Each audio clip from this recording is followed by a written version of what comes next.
As a forensic expert, to put this into perspective for our viewers, the main belt that might have been used to strangulate the person, if that is not submitted by the investigating officer, that clearly establishes the lapse, number one. Also, the height difference, earlier the height that was mentioned and the real height of the person. So there is clearly a cover-up in this case.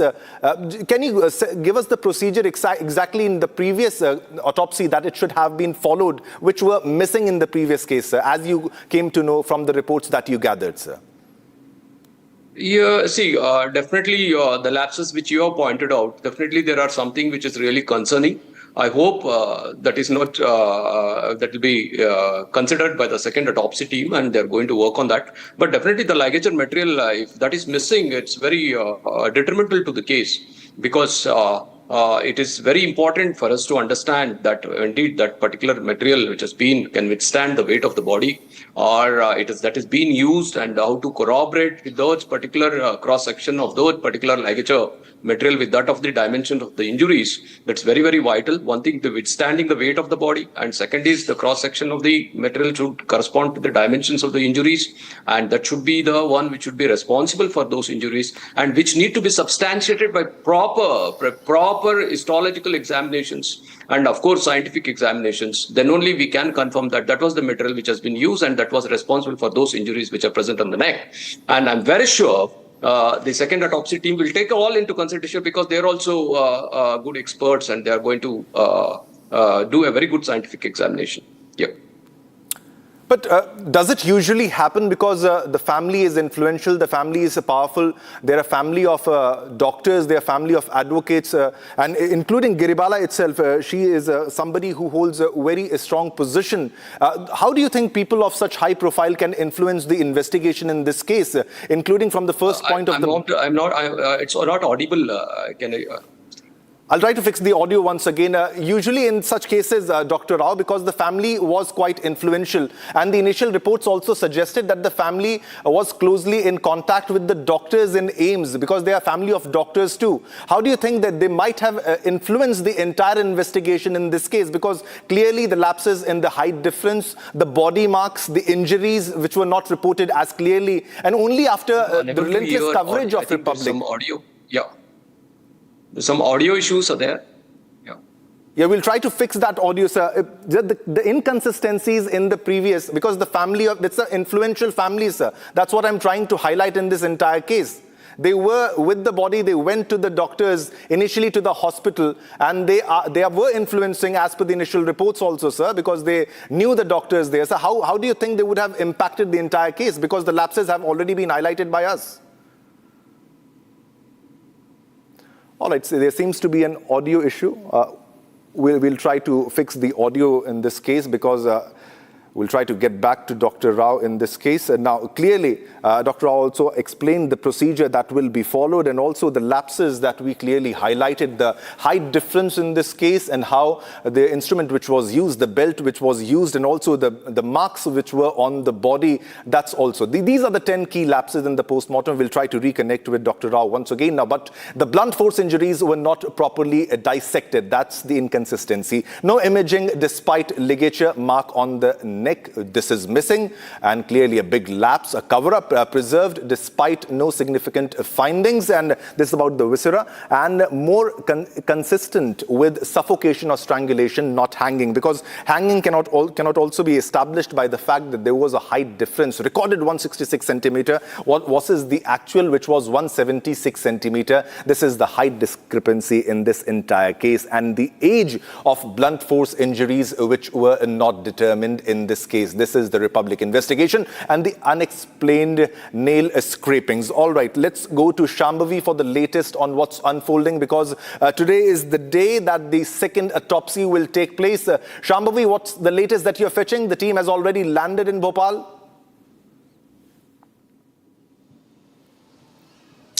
Well, yes, the team landed just yesterday, a dedicated team of 4 senior doctors from AIIMS Delhi. They flew from the straight charter plane at 6 p.m. yesterday and landed shortly. The post-mortem is set to happen in the morning, so it can happen, then start any time. So a dedicated team of 4 senior doctors from AIIMS Delhi, after a repeated request of Twisha Sharma's family that they wanted a second post-mortem. And this was even before the first post-mortem report was out. They did not need the first post-mortem report to actually claim this. They were very sure that there are going to be discrepancies, there are going to be irregularities in the post-mortem report. And as you very rightly mentioned, a lot of things that were different, from starting from age to height, to color of her garments, to age of the bruises on her hand, the blunt force abrasions on her hands and on her scalp, and also several other things which were unjustified.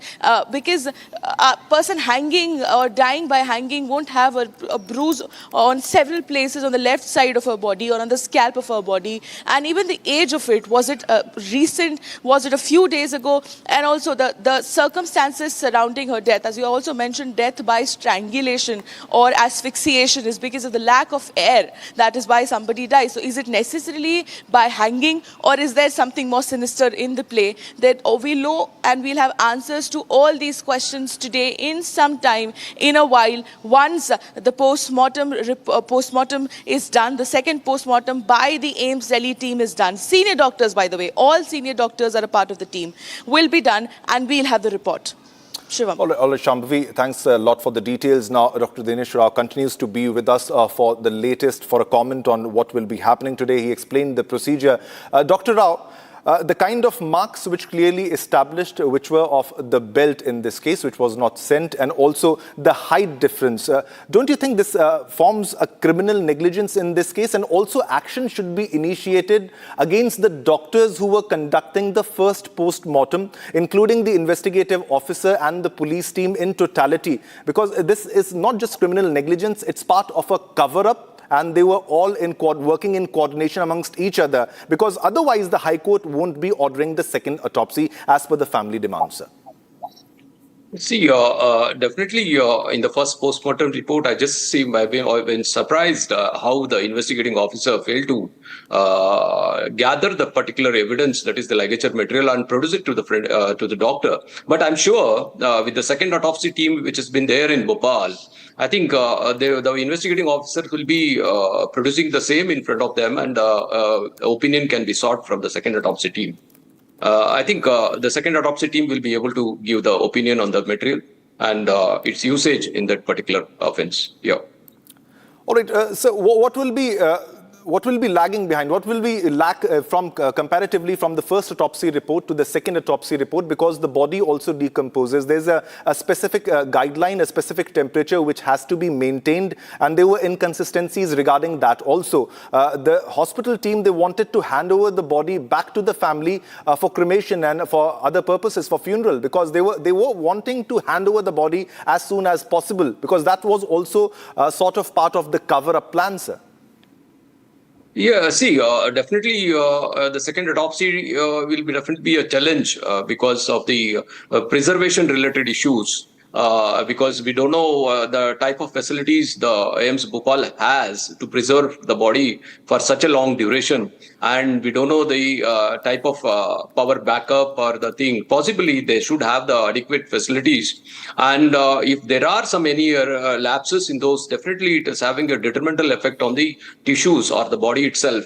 And that will be one of the biggest challenge the second autopsy team will face. And I'm sure the team will be able to handle those challenges. All right, definitely, sir. And when it comes to the preservation of the body, sir, the ideal temperature, where do you think, there was also an option, there was also a request that the body should be taken to Delhi. Would that have been feasible, or this is a better call, the better decision by the court, and in this case that a team should be traveling from Delhi AIIMS teams traveling to Bhopal? Because what about the preservation of the body and the infrastructure that is required for the preservation of the body, the required temperature in this case, sir? something hypothetical, it is not that required, but definitely adequate facilities for this, because it is not such a long duration. It's around 10-12 days. The only thing is adequate with 2 to 4 degrees centigrade can sustain, because it is a bloodless body, because the blood has already been drained in the first autopsy. That will help us to preserve for longer duration, along with the required temperature which has been maintained in the cold storage. That is number one. And definitely the decision for the team to travel from Delhi to Bhopal is a very good decision, because that is more feasible than lifting the body with adequate cold storage facilities to AIIMS and then conduct. I think this is the best. The only thing is usually the standard procedures is usually we don't do the autopsy in the place where the first autopsy has been done. Usually we take it to the other place other than the place where the first autopsy is done. That is usually the procedure. And more importantly is the photographs. The team has to take a good photographs so that it's more than the videograph. The photographs is very important from high-end cameras with more megapixels, so that we can enlarge and try to compare and contrast with those of the first autopsy pictures or the organs pictures, or the gross examination can be done through the photographs. And photographs will be a very vital part, especially in the beside the autopsy. That will be another important duties of the second autopsy team. I think I'm very confident that the second autopsy team will definitely handle this issue. Yeah. Dr. Rao, if you were the one who would have been leading this entire team, would you exactly follow the same procedure, the same way that it is being followed as of now? Let's go to the second autopsy report, the second autopsy that will be happening right now. And also, I'll just repeat my question. Did you get a call from AIIMS for support or some help in this case, sir? I just didn't get the question, there is some break in the audio. Yeah. Sir, I would repeat the question. Did you get a call from AIIMS? Yeah, no, I think because see, I'm telling you about the general procedures which we have done abroad, second autopsy procedures, what usually we never do in a place where the first autopsy has taken place. Usually the second autopsy will be from a different setup, maybe in a different facilities where we usually shift the body and do. But here in the same region is more feasible than taking out of the state. Okay, and definitely the decision for the team to travel to Bopal and conduct the second autopsy is the right decision. Okay. Instead of lifting the body from Bopal to Delhi. So I'm sure the outcome will be more scientific and adequate, and complete examination and complete scientific examination will be done by the second autopsy team. Yeah. Dr. Rao, did you receive a call from AIIMS? Hello. Yeah. Hello. Can you repeat, Dr. Rao, please? did you receive a call from AIIMS regarding the second autopsy? I see. As I said earlier, I haven't got any communication so far from the director of AIIMS. However, one of the senior professor from the forensic department, AIIMS Delhi, contacted me in the night. I think I saw his messages in the night at 10 o'clock, and for which I responded in the morning. But I haven't got any because from the AIIMS director Delhi, I haven't got any information so far. But what exactly was the communication between you and the team, sir? Yeah, actually, I'm not able to hear you. So what exactly was the communication between you and AIIMS? I'm not able to hear you, sir. Dr. Rao, what exactly was the communication between you that happened with AIIMS, you and AIIMS, sir? No, actually, I've just received a message in the night at around 10 o'clock. I saw it because when I woke up in the morning, I saw those messages that they wanted to include me in the team, for which I said, yes, of course, I'm eager to join the team. That's what, because anytime I'm ready to assist the Madhya Pradesh government on behalf of our AIIMS Jammu. I'll be in fact glad, and I'll be more interested to join the team and try to assist the government. And so far from the director of AIIMS Delhi, who is supposed to form the panel, I haven't got any information from Director AIIMS. Yeah. All right. So you're clearly stating the fact that the procedure that is being followed is right on track, and the process that if you would have been leading the team, you would have exactly followed the same procedure in this case, sir. But what about the marks on the body, sir? It's not just, I think we lost the connection in this case. We'll try to re-establish the connection with Dr. Rao, who has clearly mentioned that the videography of the entire process is really important for a comparison. And he said that I was contacted by AIIMS, but no direct communication with the director of AIIMS. But however, I received messages. They wanted me to be part of the team. They wanted me to be included in the team. Now, this is his reply over my question, where I asked that, did you get a call from AIIMS? Because the family also wanted Dr. Rao in this case, and a senior forensic expert. And he also explained about the procedure that will be followed in this case and the process of the preservation of the body, which is also quite important, and the infrastructure, whether the Bhopal AIIMS has it or not. Now, these are the 10 key lapses in post-mortem that Republic investigation has unraveled. Blunt force injuries not properly dissected, and this is the case. And missing neck X-ray. How can they miss the neck X-ray in this case? And viscera preservation questionable because preserved despite no significant findings. What exactly was the reason? And inconsistent findings, and more inconsistent with the suffocation or strangulation, not hanging because of the height difference, which clearly establishes the fact it's strangulation, height discrepancy. Recorded heights 166 centimeter rather than 176 centimeter. And also undated injury marks, age of blunt force injuries not determined, that whether she was hit by some object also, not just strangulated, and no documented reason for DNA collection in this entire case. Unexplained nail scrapings, inadequate autopsy team. No female doctor was included despite the guidelines that are in place. And the suspect also absconded, the potential injuries and drug influence, which was not investigated in this case. So big development in this case. All right.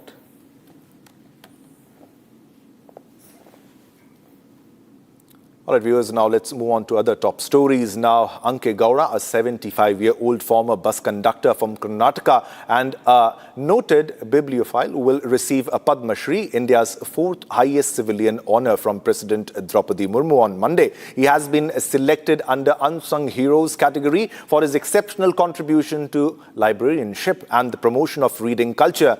Anke Gowda is the founder of Pustaka Man, one of India's largest free access libraries, which houses more than 15 lakh books. Take a look at this report.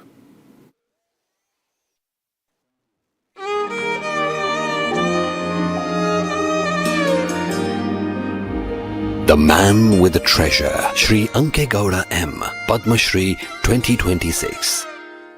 Born into a farming family, young Anke Gowda developed an interest in books early while at school, beginning with the works of Swami Vivekananda.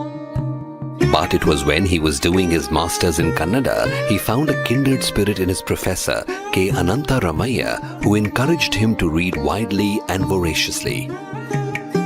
Those days, in our village there were no books, so I used to walk for many kilometers to Mysuru just to be able to read. Anke Gowda noticed that other students with a passion for reading had to struggle too.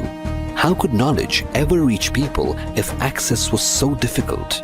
So even as he began supporting himself through various jobs, from being a bus conductor and even being a timekeeper at a sugar factory, he quietly began working on realizing a dream.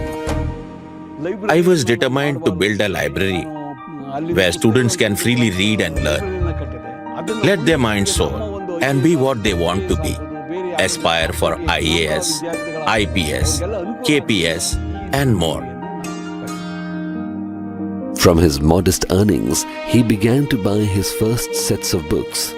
Soon it grew into a small library. Students began to trickle in. As his investments increased, the trickle became a flood, with students thronging his library from far and wide.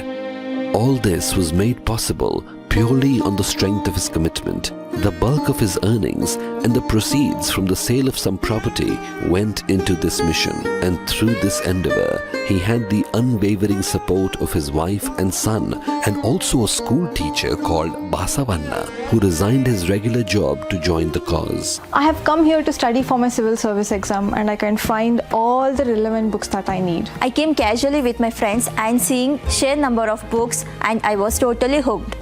Today, Sri Anke Gowda's library has 20 lakh books, including many rare ones, which he has searched, tracked down and purchased. In fact, now people even come forward to donate good books to this library to ensure their preservation.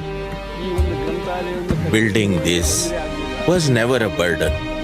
Just look around you at all the happy, contented faces that I am able to give back to thousands when I had so little is a blessing in itself. I feel that God chose me for this purpose. Sri Anke Gowda M. Padma Shri 2026. Koti Koti Namaskara.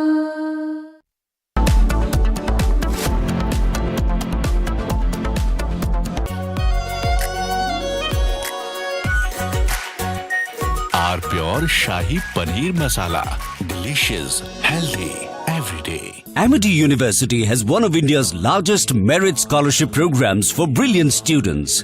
Over 9,000 students with 90% plus in their 12th boards are currently at Amity, benefiting from the culture of academic excellence and focus on research and innovation. To be with like-minded students who want to be successful, apply at amity.edu/scholarships. चमकी चाट से क्या बना है? Sandwich लस्सी और छाछ हर घूंट में चमकी चाट। अब बताओ स्वाद आया? आया। असली स्वाद सिर्फ चमकी चाट।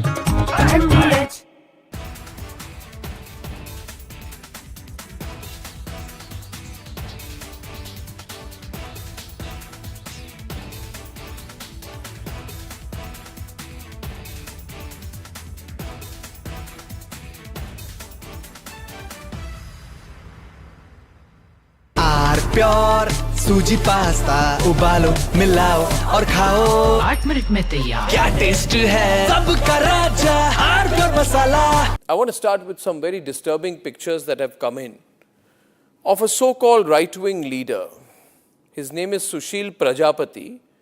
He is accused of rape. After being in jail for 9 months, he gets bail, which means he's still an accused. He's an accused in a rape case.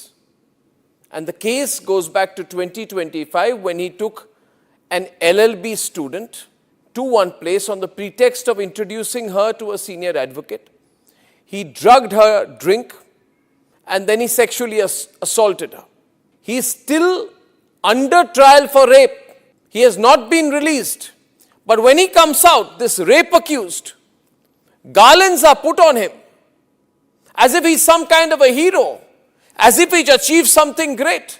Is a rapist to be celebrated, ladies and gentlemen? I ask you that question. And more than anyone else, I ask the right wing of this country. Very often I come on television and I say, yes, on several issues, I'm happy to be called a right-winger. But ladies and gentlemen, let me put it clearly. You cannot let a person like this man, this Sushil Prajapati, a leader of the Hindu Yuva Vahini, a local thug, a man accused of rape, you cannot celebrate his act of rape or celebrate the fact that the rapist is out on bail. If that is the message we want to send to our society, and if all the BJP leaders want to be quiet about it, I want to ask them, why are they quiet about this? Why are they quiet? In the silence of the BJP leaders, is there a tacit support?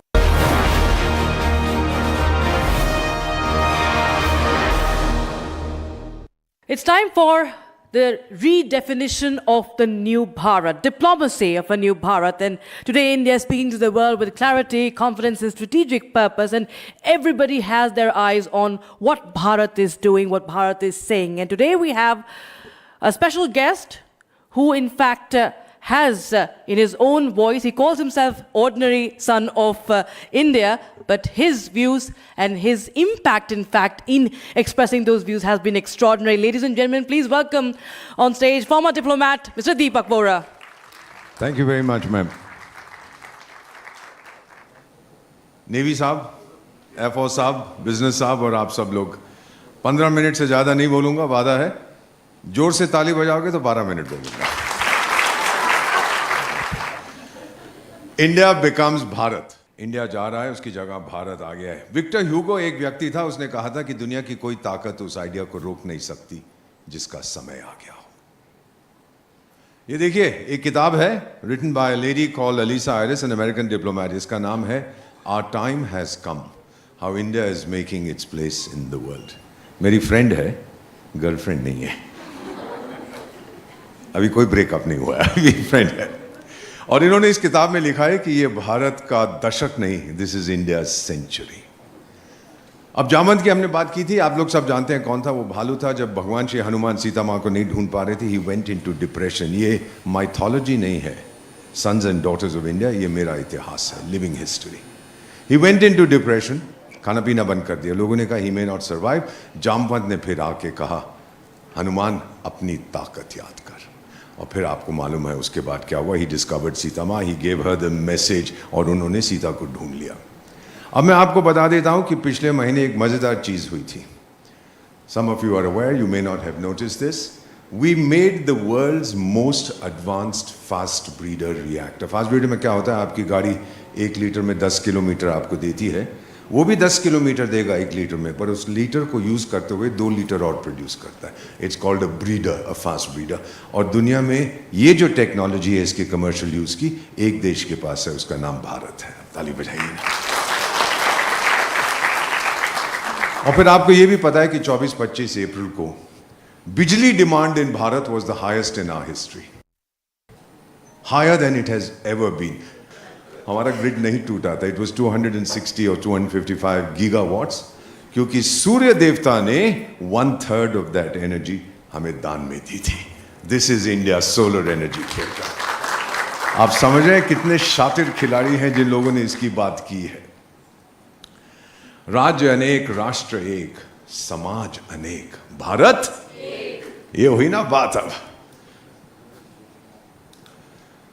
आज के आधुनिक जामवंत आज हमारी जिंदगी, बेटा whether you like him और not, मुझे फर्क नहीं पड़ता।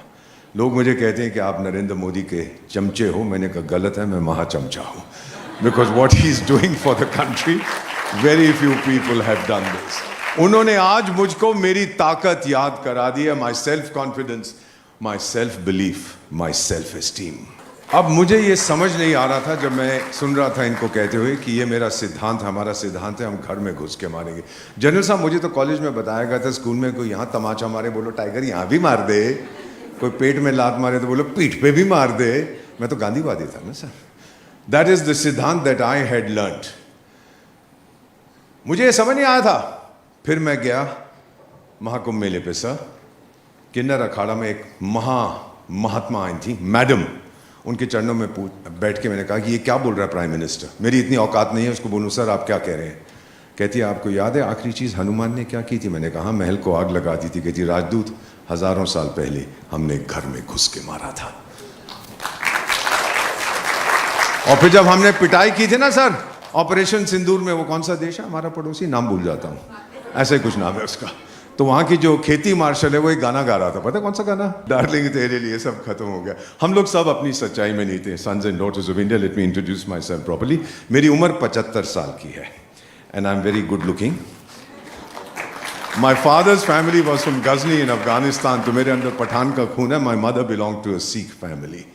अभी आप कह रहे हैं कि भारत का नक्शा टेढ़ा क्यों है, नॉर्थ साउथ ईस्ट वेस्ट, किसने बोला आपको? ऊपर है, नीचे है, लेफ्ट पे है, राइट पे। कोई अंग्रेज का बच्चा आके कह गया था मरकाट, और हम सब उसको फॉलो करते हैं। भारत के पुराने नक्शे देखिए, गोल हैं।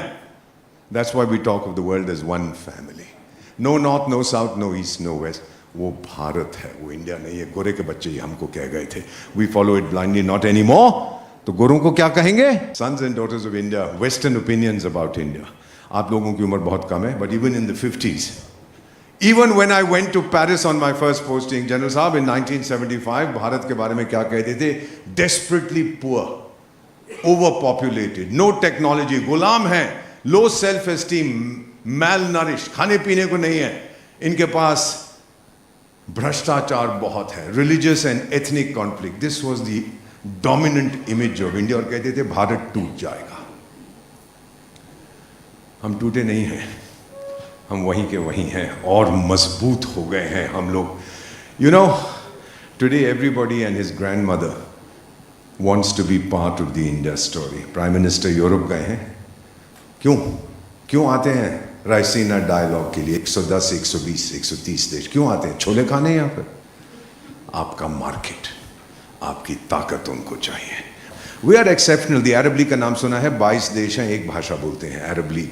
हम एक देश हैं, हम 22 भाषाएं बोलते हैं. Look at the thrill of being an Indian. देखो दुनिया को क्या सिखा रहे हैं. We are a role model for the developing world. मैं 3 अफ्रीकन देशों में स्पेशल एडवाइजर हूँ. 54 countries in Africa. They all say we want to be like India. लेकिन एक दो हैं वो कहते हैं हम यूरोप की तरह बनेंगे जी. Defining feature of this century, जब भारत का दुनिया का इतिहास लिखा जाएगा 21st century, rise and rise of Bharat, और कुछ नहीं होगा. Sons and daughters of India जो हम कर रहे हैं किसी को झूठा नहीं साबित कर रहे. It's an act of defiance. Chanakya ने 2400 साल पहले कहा था. ये 6 चीजें जल्दी से समाप्त करता हूं. इसके बाद First thing that a country needs to be great is leadership. 32 देशों ने नरेंद्र मोदी को अपने सबसे बड़े सम्मान दिए हैं. 32 देशों ने, more than any other leader in the world. And 9 of these 32 countries are Muslim countries, sir. Can you believe this? ये नरेंद्र मोदी और हिंदुत्व रोते रहते हैं, और ये अपने highest national honors इस व्यक्ति को दे रहे हैं who represents India. फिर उसने कहा था diplomacy must be the best. Chanakya ने कहा था, मैंने नहीं, वो तो मेरे दादा के दादा के दादा के दादा के दादा के दादा का परदादा था ना वो, तो उसने यही कहा था. किसको बोला गया था कि जाके यूक्रेन और रूस के बीच में समझौता कराओ? कौन सा देश गया था? हम गए थे. अभी दोनों विदेश मंत्री, वो बाबरची नहीं, जो भी उसका नाम है, ईरान वाला, हाँ वही, और वो सर्गी लैवरोव क्या बोलते हैं, अगर वहां पे जंग रुकवाना है किसको बोलो? भारत को बोलो. Look at the respect that they have for our diplomacy. So Chanakya साहब, thank you very much. Economy already in the top 4. मैं कुछ चैनल पे अजी अब तो हम 6th हो गए हैं. और टाइगर तेरे को क्यों खुशी हो रही है अगर हम 6th हो गए? I'm an economist by training. How does it matter if I'm 156th? मेरी per capita तो वही है ना. जब मेरा निर्माण हुआ था भारत में 500 कॉलेज और यूनिवर्सिटी से, कितने बेटा? 500. आज 60,000 है. I have 60,000 colleges and universities in India today, 15 lakh schools. I build 2 colleges every day. I build 1 university every week. I build 1 medical college every month. दुनिया में कोई नहीं कर सकता ये जो भारत कर रहा है. अमेरिका की आबादी 34 करोड़ की है. कितने की है? 34 करोड़. मेरे पास 34 करोड़ विद्यार्थी हैं. ताकत देख रहे हैं भारत की आप लोग? ताली बजाते रहो, अच्छा लगेगा. World's largest digital public infrastructure. By the way, general साहब, अरे आप खड़े होइए सर, उधर देखिए पीछे की तरफ. आपको कह रहा हूँ जनरल साहब, पीछे देखिए जरा. अब आप लोग सच दिल पे हाथ रखे, पठान का बेटा झूठ नहीं बोलता.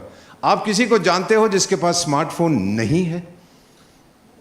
चाहे आपके घर में कोई भी हो, कभी देखा आपने किसी को?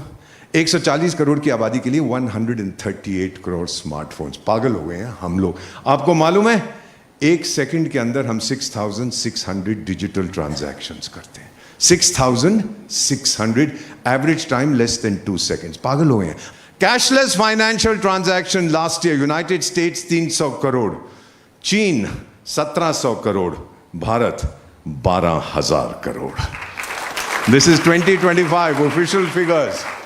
34 किलोमीटर हाईवे एक दिन में मैं बनाता हूं. 12 किलोमीटर रेलवे लाइन मैं बनाता हूं एक दिन के अंदर. 100 किलोमीटर एक्सप्रेसवे 100 घंटे में मैं बनाता हूं, और कोई नहीं बना पाता. और 8 नए हवाई अड्डे 1 साल के अंदर मैं बनाता हूं. ये भारत है. और 1 साल में I make more locomotives than Europe and America combined. हुई ना बात? More than them. Bharat railway engines बनाता है, लोकोमोटिव्स. दिवाली पे आप लोगों ने $70 बिलियन खर्च किए थे. बहुत बहुत मुबारक हो. बिलियन में 9 शून्य होते हैं.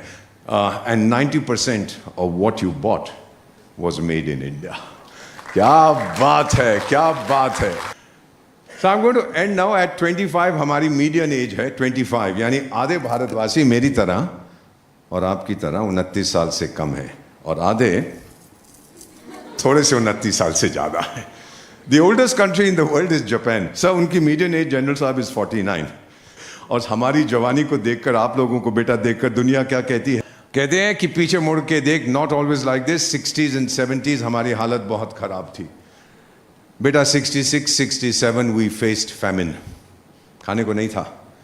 आपकी प्रधानमंत्री अमेरिका गई थी अनाज मांगने और अमेरिका के राष्ट्रपति कहते हैं भीख मांगने आई है। अरे कमीने, ऐसा नहीं कहते भारत की प्रधानमंत्री को, अकल नहीं है अमरीका को, घमंड बहुत है। She came back and she said never again. और आज बेटा मेरे गोदामों में इतना चावल है, दीज आर गवर्नमेंट फिगर्स, इतना चावल इतना अनाज है, 1 साल के लिए पूरी दुनिया को खिला सकता हूं मैं। ये भारत है। हमसे कहा गया था सोमवार को मत खाओ। हमारे बच्चे जनरल साहब जो यहाँ बैठे हैं, इनको मालूम नहीं है भूख क्या होती है, मुझसे पूछो।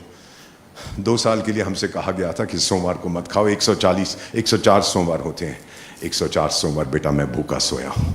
आई have slept hungry, not because there was no food but it was an emergency and I did not eat. आज तक रूह कांपती है जब मैं उसे याद करता हूँ। आपको मालूम नहीं है कि भूख क्या चीज़ होती है। Do you know that for the last 23 years हम किसी देश से मदद नहीं लेते, not a dollar. We help 150 countries. We are no longer a seeker of aid, we are a donor of aid to many countries. अरे हमारी total private wealth, जल्दी से मैं समाप्त करना चाहता था, हमारी total private wealth is $8.2 trillion. Trillion में 12 शून्य होते हैं, 12 शून्य इन 1 ट्रिलियन। सर नंबर 1 हम किस पे खर्च करते हैं? ब्यूटी पार्लर पे। कभी कभी जाती है ना बेटी, कभी कभी मेरे देश के अंदर 6.5 लाख गांव और शहर हैं, 6.5 लाख और 1 करोड़ ब्यूटी पार्लर हैं। आप भी जाते हैं कभी कभी, मैं भी जाता हूं बाल बनाने के लिए कभी कभी। कर्नल साहब, truly amazing what we do. 1947 में कहते हैं हम आज़ाद हुए थे, बकवास करते हैं। मुझे तोड़ दिया गया था, मेरा मन वहीं फंसा हुआ था, मेरा जिस्म आज़ाद। सर जनरल साहब, my father was one of the many who fought for the British Empire in the Second World War. मैंने कभी माफ नहीं किया सर उनको। अगर हम ना लड़ते the results would have been, और अंग्रेजों ने झूठ बोला था आज़ादी देंगे, उस वक्त केवल मेरा जिस्म आज़ाद हुआ था। फिर जब नेताजी, हमारे तो 25 लाख भारतवासी लड़े थे ब्रिटिश सरकार के लिए और 25,000 लेकर, बेटा be proud of the fact ये निकलता है तुम मुझे खून दो मैं तुम्हें आज़ादी दूंगा। जिस दिन उसकी मूर्ति को विराजमान किया उस दिन मेरा ज्ञान आज़ाद हुआ। चंद्रयान गया जहाँ कोई नहीं गया, मेरा आत्मविश्वास आज़ाद हुआ। आपका धर्म आपको मुबारक हो, मैं तो सनातनी हूँ। जिस दिन राम लल्ला अपने घर गए मेरी आत्मा आज़ाद हो गई उस दिन। This is Bharat. चाइना ने अपना विजिटिंग कार्ड 200 देशों को भेजा था, उस पर ऊपर लिखा हुआ था वायरस। हमने 200 देशों को भेजा सा, उस पर लिखा था वैक्सीन। ये है फर्क हमारे में और उनमें। और एक आदमी है, आपने नाम सुना होगा, अमेरिका का राष्ट्रपति है मैकडोनल्ड, सॉरी क्या नाम है इसका, जो भी है, तो उसको भी हमने भेजे थे और वो कहता है India has been great, we will never forget. Have you heard this expression in English, when the going gets tough the tough get going? You heard this? तो एक लाइन ऐड कर दीजिए, when the going gets toughest the Indians get going. ये ताकत है आप लोगों की। 5,000 हमारे doctors, nurses, ward boys, ambulance drivers, they died. My own doctor, he was 38, I was 70। क्या बोलूं उसकी पत्नी से, क्या बोलूं उसकी विधवा से? मैं उसके चरण देखता हूं, उसकी आंखें नहीं देख सकता। चला गया मुझे बचाते हुए। Why? I should have gone, not him. लेकिन ये परंपरा है इस देश की, कुर्बानी देने की। Sir we help each other, we die for each other. ये भारत है। सिक्किम में भूकंप आया था, जल्दी से मैं खत्म कर रहा हूं, ये फोटो देख लीजिएगा। 300 जगह सड़क टूटी हुई थी, from Gangtok the capital of Sikkim to Siliguri. 300 जगह। कब तक हेलीकॉप्टर से अपने लोगों को आप भोजन खिलाओगे? 2011 सितंबर में। उस समय हमने एक यूरोपियन कंपनी से पूछा कितना टाइम लगाओगे सड़क बनाने में? बोले 9 महीने लगेंगे और इतने crore dollar. 2011 we didn't have the money. Then we asked border roads. I think some of the officers here may have been affiliated with border roads. वो फ़ोन मैंने किया था उनके डायरेक्टर जनरल को। मैंने कहा साहब पूछ रहे हैं उस समय पीएम कि कितना टाइम लगाओगे? And as I stand before you, बेटा झूठ बोलना मेरी फितरत नहीं है। 19 hours later he called. He said, Ambassador, सड़क खुल चुकी है। 19 hours और वो 9 महीने मांग रहे थे। बेटा ये ताकत है। हमारे 22 बच्चे शहीद हो गए थे, like this kid. I went to a Sikkimese home, General Bakshi. The boy's body was lying outside. She hadn't cremated her son. 26 साल का था। Money was not an issue. Government will give, Sikkim government, federal government, army gave, border roads. I asked her, I said, बहन तेरे लिए और क्या कर सकता हूँ? कहती है आप तो स्पेशल एडवाइज़र हैं, एक छोटा बेटा है 24 साल का, उसको बॉर्डर रोड्स में नौकरी दिलवा दे। ऐसे बहन क्या कह रही हैं? आपका बड़ा बेटा तो बॉर्डर रोड्स में अमर हो गया। कहती है हाँ, छोटे को मौका दो ना, वक्त आने पर वो भी अमर हो जाए। What a mother this woman was. I've never met her since. मेरी आंखों में जब पानी आया, उसके दोनों हाथ मैंने अपने हाथों में लिए, कहा माँ अगर मेरा जन्म भारत में होता है, तेरी जैसी माँ की कोख से हो, वक्त आने पर मुझे कुर्बान कर देना इस देश पर। और तब मैं समझा, बेटा हम भारतवासी इसलिए नहीं है कि हम भारत में बसते हैं, हम भारतवासी इसलिए हैं कि भारत हम में बसता है। इंडिया लिव्स इन अस। 1924, 102 साल पहले 1 लाख अंग्रेजों ने 30 करोड़ भारतवासियों पर हुकूमत की थी। हम 30 करोड़, वो 1 लाख, ये कैसे हो गया? क्या गलती की हमने? गलती की थे ना? की थे कि नहीं? तो आज भारत का भविष्य कौन लिखेगा? अरे लिखोगे कि नहीं? जोर से बोलो, हम लिखेंगे। बोलो, कौन लिखेगा? कोई पैदा नहीं हुआ। विकसित Bharat 2047, I'll be 96. I don't wish to be alive till then, sir. जल्दी जाऊंगा, जल्दी लौट के आऊंगा। तो विकसित भारत से एक चीज कहता हूं, भाई एक झलक तो दिखला जा। I thank you so much. मेरा मानना है कि भगवान भी भारतीय है। How's the josh, how's the josh. Thank you very much sons and daughters of India. अरे खड़े होके ताली बजाओ, मजा आएगा। खड़े होके और मजा आएगा। Thank you so much. Thank you everybody. Mr. Deepak Vora, always bringing smiles to all our faces and leaving us in this electrifying atmosphere. Really appreciate you. Thank you so much for the rock star, Mr. Deepak Vora. Thank you so much, ladies and gentlemen.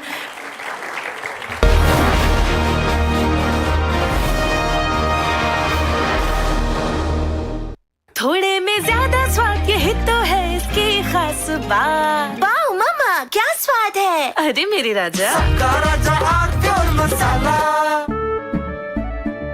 केसरिया से मन जोगी हुआ रे, दिल झूमे देखो मतवारा हुआ रे, केसरिया से मन जोगी हुआ। हर पल मनाओ केसरी त्योहार।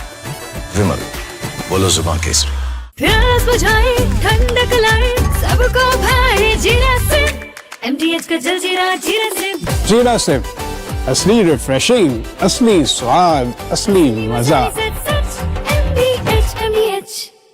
In fact, very often I believe the only way to get justice in India is a media trial. So there's no reason for the media, if it's doing a good job of a media trial, to be on the back foot. In fact, the courts should stop making these overarching remarks about media trial and contemplate about one very basic thing. With the greatest of respect to the courts, when the other institutions fail, when people get let down by the system, when even the judiciary does not seem to be listening or raising a noise about issues, like in the case of Twisha Sharma, who does the public look to for justice, for raising their voice, for bringing something that's utterly false, illegal or wrong to public attention?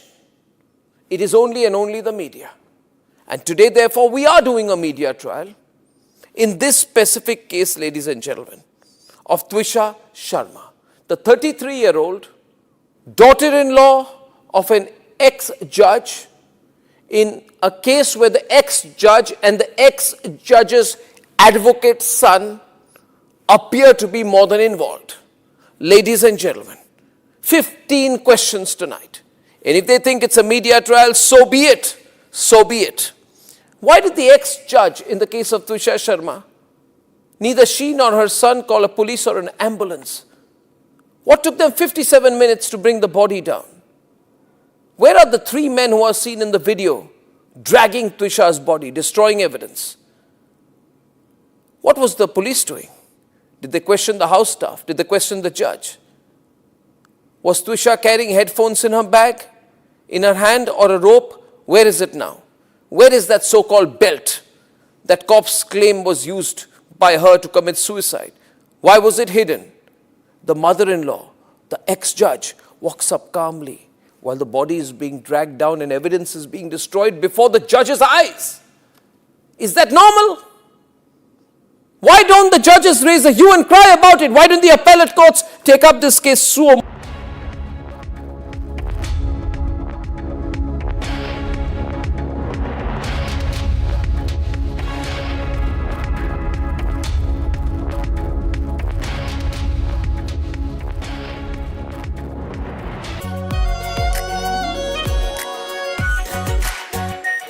Are pure shahi paneer masala, delicious, healthy every day.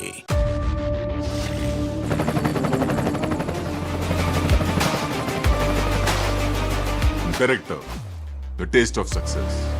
प्यास बुझाए ठंडक लाए सबको भाए जीरा सिर्फ MTH का जल जीरा जीरा सिर्फ जीरा सिर्फ असली रिफ्रेशिंग, असली स्वाद, असली मजा। MTH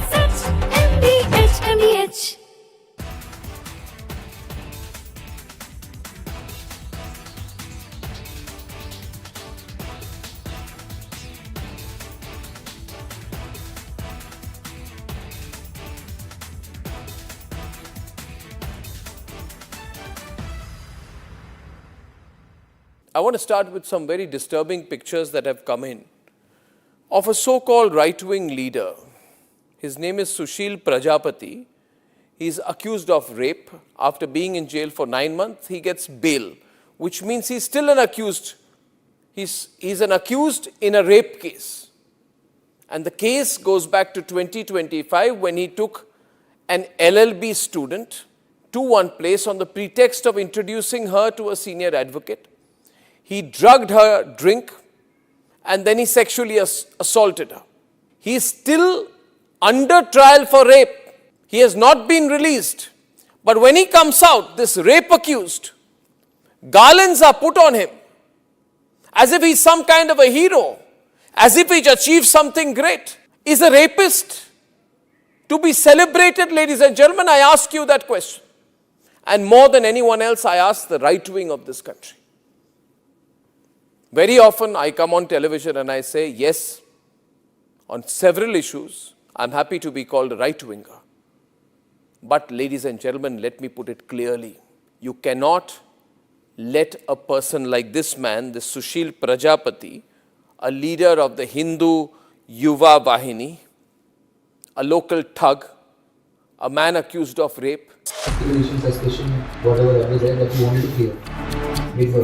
I wanted to clear that any kind of promiscuous behavior after the marriage will not be done. With the greatest of respect to the courts, when the other institutions fail, when people get let down by the system, when even the judiciary does not seem to be listening or raising a noise about issues, like in the case of Twisha Sharma, who does the public look to for justice, for raising their voice? This time the state government is moving the High Court, asking for it to be cancelled, finally seeing action. Which means most likely she will be arrested.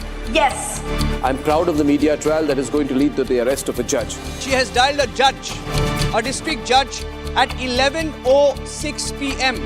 If this has been with the judiciary for all these days, how the hell did she get the anticipatory bail? No, I will not have any more. गायब क्यों?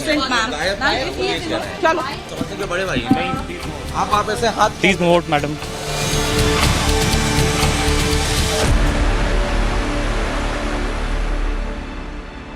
चमकी चाट से क्या बना है? Sandwich, लस्सी और छाछ हर घूंट में चमकी चाट ड्राई फ्रूट और दही बड़े चमकी चाट से स्वाद बढ़े असली स्वाद सिर्फ चमकी चाट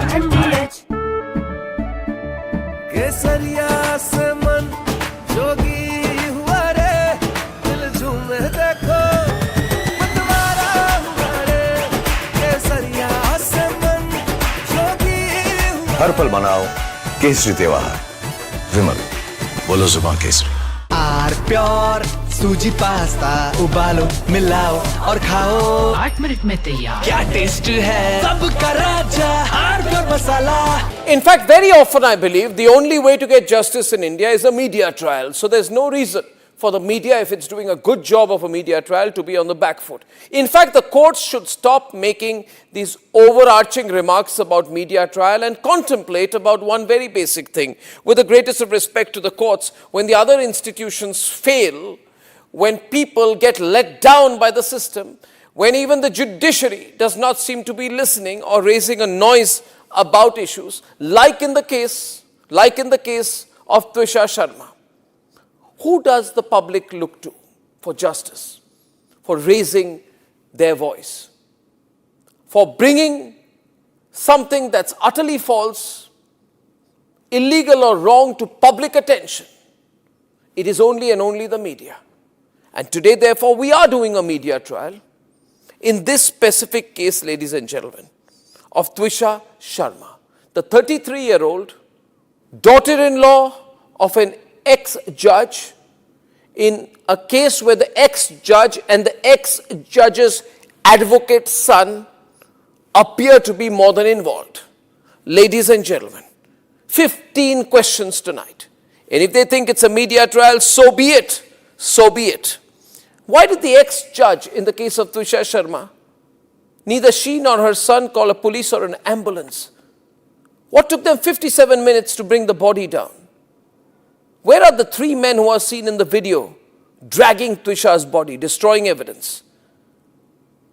What was the police doing? Did they question the house staff? Did they question the judge? Was Twisha carrying headphones in her bag, in her hand, or a rope? Where is it now? Where is that so-called belt that cops claim was used by her to commit suicide? Why was it hidden? The mother-in-law, the ex-judge, walks up calmly while the body is being dragged down and evidence is being destroyed before the judge's eyes. Is that normal? Why don't the judges raise a hue and cry about it? Why don't the appellate courts take up this case suo motu? So people don't start believing that when an ex-judge is concerned, the victim will never get justice. Ladies and gentlemen, what was the ex-judge carrying in her hand when she went down? Where is all the CCTV footage? Did the police collect it? Why did the ex-judge's son, Samarth Singh, escape after bringing the body of his wife to AIIMS? Is it true that the ex-judge's son's medical examination was not conducted? The police station is right behind the ex-judge's Giribala's house. Why was no call made? Why did it take 5 days to file an FIR in the case? Who stalled it? Why was the victim's family attacked in court if there's nothing to hide? And did a very senior police officer go to AIIMS that night to try? From Asia's largest news headquarters, setting the agenda for Bharat.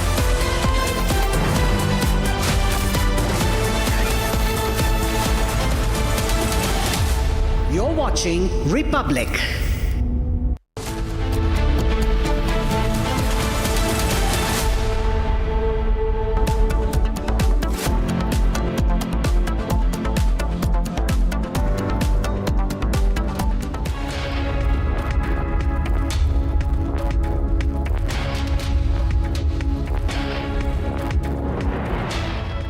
Hello viewers, you're watching Republic. I'm Chongtham Amrita, and Republic's relentless campaign for justice for Twisha continues. And in the latest breakthrough, after the Madhya Pradesh High Court has directed the AIIMS New Delhi to conduct a second post-mortem, the team of doctors has now reached Bopal to conduct a second post-mortem on Twisha's death case. The mystery of questions all flagged by Republic. Republic continue to ask the serious questions and also flagged the lapses, the inconsistencies in the post-mortem report. We will get to all the details from the ground as well, but first take a look at the headlines.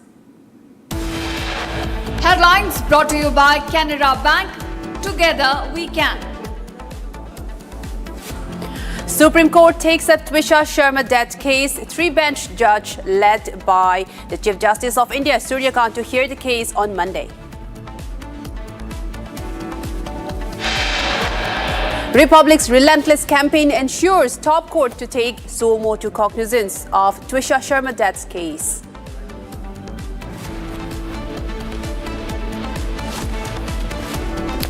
Big win for Twisha Sharma's family as Supreme Court takes up the case.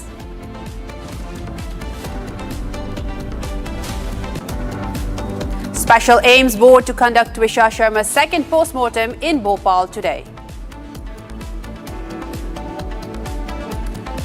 U.S. Secretary of State Marco Rubio to hold bilateral talks with External Affairs Minister Jay Shankar before participating in Quad Foreign Ministers meeting in Delhi. A shooting was reported near the White House today. Donald Trump was inside during the incident, and the suspect has been shot and killed by security forces.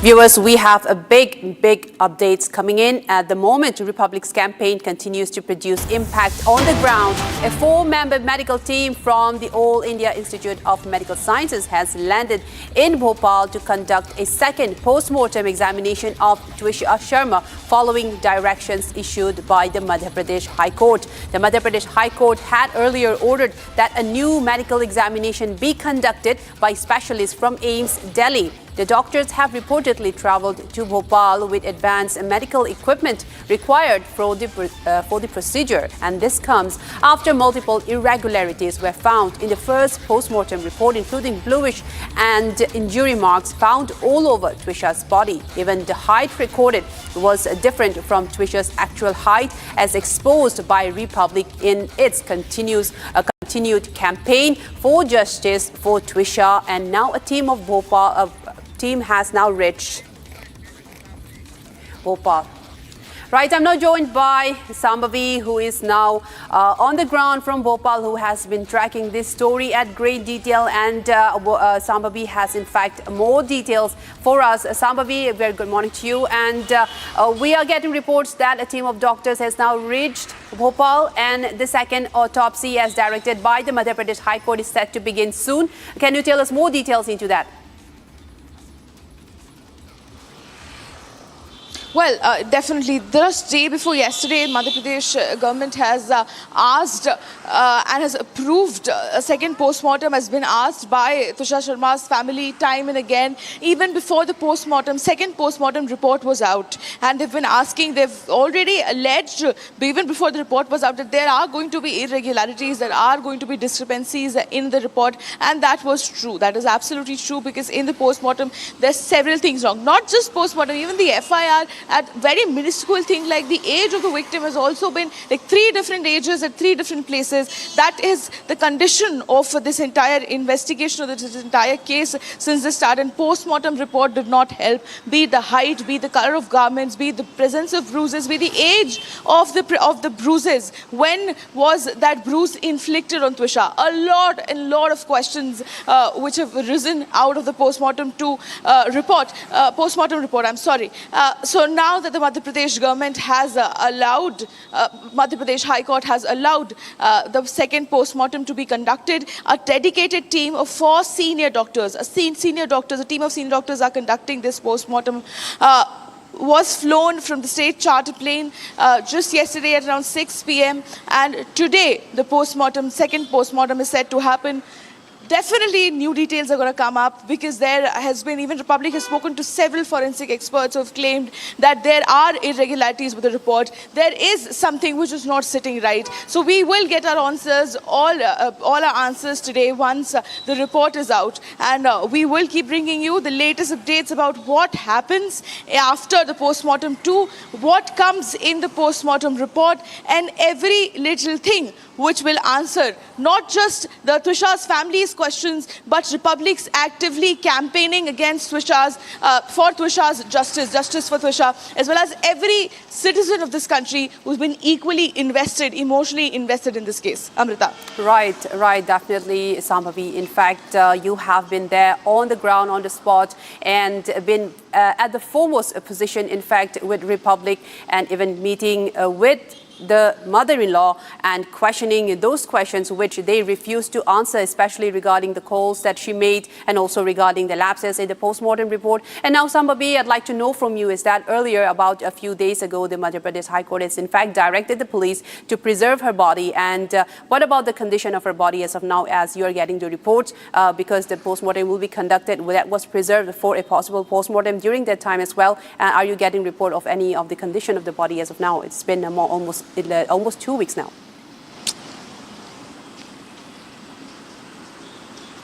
Definitely, Amrita. See, there are 2 things when we come to the preservation of body. A is storing of the body at -4 degrees. Even we spoke to the hospital. Republic spoke to several experts. They've clearly stated that a body can very well be preserved at -4 degrees Celsius. It is absolutely possible for a body to be preserved at -4 degrees Celsius for several days at length. A lot of them even made a very solid point that at Mount Everest and at such mountains, there are many people who are in-laws, many people who died, their body is still preserved in that ice. It is not decomposing. It is still preserved. And it's not minus 80 degree there. So minus 80 degree was not required from the very beginning. That was just coercion. That was just trying to coerce family into taking the body so that a second post-mortem का जो title है वो अपने आप में बहुत reflect करता है बेटा। ये सभी देश मध्य प्रदेश वासियों के लिए। जी मैं ये कहना चाह रहा हूँ, सुप्रीम कोर्ट ने सो मोटो ले लिया है और काफी गंभीर टिप्पणियां की हैं। उन्होंने लापरवाही को उजागर किया है, पूरे सिस्टम को कटघरे में खड़ा किया है। So we thank again everyone who has been part of this since the beginning. It's one step towards the fight. We again thank again everyone. But we're just waiting. Abhi second PM hai. We're really waiting for it. We want the answers so we can go about it. Second PM होने के बाद अंतिम संस्कार का कुछ plan किया आपने, कहा यहाँ या? अभी मैं कमेंट नहीं करना चाहूंगी, एक बार हो जाए we let you all know. Thank you again, thank you. तो देखिए परिवार जो है वो एम्स पहुंच चुका है। त्विषा के पिता, त्विषा की भाभी, त्विषा के भाई मेजर हर्षित, सभी इन लोगों को डॉक्टर्स ने जो है यहाँ पर बुलाया है, क्योंकि एक तो परिवार के साइन होंगे, उनके बिना परिवार के साइन के बिना पोस्टमार्टम नहीं हो सकता। दूसरी चीज ये जो मैं आपको बड़ी बात बताना चाहता हूँ इस पूरे मामले में, चूंकि जो डॉक्टर्स का पैनल है वो परिवार से बातचीत करेगा, उसके बाद पीएम का बहुत बहुत धन्यवाद आप लोगों का सहयोग दिखाई दे रहे हैं। माननीय मुख्यमंत्री जी का बहुत बहुत धन्यवाद जी, सभी का धन्यवाद। आज सेकंड पोस्टमार्टम होना है, टीम आ गई है, क्या लगता है कुछ नए डेवलपमेंट्स होंगे, क्योंकि फर्स्ट पीएम से आप सेटिस्फाइड नहीं?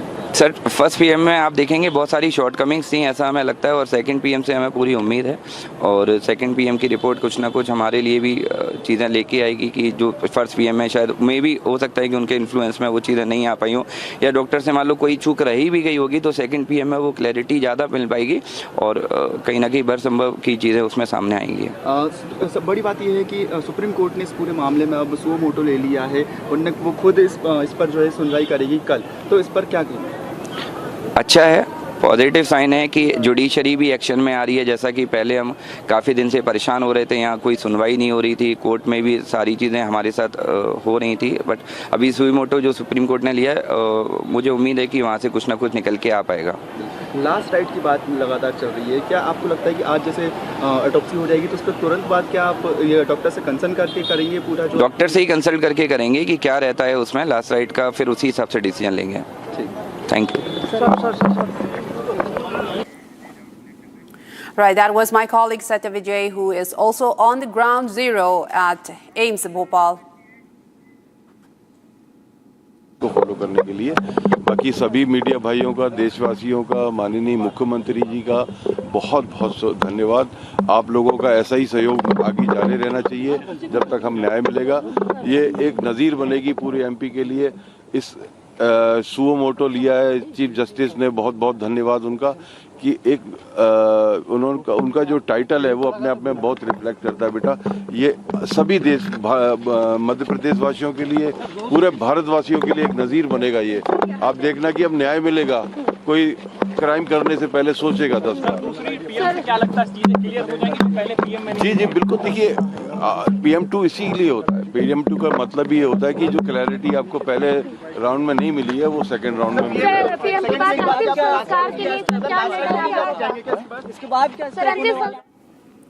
Well, that was Twisha's father answering to media questions as well. And as well, my colleague Satya Vijay was also on the ground at the AIIMS Bopal today as a team of the doctors from Delhi have reached the hospital ahead of the second post-mortem on Twisha's mortal remains. Let's take a look at this ground report filed by my colleague from the ground in Bopal. त्विषा Sharma संदिग्ध suicide के इस मामले में AIIMS के expert डॉक्टरों की team जो है वो पहुंच चुकी है। आप जो तस्वीरें देख रहे हैं इसमें जो डॉक्टरों की एक्सपर्ट टीम जो है वो यहाँ पर आप देखिए जो है पहुंची हुई है और कुछ देर बाद पोस्टमार्टम जो है वो किया जाना है। आप यहाँ पर तस्वीरें देखिए, ये तस्वीरें वो एक्सपर्ट डॉक्टरों का पैनल जो त्विषा शर्मा का सेकंड PM करेगा, वो पैनल यहाँ पर एक्सपर्ट्स का पैनल जो है एम्स भोपाल पहुंच चुका है और इनके हाथ में कुछ आप देखिए जो बैग हैं, ये वो अत्याधुनिक इक्विपमेंट हैं जिनका सपोर्ट लिया जाएगा। तो चूंकि आज सेकंड पीएम इसलिए भी जरूरी है क्योंकि परिवार ने साफ तौर पर कहा कि ये आत्महत्या नहीं हत्या का मामला है और कई सवाल और संदेह परिवार ने खड़े किए हैं, जो चोट के निशान हैं, जो हाइट्स का इशू है और इसके अलावा मल्टीपल इंजरी की जो बात है, इन सब के लिहाज से सेकंड पीएम काफ़ी ज़रूरी है। और एम्स के एक्सपर्ट डॉक्टरों की जो टीम है वो एम्स भोपाल में मर्चुरी जो है सब गृह जिसे कहते हैं यहाँ पर पहुँच चुकी है। अब आज एम्स के जो एक्सपर्ट डॉक्टर हैं जो कि दिल्ली से आए वो सेकंड पीएम करेंगे। इस दौरान जो है फर्स्ट पीएम की जो वीडियोग्राफी हुई थी उसको भी एनालिसिस करेंगे, उसको देखेंगे।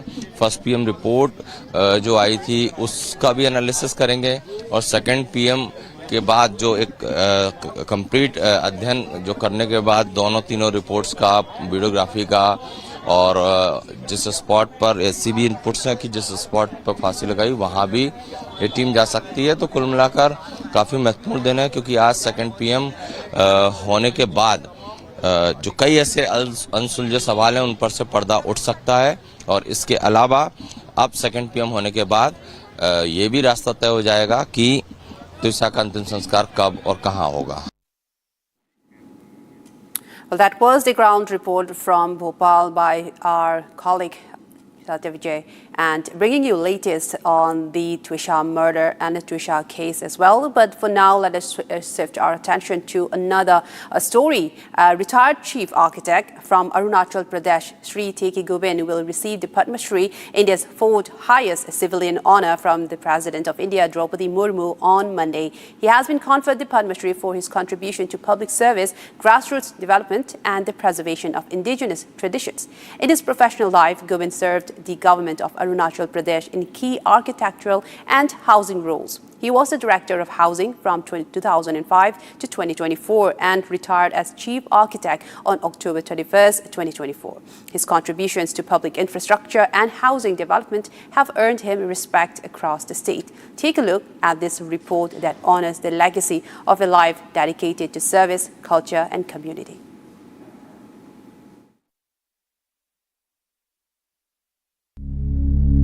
A nation is not held together by borders alone. It is held together by the quiet faith of a people who refuse to let their traditions die. The architect of identity, Techi Gobind, Padma Shri 2026. Born in 1964 in KB, Arunachal Pradesh, he grew up within the traditions of the Nishi tribe, a community deeply rooted in the indigenous Donyi Polo faith. He lost his mother when he was 4 years old. He retreated inwards. He loved to draw, often lost in his own world. Drawing sharpened his observation of the world around him. His journey would take him far beyond his village. He travelled across the country to study architecture at the prestigious Chandigarh College of Architecture, graduating in 1988. Techi Gobind joined the Arunachal Pradesh Public Works Department, eventually rising to become the chief architect of the state. For decades, he helped shape the built landscape of Arunachal, designing housing, planning urban spaces, and guiding public infrastructure. However, he realized that architecture alone was not enough, because the structures that mattered most to him were invisible. They were the cultural foundations of his people. On 3rd April 1999, there was a huge movement of people. That there is loss of culture, loss of faith, loss of identity. And I have observed that there had been large exodus of our people from the indigenous faith. My father was a priest and they are the caretaker of the people. I thought I should follow my legacy of my father. To spread his message of cultural conservation, he made the time to visit over 90 villages on foot, through areas where there were no roads. His goal was to save the most remote villages. He found that the issue had reached the border areas. Undeterred, he continued with his outreach. Over 4 decades, he built over 600 Donyi Polo cultural centers.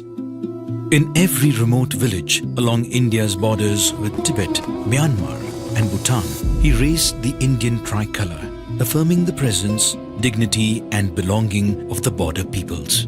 His sterling efforts did not go unnoticed by the people. It was a teamwork. I did not imagine Bharat we getting such award. I enjoy working for the people, helping others, and I'll continue to help others work for the people as long as I do. Shri Techi Gubin, Koti Koti Naman.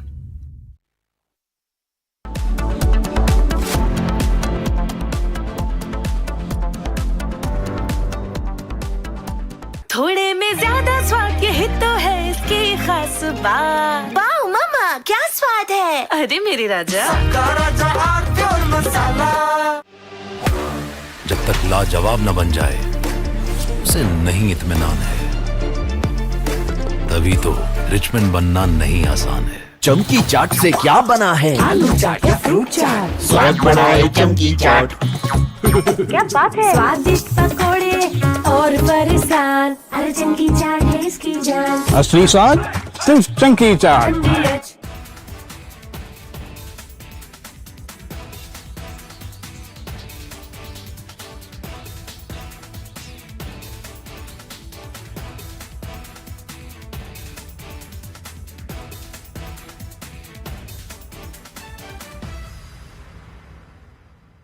I want to start with some very disturbing pictures that have come in of a so-called right-wing leader. His name is Sushil Prajapati. He is accused of rape. After being in jail for 9 months, he gets bail, which means he's still an accused. He's an accused in a rape case. And the case goes back to 2025 when he took an LLB student to one place on the pretext of introducing her to a senior advocate. He drugged her drink and then he sexually assaulted her. He is still under trial for rape. He has not been released. But when he comes out, this rape accused, garlands are put on him as if he's some kind of a hero, as if he's achieved something great. Is a rapist to be celebrated, ladies and gentlemen? I ask you that question. And more than anyone else, I ask the right wing of this country. Very often I come on television and I say, yes, on several issues, I'm happy to be called a right-winger. But ladies and gentlemen, let me put it clearly. You cannot let a person like this man, this Sushil Prajapati, a leader of the Hindu Yuva Vahini, a local thug, a man accused of rape, you cannot celebrate his act of rape or celebrate the fact that the rapist is out on bail. If that is the message we want to send to our society, and if all the BJP leaders want to be quiet about it, I want to ask them, why are they quiet about this? Why are they quiet? In the silence of the BJP leaders, is there a tacit support to this person? Is there a feeling that anyone who wears or puts a, proclaims that he is from a so-called Hindu organization, that he will be allowed to get away with absolutely everything, including an act of rape? Is there a feeling that this man, do right-wingers feel, this man, this accused rapist is one of our own? So hence, regardless of what happens, one of our own should never be accused. It's like all those people, those radical Islamists who say that as long as the act of murder or crime of terrorism is carried out by a Muslim, it must be defended. This very thought, ladies and gentlemen, is completely unacceptable. And we need to make the point more strongly because it's not the first time this has happened. This happened in the case of Bilkis Bano. When in Gujarat, the rapists of Bilkis Bano came out, they were greeted with tikas and sweets. And it was happening openly. This was an act of defiance. A manner of saying, so what? It is a Hindu who carried out the act of rape and hence we will celebrate him. We will forgive the person. Ladies and gentlemen, we are nobody to forgive. And the last thing we should do is celebrate rapists. This was a shameful moment then. This is a shameful moment now. Sengar was another shameful moment when some people said, oh, Sengar is from the BJP, and hence he can be seen smiling after carrying out the act of rape, and people would celebrate him and say, no, our leader can do no wrong. That was another shameful moment for the right wing. And ladies and gentlemen, Jayant Sinha, remember, son of Yashwant Sinha, stood there, ladies and gentlemen, and garlanded people accused of lynching. And he had come to my studio and I had told him, Jayant,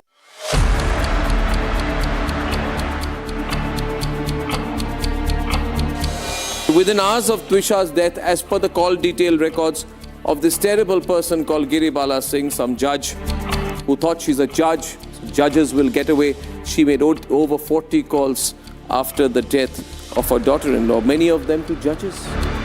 Why was she calling judges?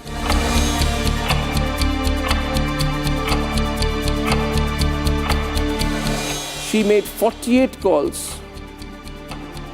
9 calls to a district judge in one day, 3 calls to Samarth. She also called her absconding son 3 times.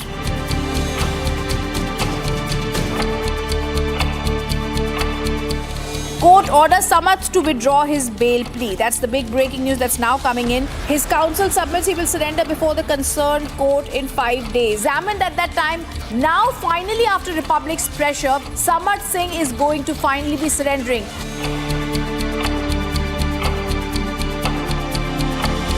And the court has now got the biggest law officer in the country, Tushar Mehta, to take on this case and say, we oppose Giribala Singh's bail. अब तक जो PM report जिस भी forensic ने देखी थी, expert ने, सबने उसको रिजेक्ट किया था. सो वी बिलीव कि अच्छे एक्सपर्ट्स हमको मिलेंगे एंड वी विल हमको चांस मिलेगा सच्चाई जानने का. आज उनको समझ में आ गया कि अब आगे चल नहीं पाएगा ऐसा काम. तो पहले उन्होंने अप्लाई किया और फिर डर के मारे फिर सरेंडर करना पड़ रहा है.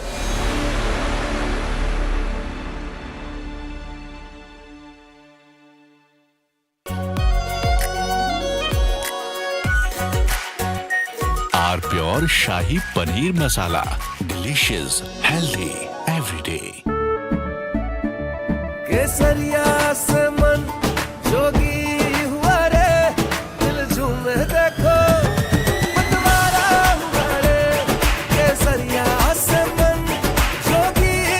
हर पल मनाओ केसरी त्योहार. विमल, बोलो जुबान केसरी. चमकी चाट से क्या बना है? सैंडविच, लस्सी और छाछ और हर घूंट में चमकी चाट. अब बताओ, स्वाद आया?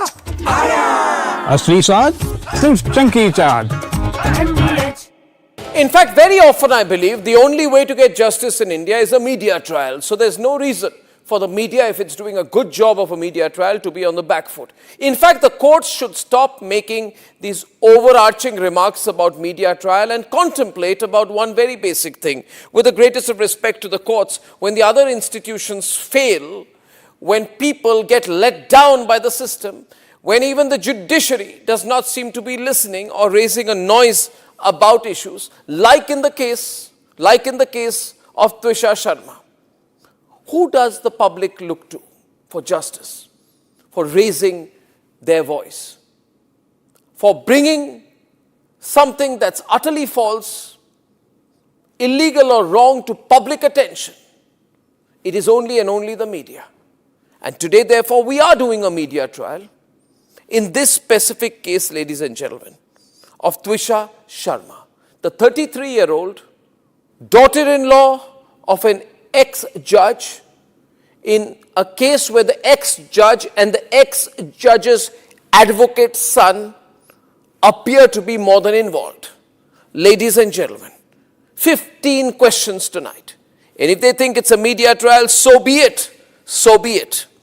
Why did the ex-judge in the case of Twisha Sharma, neither she nor her son call a police or an ambulance? What took them 57 minutes to bring the body down? Where are the 3 men who are seen in the video dragging Twisha's body, destroying evidence? What was the police doing? Did they question the house staff? Did they question the judge? Was Twisha carrying headphones in her bag, in her hand, or a rope? Where is it now?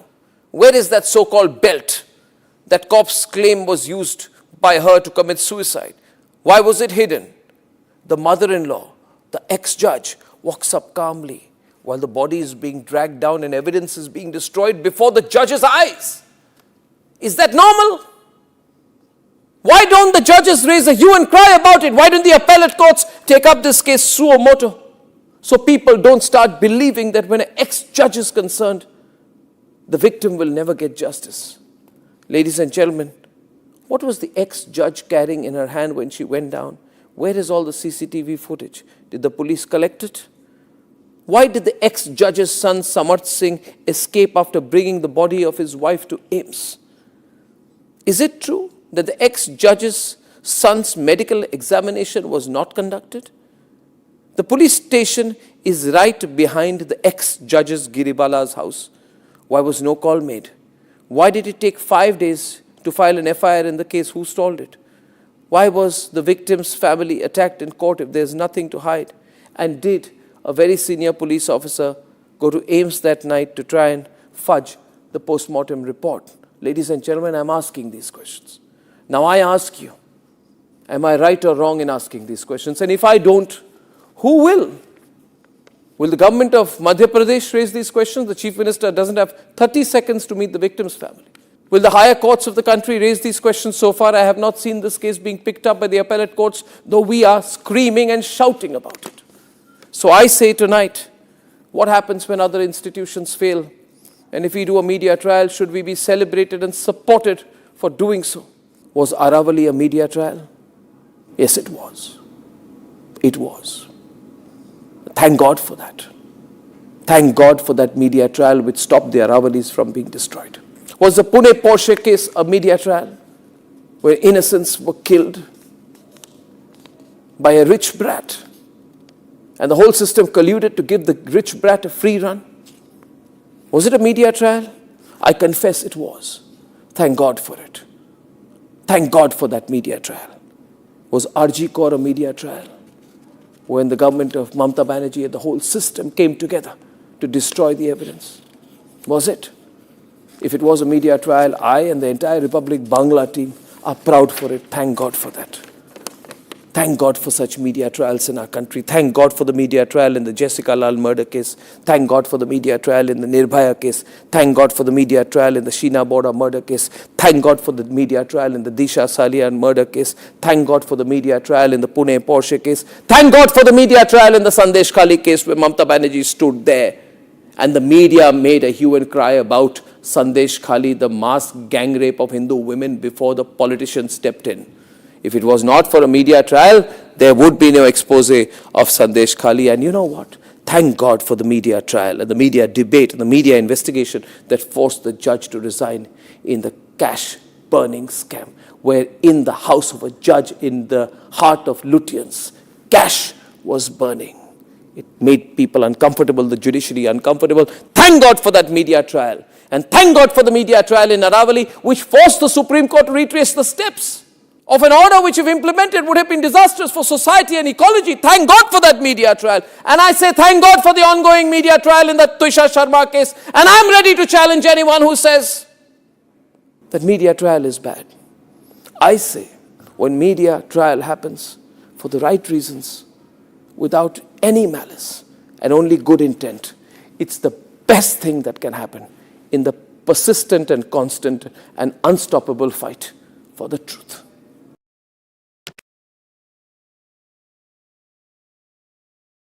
I want to start with some very disturbing pictures that have come in of a so-called right-wing leader. His name is Sushil Prajapati. He's accused of rape. After being in jail for 9 months, he gets bail, which means he's still an accused. He's an accused in a rape case. And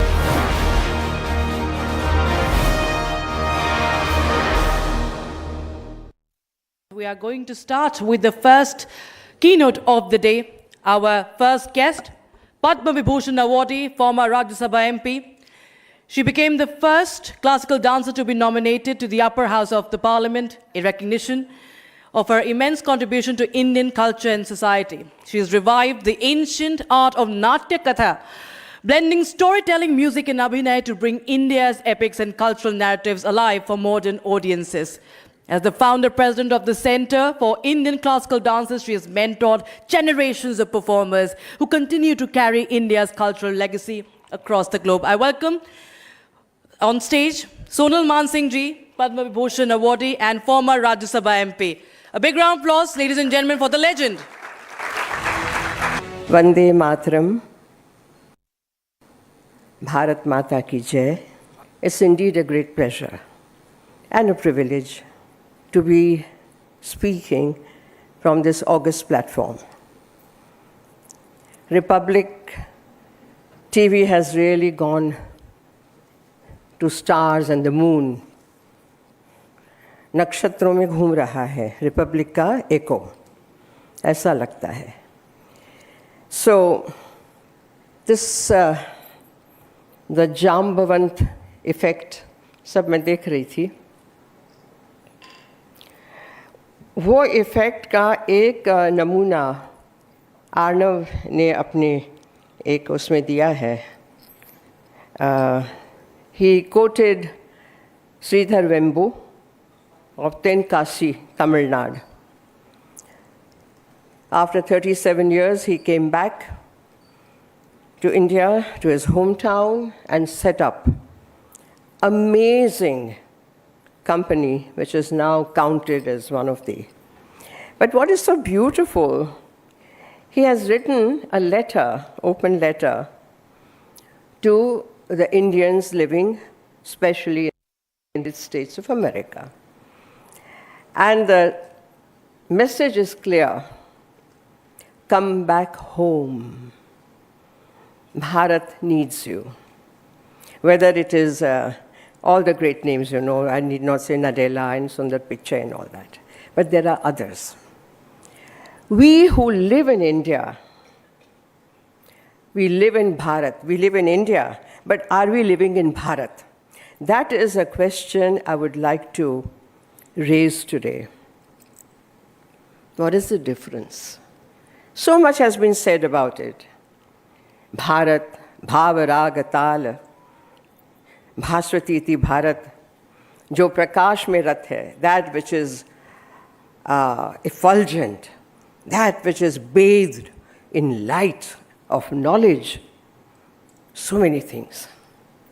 When you say India, we don't quite get that feeling. I was thinking then about the Nasadiya Sukta from Rig Veda, 10th Mandal, 129th verse, that whole sukta. You may have heard about it. Talking of quantum physics, talking about space and time, and so many things. Black holes, one universe or multiverses. Yes, but please consider this. Rig Veda is nothing less than, according to the proper calculation, nothing less than 21,000 years old, if not more. Unfortunately, India is stuck at 5,000. Bharat goes back in time, the Sanatana. So why do I want to quote this Nasadiya Sukta? I'm so amazed. You know, na asat, that which was and was not before existence, before creation came into being. You know, our little minds, our alpa buddhi, always plays around the dualities. What was there before time and space began? What was there before creation began? And this is the kind of freedom of thinking, freedom of thought, speech, which today is questioned. Today it is scary even to say what you think freely in some parts, in some of the aspects. Here, they are questioning, these Rishi Munis are questioning, वो कौन था? कोई था भी कि नहीं? और यदि कुछ था तो उसको पता था कि उसको पता भी नहीं था. My God, that kind of leap is so amazing. न दिन थी न रात था, न स्वर्ग था न पाताल था, न समय था न आकाश था. That Nasadiya Sukta Bharat owns. This is the line of questioning that has brought about a series of great thoughts down the centuries. I come to culture specifically. Deepak ji would know कि आप तो Indian foreign service के हैं, भारत का नाम दुनिया में रोशन करते हैं आप लोग, और सर जनरल साहब बैठे हैं, सब बड़े बड़े आप बैठे हैं यहाँ. लेकिन कल्चर का भी बहुत बड़ा रोल है, भागीदारी है मैं तो कहूँगी, क्योंकि from the वूम of mother till the child grows up, उसका लालन पालन संस्कार पहला गुरु है माँ. इसीलिए पहले कहते हैं मातृदेवो भव पितृदेवो भव. ये भारत की सोच है, दुनिया में कहीं नहीं है. It's a mother whose thoughts affect the child. It's a mother who brings up. अब ये पूरा जो एक संस्कार को अंग्रेजी में क्या कहेंगे I don't know. Sometimes English words fail me because some words are not translatable, but we understand what they mean. संस्कार सिंचन करना, ये जिम्मेदारी परिवार की है, family, also the education system, and also the सरकार. So very humbly, I would like to give a suggestion to the powers that be, and this is a wonderful moment for me to say what I want to say. For some years, I had been propagating the Indian Heritage Service. Indian Heritage Service. क्या होता है कि culture ministry में भी somebody from Koila Ministry, somebody from Textile Ministry, somebody from Food Processing Ministry, Railway Ministry, Forest cadre, they come and they sit on the chair and they are the arbitrators of culture. If there is an Indian Heritage Service who are properly trained, educated, informed, then I think Bharat की संस्कृति और उसके द्वारा बहुत विकास आगे हो सकता है. Do you agree with me? Yeah? Okay, good. Because it may sound a little sort of ठीक है, Indian Foreign Service, Indian Administrative Service, Indian Police Service, Indian Information Service, all services are there. When is culture going to be serviced? It's only with such informed, knowledgeable officers. That's where Bharat की आत्मा झलकती है.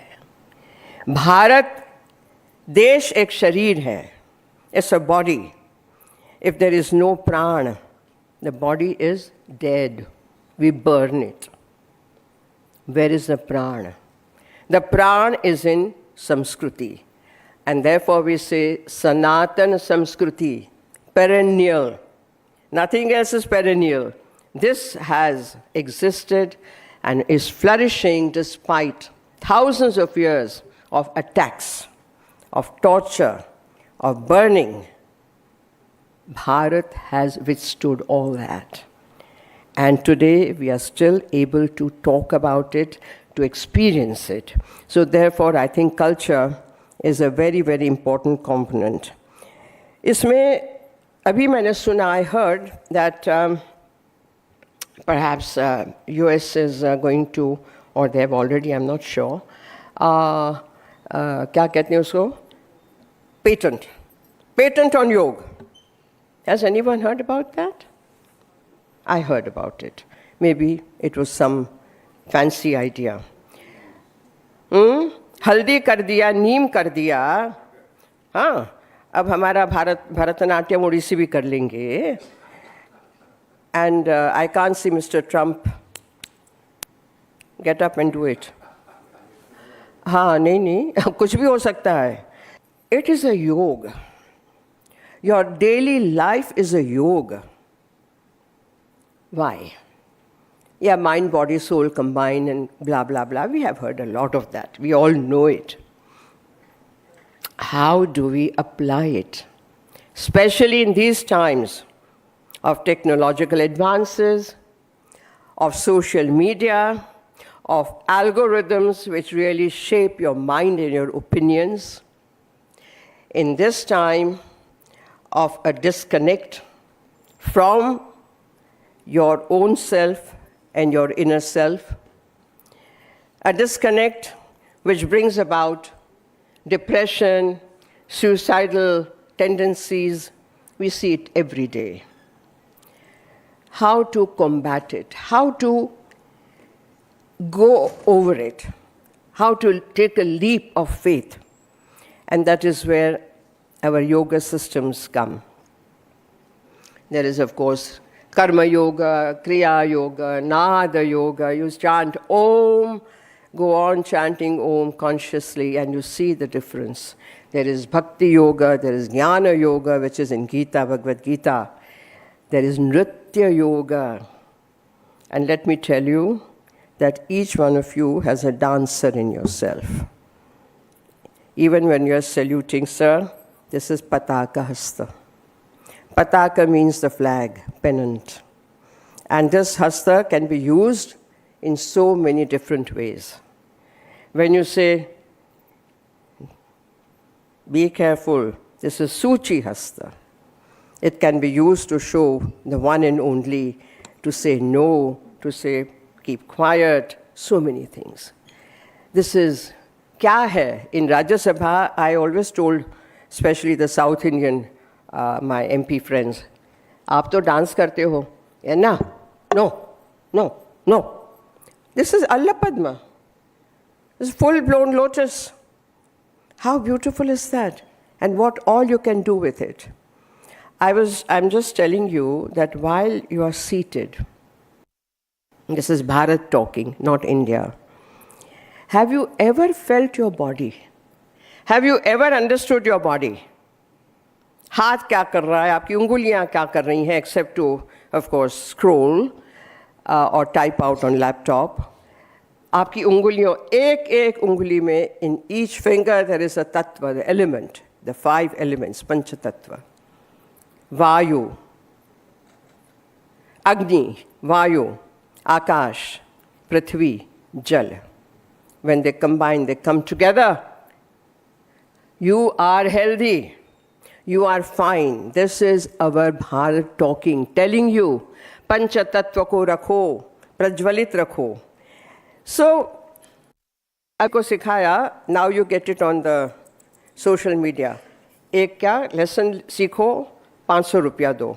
अरे भाई हाथ सीधा करो and उंगली टाइट करो. करो आप लोग तो उंगली ऐसे रहती है. क्यों? क्योंकि all the time you are only using this now. ये करो, करो. नहीं कर सकते. हाँ देखो, एक हाथ को देखो, एक उंगली को देखो, प्यार करो इस उंगली को. ये हाथ से आप खाते हैं, पीते हैं, कपड़े पहनते हैं, लिखते हैं, गाड़ी चलाते हैं, सब कुछ करते हैं. This is Bharat which combines the body with the mind, not just meditation में बैठ गए, no. So I am again and again talking about things which are so available to us and still we don't understand. एक चीज़ मैं यहाँ से फिर से और बोलना चाहूँगी कि ये जो अवार्ड्स हैं, Padma Vibhushan, Padma Bhushan, Padmashri, the highest is Bharat Ratna. I have wondered, and I'm going to also write to PM about it. लेकिन आज मैं मेरी secret बता ही देती हूँ. You would not be interested in knowing, but you should know that not one dancer has ever been awarded Bharat Ratna, whereas 6 to 7 musicians have been awarded Bharat Ratna. Do you think that's fair? Is that? The great dancers like Bala Saraswati, she was heavy, hefty, big. If she just said, Krishnani begane baro, Krishna come to me, and the audience would stand up to see, is there a baby somewhere? Rukmini Devi, who set up Kalakshetra, which is global. My Guru Kelucharan Mahapatra ji, Odissi. Japanese emperor couldn't believe this was a man showing a Nayika. Pandit Birju Maharaj. None of them got Bharat Ratna. And therefore, I think it's about time we recognize our great artists, because Bharat, Vikas bhi, Virasat bhi, to tab bachega, jab we also honor our great artists, our great minds. Bharat मेरे में है और मैं भारत में हूँ, ठीक है? भारत मेरे अंदर बसता है, जीता है, मेरे प्राण भारत में हैं और भारत मेरा है. Today, again, another question, a doubt that I have to raise. Do we deserve Bharat? Do we deserve Bharat? And I say that with full sincerity. We have taken so many things for granted. It's time we bring ourselves together. We become swastha, swam sthit, that we are within ourselves confident, assured, happy, despite whatever is coming. The whole world is suffering. We are not the only ones. But then, what is my kartavya? My kartavya is to remain balanced and spread a kind of a, not joy, but a kind of pleasure, a kind of a, smile that brings light to people. Young लोगों को देखो, जब देखो तो यूं होते हैं, बेचारे यूं कर रहे हैं, नाक उसमें लगा हुआ है या तो मज़े कर रहे हैं. There's a kind of a feeling that somewhere they are here and there. It's the focus, the yoga, the mano yoga, the laser-like attention to your passion. And this is my one key passion. We have a passion, a great passion in life, which really leads us on that path. My passion was dance. I ran away from my family in Bombay, went to Bangalore in 1963 after my BA, and never went back to live in Bombay with my family. I've suffered ups and downs. 67 in Delhi. Then for 5 years I was homeless in Delhi. Today, no one believes that Sonal Mansingh, really, she's Padma Vibhushan, she was Rajya Sabha. Oh, ये तभी की बात है. तभी की बात सोचिए how one's journey turned into a pilgrimage. A pilgrimage to Kailash, which was my dance. My Nataraja, my Natarani, they are there. When I danced in front of the south face of Kailash, can you imagine, at 18,000 feet, that I could dance for half an hour? Why? How? Passion, bhakti, and yoga. Otherwise, it's not possible. Bhakti, yes, the humility. How dare I dance before you? But please grant me that one wish. Humility is another great quality that Bharat has treasured. Bharat always says, sar jhukao. Why? Namaskar karo, tab to ye ghutna, they attack my knee. I say, don't attack, my knees are very, very precious. है ना? Paparo jo bhi hai. We are taught to sit down, put our knees on the ground, and put our head on the ground at the feet of the Guru or the Devata. Kyun? I mean, we are embarrassed. Sir, kya jhukana? Namaskar kar diya. That namaskar is not enough. Why? because that your arrogance, our vanity, has not been surrendered. Namahate, namaste, namahate, te, that which is within you, I bow to that.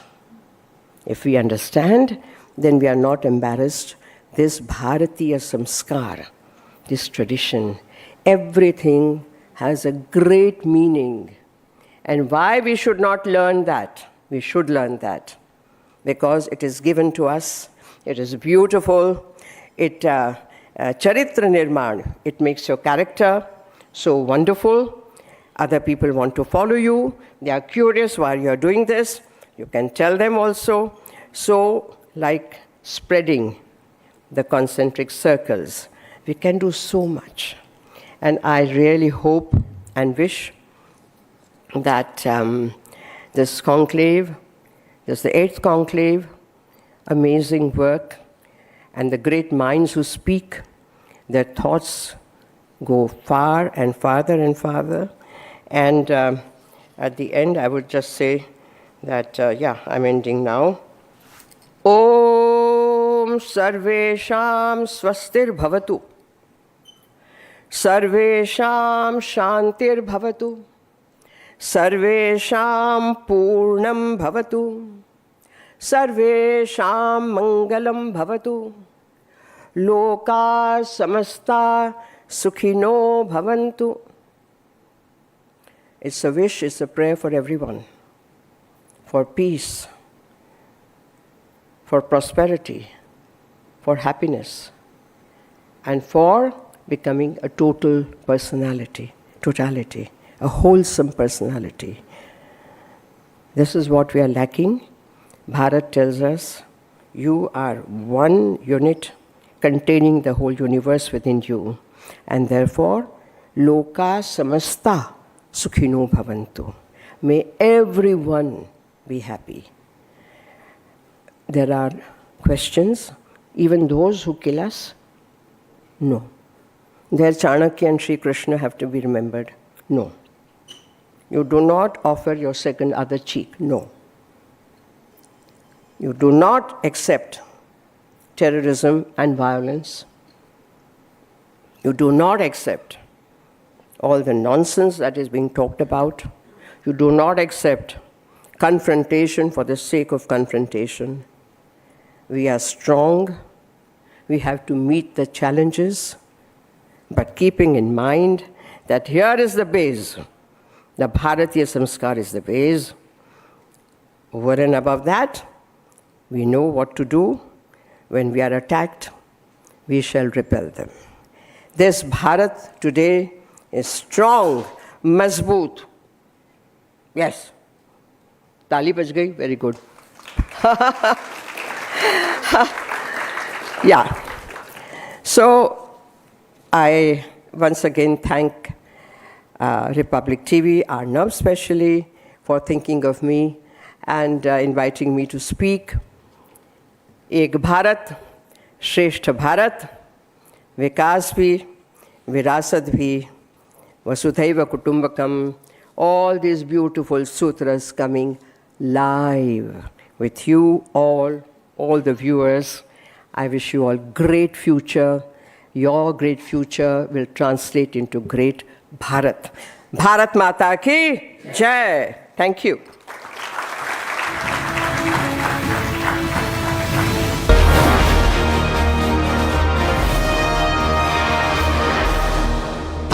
Pure सूजी pasta उबालो मिलाओ और खाओ 8 minute में तैयार क्या taste है सबका राजा प्योर मसाला। रानी इस घर में कुछ है जो टूटता नहीं। ये पिलर कभी नहीं टूटेगा। रुंगटा स्टील टीएमटी से बना। रुंगटा नहीं तो घर स्ट्रॉन्ग नहीं। रुंगटा स्टील टीएमटी बाद एकदम सॉलिड। थोड़े में ज्यादा स्वाद यही तो है इसकी खास बात। वाओ मामा क्या स्वाद है। अरे मेरे राजा सबका राजा pure masala.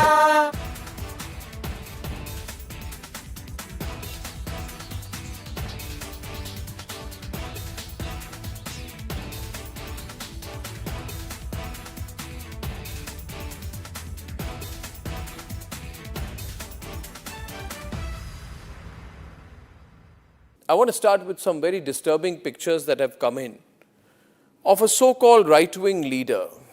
His name is Sushil Prajapati. He's accused of rape. After being in jail for 9 months, he gets bail, which means he's still an accused. He's an accused in a rape case. And the case goes back to 2025 when he took an LLB student to one place on the pretext of introducing her to a senior advocate. He drugged her drink and then he sexually assaulted her. He is still under trial for rape. He has not been released. But when he comes out, this rape accused, garlands are put on him as if he's some kind of a hero, as if he's achieved something great. Is a rapist to be celebrated, ladies and gentlemen? I ask you that question. And more than anyone else, I ask the right wing of this country. Very often I come on television and I say, yes, on several issues, I'm happy to be called a right-winger. But ladies and gentlemen, let me put it clearly. You cannot let a person like this man, this Sushil Prajapati, a leader of the Hindu Yuva Vahini, a local thug, a man accused of rape, you cannot celebrate his act of rape or celebrate the fact that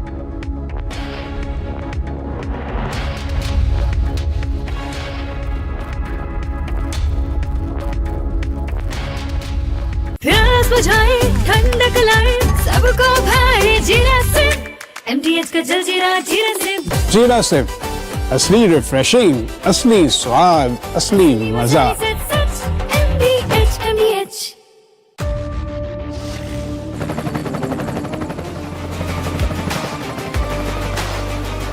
Character, the taste of success.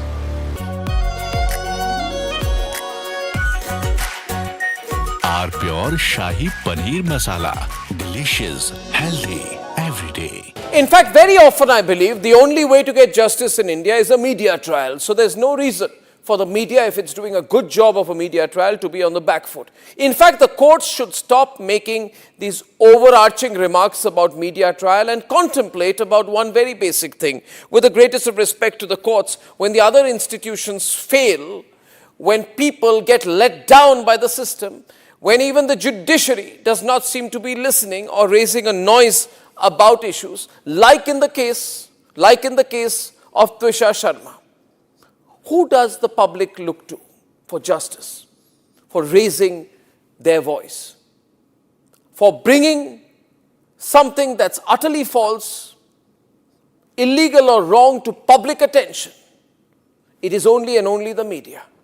And today, therefore, we are doing a media trial in this specific case, ladies and gentlemen, of Twisha Sharma, the 33-year-old daughter-in-law of an ex-judge, in a case where the ex-judge and the ex-judge's advocate's son appear to be more than involved. Ladies and gentlemen, 15 questions tonight. And if they think it's a media trial, so be it. So be it. Why did the ex-judge in the case of Twisha Sharma, neither she nor her son call a police or an ambulance? What took them 57 minutes to bring the body down? Where are the 3 men who are seen in the video dragging Twisha's body, destroying evidence? What was the police doing? From Asia's largest news headquarters, setting the agenda for Bharat.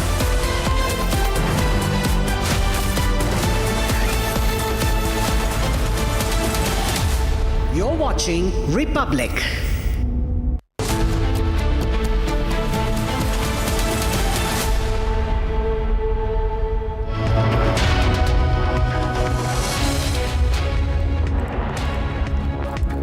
Hello and welcome viewers. You're watching Live and Breaking on Republic TV with me, Ishita Mitra. Now viewers, our campaign calling for justice in Twisha Sharma's case continue to win and create results on the ground. Now a second autopsy will begin in Bopal shortly, while the Supreme Court will take up the case tomorrow. Getting you all the updates on that on the other side, but first up a quick check at the top headlines. Headlines brought to you by Canara Bank. Together we can. A panel of doctors from Delhi AIIMS have arrived in Bopal AIIMS and the autopsy will begin shortly.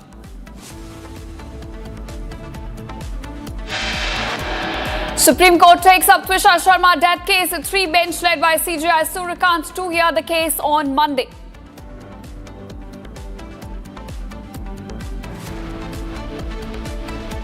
Republic's relentless campaign ensures top court takes suo motu cognizance of Twisha Sharma death case.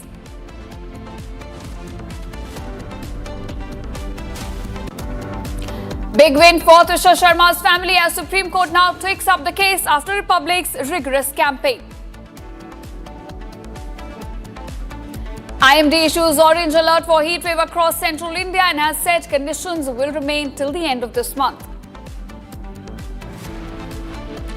US Secretary of State Marco Rubio to hold bilateral talks with External Affairs Minister H.S. Shankar before participating in Quad foreign ministers meet in the capital. A shooting reported near the White House. Trump was inside the White House during the time of shooting. Suspected shooter killed on the site.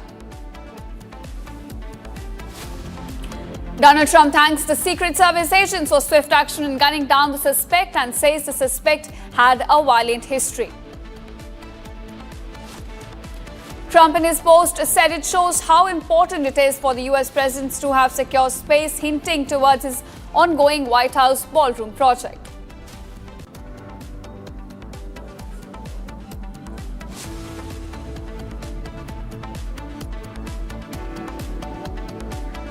Welcome viewers, a top focus at the Sun of fresh developments are coming to light in Twisha Sharma case. Now the SIT is currently interrogating the accused husband Samarth Singh, and Republic in fact has accessed some key details from the ongoing interrogation. Now some of the key points that in fact Samarth has raised during this interrogation. Now he's alleged that Twisha's behavior changed following her pregnancy. In fact, he goes on to claim that Twisha did not wish to lead a domestic life. Instead, she aspired to lead a glamorous lifestyle. Now, he goes on to mention that her behavior underwent a change after the pregnancy was confirmed on April 17th. He also recounts that tickets, in fact, had been booked for him and Twisha to travel to Bengaluru. However, Twisha suddenly refused to go to Bengaluru and insisted on going to Ajmer to stay with her brother. Now, remember, these are allegations that have been made by the accused husband, and they are in line with what, in fact, the mother-in-law had also been saying. Now, the mother-in-law, in fact, had been going from one platform to another, trying to character assassinate her dead daughter-in-law, and this is what the husband is also sort of hinting at during the interrogation. All right, now these are the key details which are coming to light from the interrogation which is underway. Now, Samarth Singh, the accused husband, in fact, has confessed that during the interrogation which is still underway to the SIT, he says that Twisha's behavior essentially changed following a pregnancy which was confirmed on April 17th. He goes on to mention that Twisha did not want to lead a domestic life. Instead, she aspired to live a glamorous lifestyle. Now, these are just allegations, nothing backed by proof as of now, which have been made by the accused husband and are in line with what the mother-in-law had also been hinting at during the press briefings. Both the accused in this case, the mother-in-law Giribala Singh and the accused husband Samarth Singh, continue to point blame on Twisha for the kind of lifestyle that she wanted to live and how she did not want to take up this or to continue this pregnancy, in fact. Now, he goes on to mention that there were several changes which were, in fact, reflected in her behavior post the confirmation of her pregnancy on April 17th. And he also goes on to recount that tickets had been booked for both of them. Both of them were set to travel to Bengaluru, but Twisha suddenly refused to go to Bengaluru and insisted on going to Ajmer instead to stay with her brother. Now, these are some of the key details that Republic, in fact, has accessed based on what Samarth, in fact, has been saying to the special investigative team as the probe in this case still continues. Now, viewers, remember, Twisha, in fact, had detailed in her messages which were exchanged with the mother during the last few days that she was going through verbal torture inside her marital home. And now these allegations stand in complete contradiction to what Twisha had revealed to her mother, but they are in line with what the mother-in-law had been saying so far trying to deflect blame from the accused husband. So as the probe continues, Republic will continue to monitor minute-by-minute developments and getting you all the details of what is happening, not just in the courtroom, not just at AIIMS Bhopal, but also with regards to the interrogation being carried out by the SIT. Now, Samarth, who in fact has confessed to SIT, we have some details of that. Now, in fact, my colleague Shambhavi also joins me with more details on this. Shambhavi, break it down for us. What exactly Samarth has now confessed to SIT as the probe in this case continues? Now, from the outset, it looks like he's trying to deflect the blame, saying that Twisha's behavior changed post-pregnancy.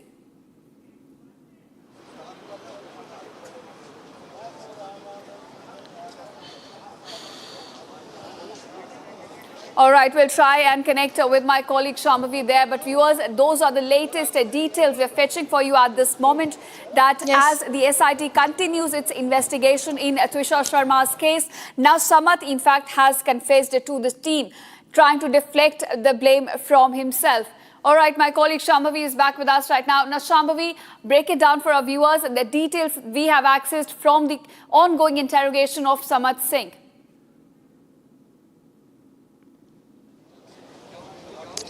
Well, yes, what even the mother has said in this case is there was an argument between the couple just on 12th of May because Twisha had to go to Ajmer for something on 13th of May and Samarth did not agree with it. Samarth didn't want Twisha to leave for Ajmer, and even the family, Twisha's family was planning to visit Bhopal on 13th of May but was asked by Twisha's in-laws to not come because of certain reason. And what Samarth has been claiming in his interrogation, as we know that yesterday he got a 7-day police remand and he was sent to a 7-day police remand, and of course the custodial interrogation is happening at the moment, and in the interrogation some information has been released saying that Samarth has said Twisha did not like the domestic life. She wanted to live a glamorous life. She wanted to have a glamorous lifestyle. We all know that Twisha was also Miss Pune a few years ago, had a glorious career in the film industry.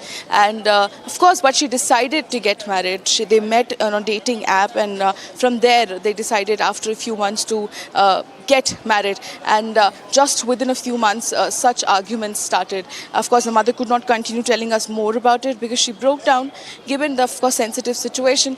But these are the details that we are getting from Twisha's family as well as from Samarth Singh's interrogation. Right. Now, Shambhavi, all these allegations which have come to light, they stand in complete contradiction to what the family has been saying so far. In fact, the family has gone ahead and refuted all of these allegations made by Samarth. So help us understand, what is the family saying right now in response to these allegations?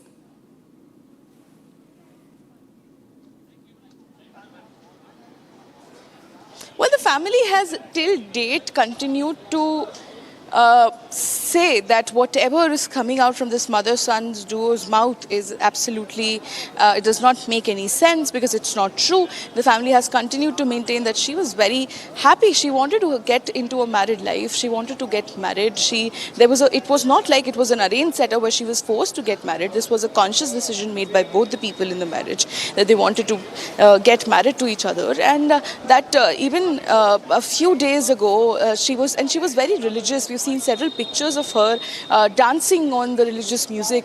We've seen pictures of her at various religious places, and whatever claims that have been made by the son and the mother duo in this case have been discarded time and again. Even the mother claimed that she was a drug addict and that she had a habit of taking drugs, but there was no drug found in the post-mortem. There was nothing which was found. She said that what the mother as well as the son has said, and even in the interrogation has said that she did not wanted a baby. Her behavior changed after pregnancy. But from the chats that we have seen, what Twisha was seeing talking to her family members and friends, we said that she's saying that they want me to abort the child and that I'm trapped. And I don't understand because Samarth feels that this is not his baby. This is somebody else's baby. Right, even before the allegations made by the mother-in-law Giribala Singh have proven to be false. So we'll of course have to see how this investigation pans out in this case. Now, Sharma, do continue to stay with me. I also have a reaction coming in from Twisha's sister-in-law, in fact, Rashi Sharma, who's spoken to my colleague Satyavijay on these allegations. Viewers, let's take a listen. Sir an apple never falls far away from a tree. आप सभी ने सुना है. That is exactly the scene in the case here. जो mother कर रही थी Mrs Girbala Singh, the son mister Samarth Singh is doing exactly the same. After hearing this I'm angry right now because I know what my sister-in-law, like, she had gone through. I know what she had gone through and Hindi में थोड़ा सा मैं चाहूँगा आप बात करें क्योंकि वो फल पेड़ से ज्यादा दूर नहीं गिरता है. ये वही सिचुएशन है जो माँ कर रही थी मिसेस गिरबाला सिंह. उनके बेटे मिस्टर समर्थ सिंह भी वही चीज कर रहे हैं.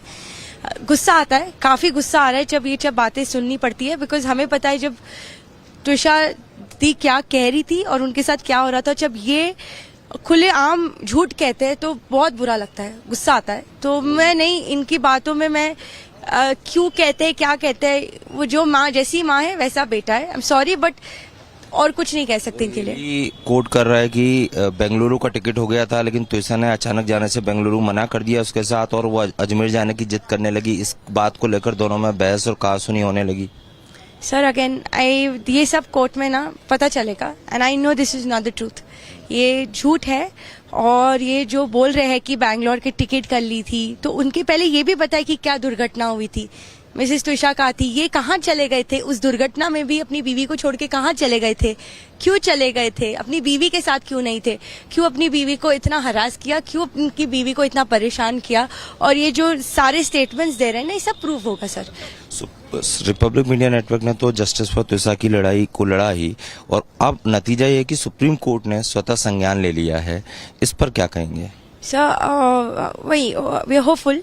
आई mean we glad to all those who have supported us. I mean, us no, but Twisha Di, to all those who have supported Twisha Di, her parents and everyone in this fight. I mean, this would have not been possible, but I'm glad and Supreme Court ने खुद suo moto किया है on the very reasons of alleged discrepancies in the entire investigation so far. So that's a big thing in itself and we hope that जितने भी answers चाहिए सभी को वो मिल जाए. We would want for Twisha to rest in peace. Finally अब आपने कुछ तय किया कि आज पीएम होने के बाद त्विशा का हिंदू रीति रिवाज से अंतिम संस्कार कहाँ करेंगे, भोपाल में या नोएडा में? मतलब चूंकि अब परिवार जिस चीज का इंतजार 12 मई से कर रहा था वो क्षण आने को है. सर वो उनके फादर बता सकते हैं. My father can speak about this better. All right, here's my colleague Shambhavi continues to stay with me. Now, Shambhavi, there's action happening in Bopal as well. Today, we are expecting a second autopsy to begin shortly. So, according to your sources, what is the timeline we're looking at for this entire process?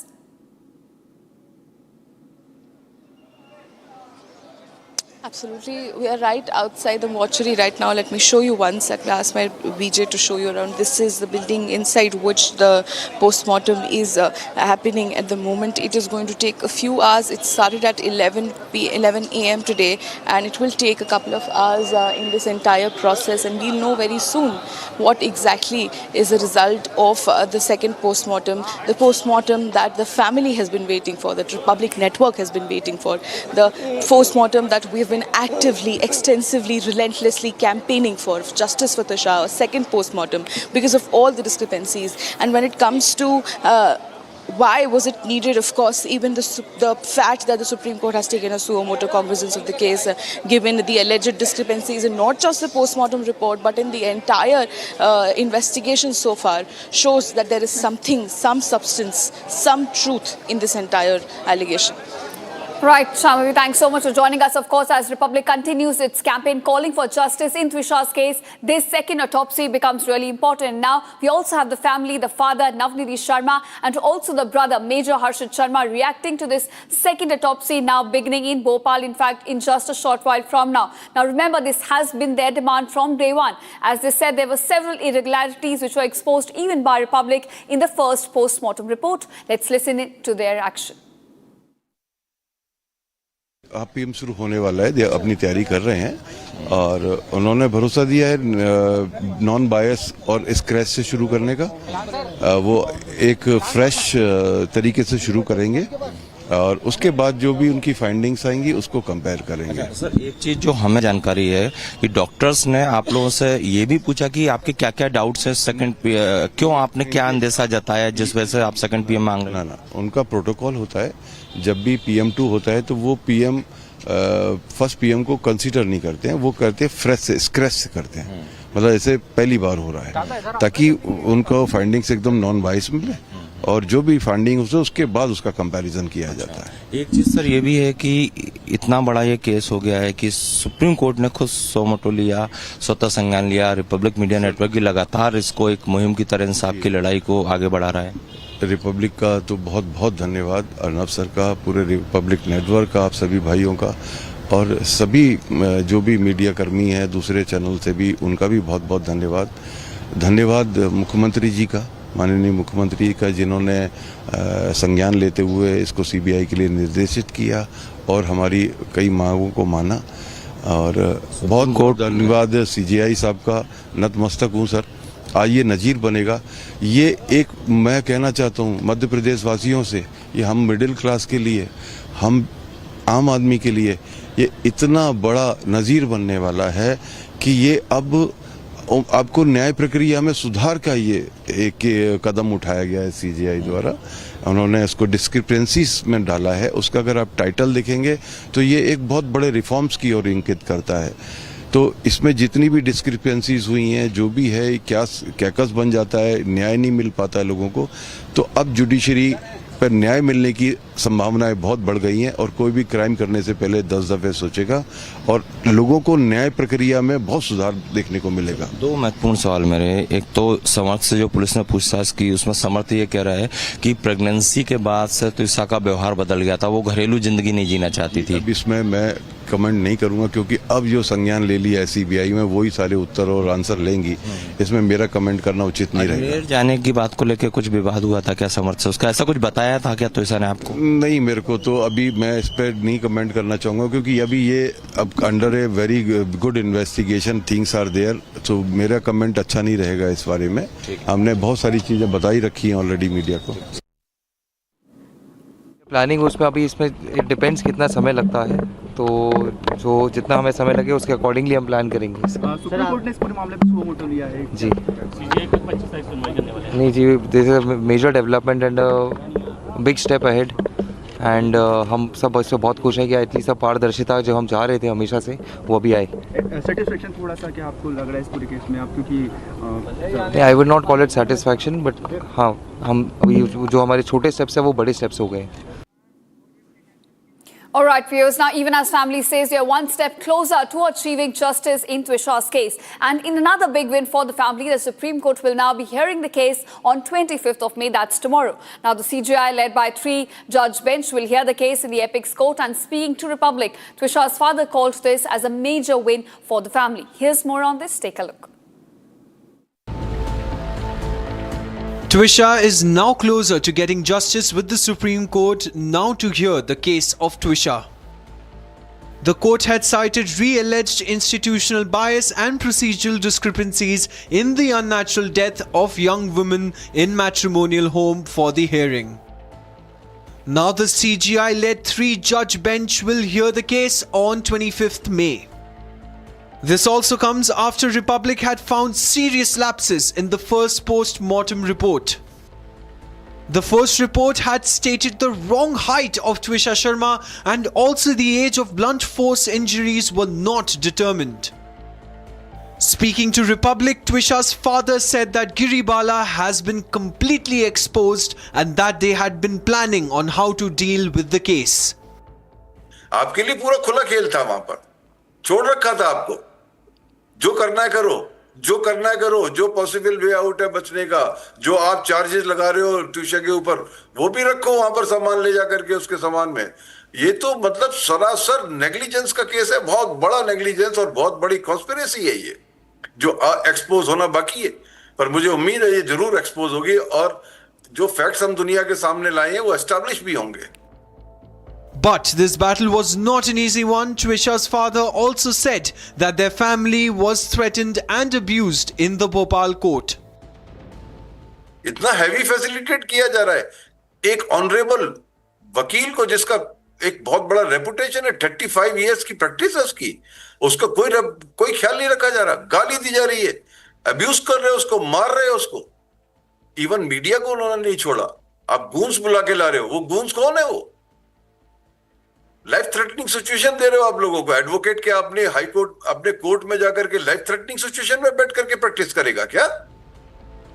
After Supreme Court takes cognizance, Twisha's father calls this as a big win. बहुत बहुत धन्यवाद supreme court का, CGI साहब का बहुत बहुत धन्यवाद जिन्होंने संज्ञान लिया। और मैं थैंक्स स्टार्ट करूंगा देना पहले अपने अर्नब जी को, रिपब्लिक टीम को, जिन्होंने मेरे को बिल्कुल डूबे हुए आदमी को एकदम उठा दिया, तैरना सिखा दिया उसने। प्लस मैं आज जिसमें ये भी जोड़ना चाहूंगा कि सीएम मोहन यादव सर ने भी हमारे संज्ञान को लिया और हमारी चीजों को बहुत आगे बढ़ाया। सभी का और सभी भारतवासियों का जिन्होंने सहयोग दिया हमारे इसमें सबका बहुत बहुत धन्यवाद। अब मुझे न्याय की उम्मीद बहुत बढ़ गई है, मेरे को लगता है कि मुझे न्याय मिलेगा। Republic coverage ensured the highest court takes suo motu in cognizance. And now all eyes are on the 25th of May and Twisha is now closer to getting justice. All right, viewers, that's all we could pack in this edition of Live and Breaking. Thanks so much for watching and stay tuned to Republic TV. Coming up after a very short break, US Secretary of State Marco Rubio to hold bilateral talks with External Affairs Minister S. Shankar before participating in Quad Foreign Ministers meet in Delhi. Getting you all the updates on that on the other side. Stay tuned.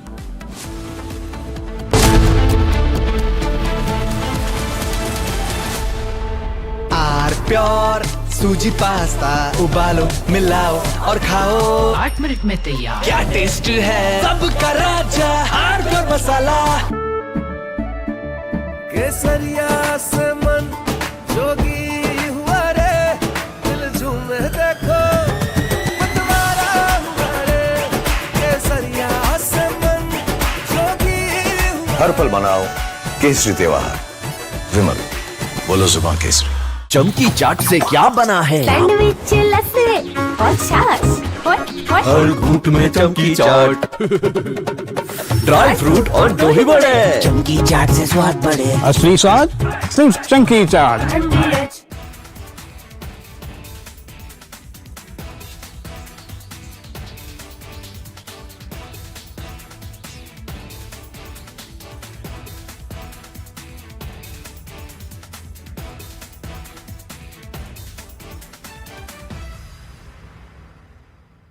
I want to start with some very disturbing pictures that have come in of a so-called right-wing leader. His name is Sushil Prajapati. He is accused of rape. After being in jail for 9 months, he gets bail, which means he's still an accused. He's an accused in a rape case. And the case goes back to 2025 when he took an LLB student to one place on the pretext of introducing her to a senior advocate. He drugged her drink and then he sexually assaulted her. He is still under trial for rape. He has not been released. But when he comes out, this rape accused, garlands are put on him as if he's some kind of a hero, as if he's achieved something great. Is a rapist to be celebrated, ladies and gentlemen? I ask you that question. And more than anyone else, I ask the right wing of this country. Very often I come on television and I say, yes, on several issues, I'm happy to be called a right-winger. But ladies and gentlemen, let me put it clearly. You cannot let a person like this man, this Sushil Prajapati, a leader of the Hindu Yuva Vahini, a local thug, a man accused of rape, you cannot celebrate his act of rape or celebrate the fact that the rapist is out on bail. If that is the message we want to send to our society, and if all the BJP leaders want to be quiet about it, I want to ask them, why are they quiet about this? Why are they quiet? In the silence of the BJP leaders, is there a tacit support to this person? Is there a feeling that anyone who wears or puts a, proclaims that he is from a so-called Hindu organization, that he will be allowed to get away with absolutely everything, including an act of rape? Is there a feeling that this man, do right-wingers feel, this man, this accused rapist is one of our own? So hence, regardless of what happens, one of our own should never be accused. It's like all those people, those radical Islamists who say that as long as the act of murder or crime of terrorism is carried out by a Muslim, it must be defended. This very thought, ladies and gentlemen, is completely unacceptable. And we need to make the point more strongly because it's not the first time this has happened. This happened in the case of Bilkis Bano. When in Gujarat, the rapists of Bilkis Bano came out, they were greeted with tikas and sweets. And it was happening openly. This was an act of defiance. A manner of saying, so what? It is a Hindu who carried out the act of rape and hence we will celebrate him, we will forgive the person. Ladies and gentlemen, we are nobody to forgive and the last thing we should do is celebrate rapists. This was a shameful moment then, this is a shameful moment now. Sengar was another shameful moment when some people said, oh, Sengar is from the BJP and hence he can be seen smiling after carrying out the act of rape and people would celebrate him and say, no, our leader can do no wrong. That was another shameful moment for the right wing. And ladies and gentlemen, Jayant Sinha, remember, son of Yashwant Sinha, stood there, ladies and gentlemen, and garlanded people accused of lynching. And he had come to my studio and I had told him, Jayant, I think you should be ashamed of what you've done. Because for all the good you will do in your political career, this moment will be the black spot on your career. And therefore, my point is to those who call suspicion, whatever is there that you wanted to clear.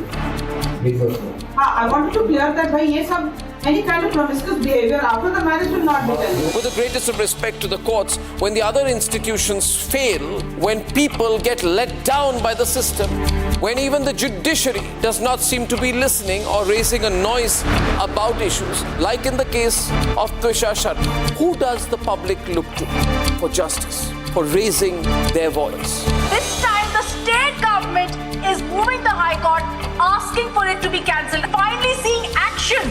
Which means most likely she will be arrested. Yes. I'm proud of the media trial that is going to lead to the arrest of a judge. She has dialed a district judge at 11:06 p.m. If this has been with the judiciary for all these days, how the hell did she get the anticipatory bail? No, I will not have any more. गायब क्यों? चलो बड़े भाई आप ऐसे हाथ please note madam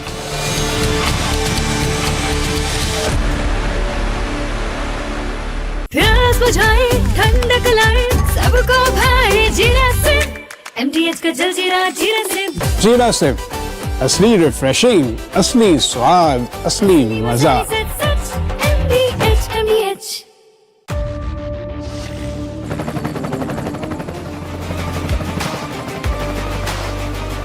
Character, the taste of success.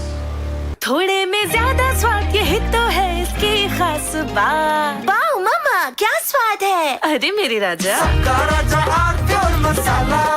In fact, very often I believe the only way to get justice in India is a media trial. So there's no reason for the media, if it's doing a good job of a media trial, to be on the back foot. In fact, the courts should stop making these overarching remarks about media trial and contemplate about one very basic thing. With the greatest of respect to the courts, when the other institutions fail, when people get let down by the system, when even the judiciary does not seem to be listening or raising a noise about issues, like in the case of Twisha Sharma, who does the public look to for justice, for raising their voice, for bringing something that's utterly false, illegal or wrong to public attention?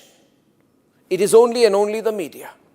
And today, therefore, we are doing a media trial in this specific case, ladies and gentlemen, of Twisha Sharma, the 33-year-old daughter-in-law of an ex-judge.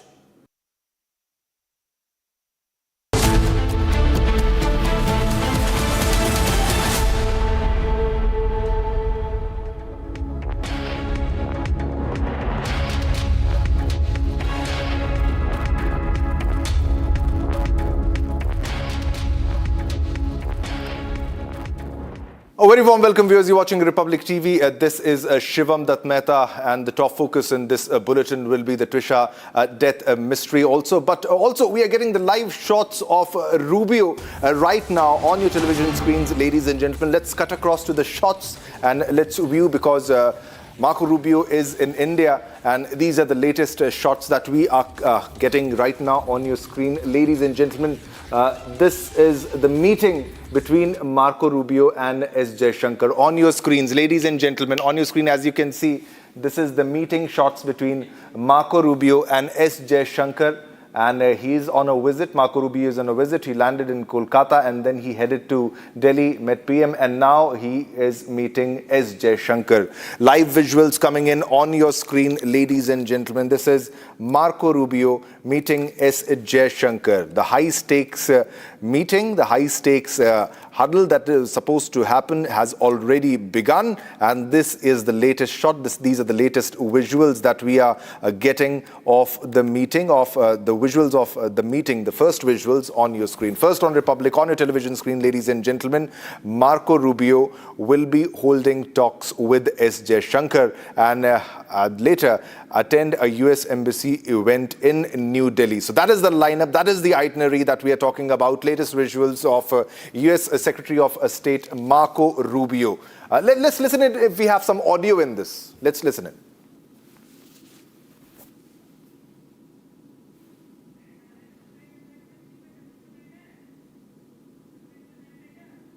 These are complicated, as strong, very confident, very open.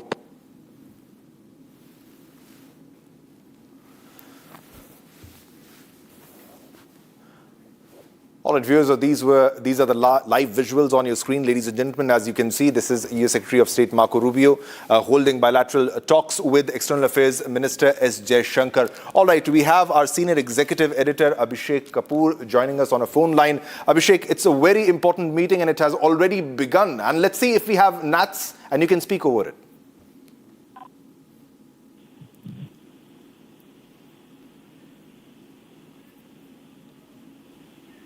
Abhishek, it's a high-stakes meeting. Well, yes, absolutely, Shivam, and big one, big diplomatic event happening in New Delhi.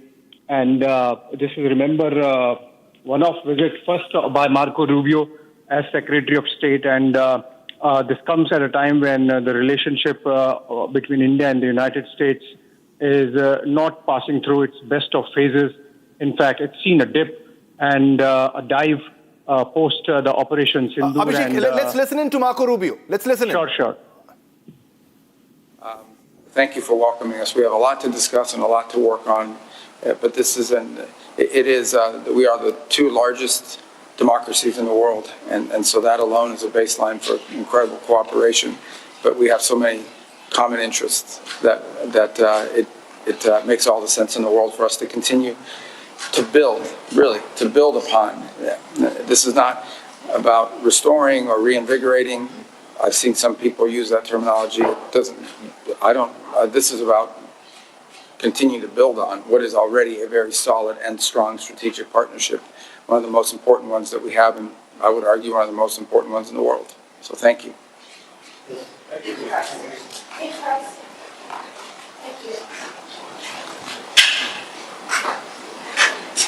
This was Marco Rubio speaking, and this is the meeting between him and Dr. S. Jaishankar. Abhishek Kapoor continues to be with us in this broadcast. Abhishek Kapoor, if you can put this into perspective, what does it mean for India, and how is India going to benefit with this interaction and this visit of Marco Rubio? Well, you see, what we saw in the opening statements were just niceties and diplomatic protocols being followed, but I'm sure if when the cameras are off, ideally, there would be some frank and, free and frank conversation on how things are looking so far as the larger India-United States relationship is concerned. We have seen a dip for sure coming in post-Operation Sindoor and the kind of positioning that happened from Washington, D.C. insofar as its role in facilitating a dialogue is concerned. Abhishek, I would request you to stay with us. Jaishankar is speaking. Dr. S. Jaishankar. and a relationship that impacts and influences other regions in the world. And that is because we have converging interests on many issues and in many parts of the world.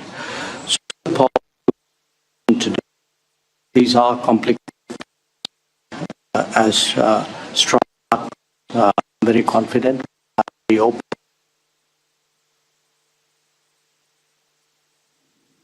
All right, so there seems to be a bit of an audio issue there, but these are the live visuals, latest visuals indeed. Abhishek, over to you.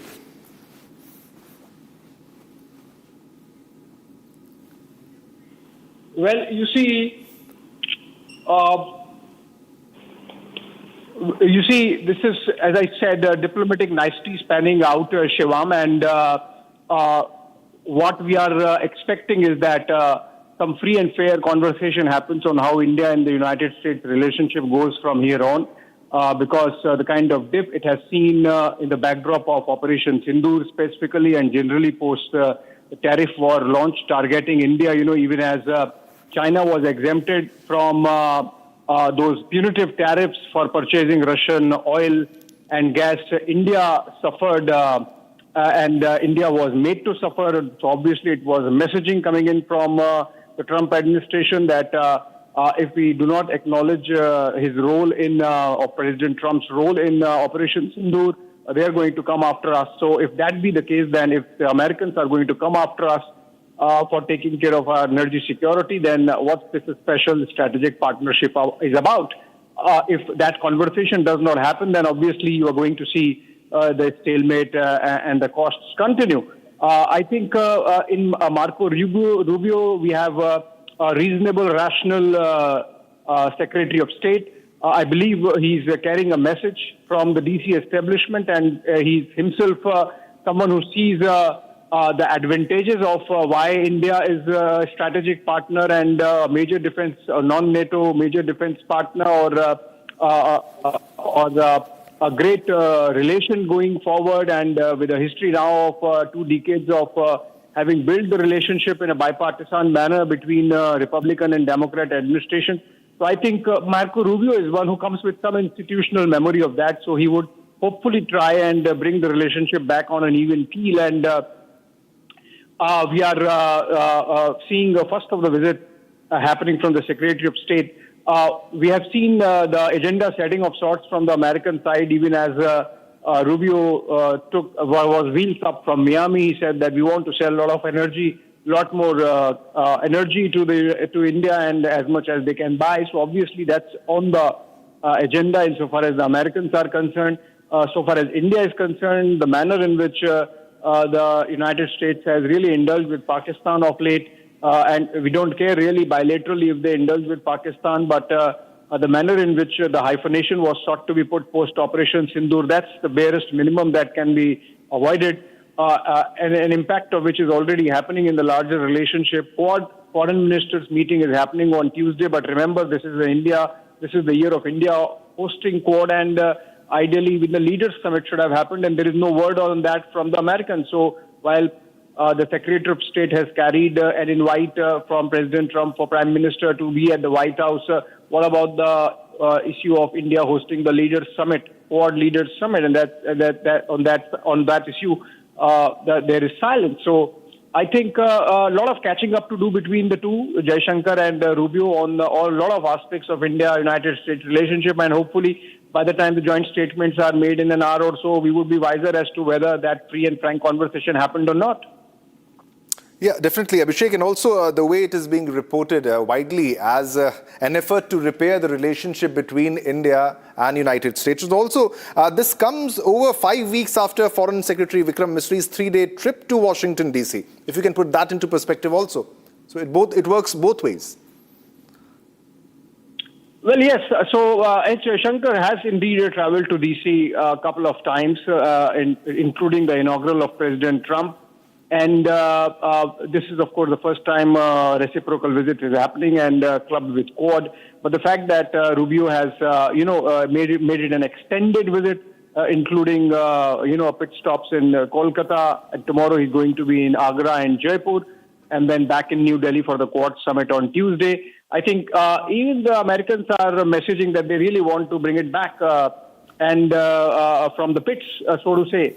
But what is important is everything depends on what the substance of these talks that are happening, whether India is concerned on energy security and the fact that while we can always buy more American oil, the economics of it is killing, and if there is a gap of about 25 to 40% in terms of landing price for American oil vis-a-vis Russian oil, India would want its sovereign freedom to exercise that right to minimize our costs. And the Americans cannot be dictating, more so when we have seen a very genuflecting President Trump in Beijing.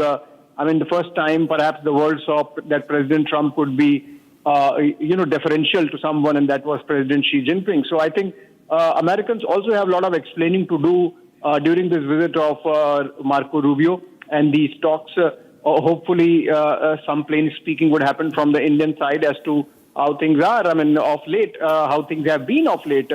And then you look at the role that the Americans have played vis-a-vis Pakistan. So Russia is one aspect and Pakistan is another. The fact that Americans, despite knowing the role of Pakistan in Pahalgam terror attack, the fact that their vice president was in India and Jaipur with family when Pakistan launched that attack on civilians in the tourist spot of Pahalgam last year, and the fact that subsequently we have seen the Americans renewing their contract for maintenance of and upgrade of F-16 fighter jets that Pakistanis used during their war with India in Operation Sindoor. All those issues are there which need to be discussed threadbare. Plus, of course, if you look at the Iran war and its destabilizing consequences as for the rest of the world, so specifically for India, I mean, for about 40% of our energy needs coming in from the Gulf, and the disruption that it has caused over the last 2.5 months,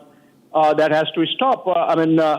And to that extent, as I said, Shivam, unless some plain speaking happens and it leads to some results, it would be almost 2 decades of hard work on making this relationship, which was described by President Bill Clinton as the most natural partnership between two democracies, to retrieve it from near collapse is something which is, the onus is now on Marco Rubio and Jaishankar in these talks. Yeah, definitely. So defense cooperation, energy security, that will be part of the key agenda. Thanks a lot, Abhishek, for putting this into perspective and sharing the latest details on what it means for India and United States. All right, viewers.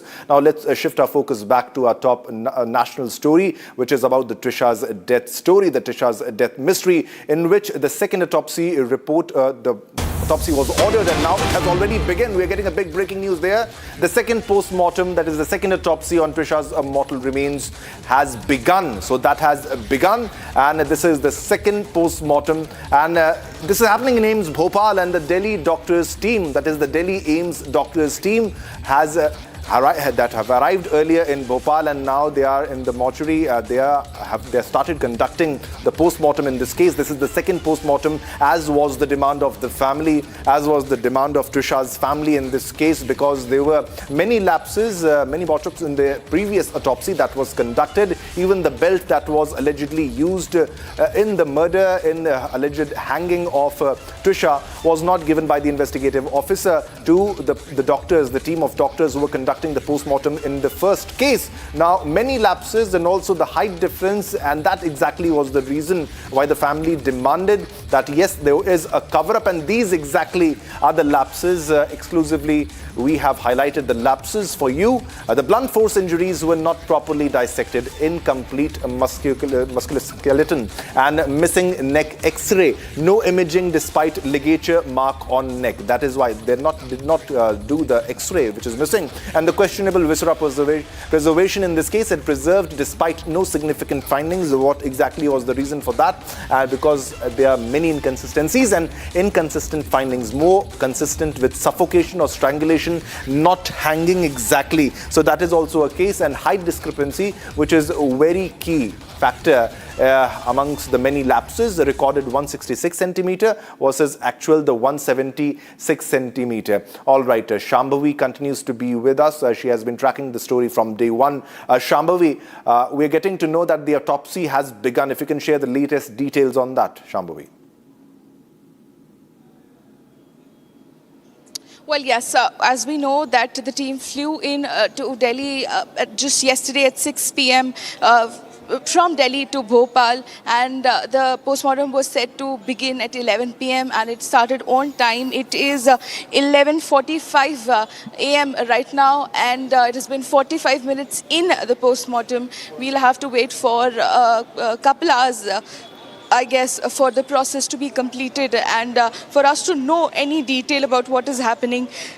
But given the investigation of what even Republic has been doing extensively and the information and the facts that we have seen in the case, we are sure that something new and something substantive is going to come in this postmortem. There are several discrepancies in the previous postmortem report which was done in AIIMS Bhopal. That is why the family has been asking for a second postmortem. And after the district court rejecting their appeal of the second postmortem, what the family did is they appealed in the Jabalpur High Court, and the High Court said yes. The High Court said yes, the family has the right for them to conduct a second postmortem. And today is the day when that postmortem is being conducted. Everybody is very hopeful. The family is hopeful. The Republic is hopeful, and we are hoping for something substantive, something solid to come out of it that will prove and that will explain to us, that will help us understand what exactly happened on the night of 12th May.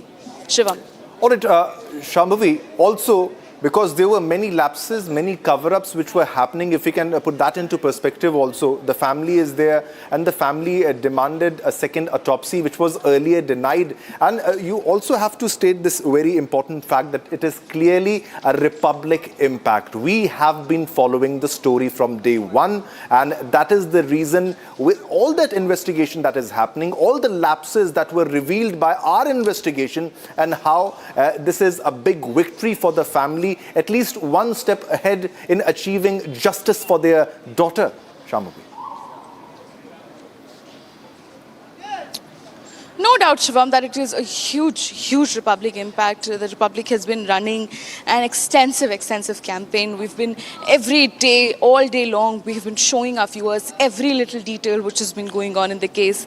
Every nook and corner of this case with the investigation. We have chased, from chasing and confronting Giribala Singh to questioning Giribala Singh's and Samarth Singh's lawyer, to going after Samarth Singh, to making sure that he answers for his the fact that he has absconded. He was absconding for 11 days. We have done relentless coverage of the case, and because we've been fighting for justice for Twisha, and this is a reward. This is a reward that we are able to stand here outside while the second postmortem is being conducted in the mortuary. This is a reward that the Supreme Court has taken suo motu cognizance of the case, and now the matter will be heard in the topmost, in the apex court of the country. This is a reward that a notice has been issued to Giribala Singh in the application of cancellation of anticipatory bail. So this is an extensive campaign. This is relentless fighting of the Twisha Sharma's family and Republic along with them that we are able to see this day. And when it comes to the discrepancies and irregularities in the postmortem report, of course, there has been many, not in just the postmortem report, there has been many discrepancies, many irregularities throughout the investigation. That is why even Supreme Court had to intervene. Supreme Court had to take, the MP government had to give up. The MP government asked for an administrative inquiry to be initiated against Giribala Singh and her capacity to work as a president. The BCI, the Bar Council of India, cancelled Samarth Singh's license to practice law. So where there has been action taken left, right and centre as a result of Republic's extensive Justice for Twisha campaign. Shivam.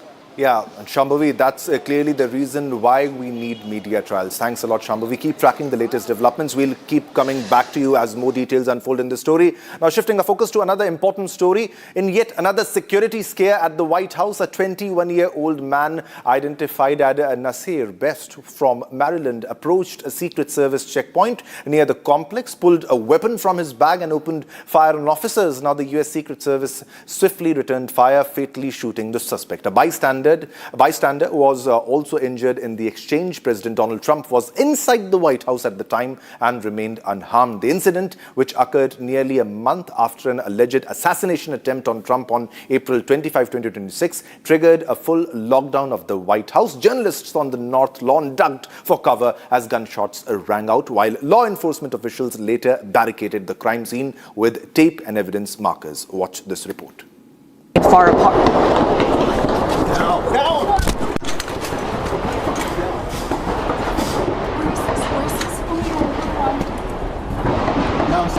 In yet another security scare at the White House, a 21-year-old man identified as Nasir Best from Maryland approached a Secret Service checkpoint near the complex, pulled a weapon from his bag, and opened fire on officers. The U.S. Secret Service swiftly returned fire, fatally shooting the suspect. A bystander was also injured in the exchange. President Donald Trump was inside the White House at the time and remained unharmed. The incident, which occurred nearly a month after an alleged assassination attempt on Trump on April 25, 2026, triggered a full lockdown of the White House. Journalists on the North Lawn ducked for cover as gunshots rang out, while law enforcement officials later barricaded the crime scene with tape and evidence markers. To hear or see from the president, despite all of this taking place, some questions.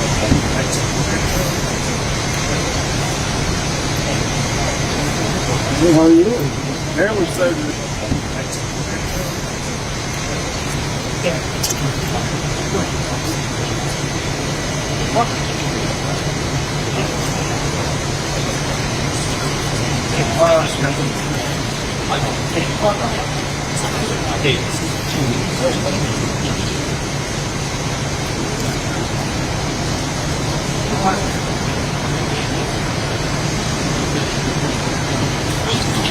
Yeah, that's probably interesting. You just mentioned John filling around.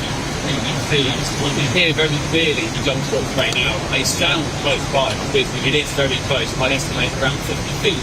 And if you were to fire shots from the corner of the main entrance towards the White House, the first kind of target the first kind of target is those attendants that are doing the immediate next.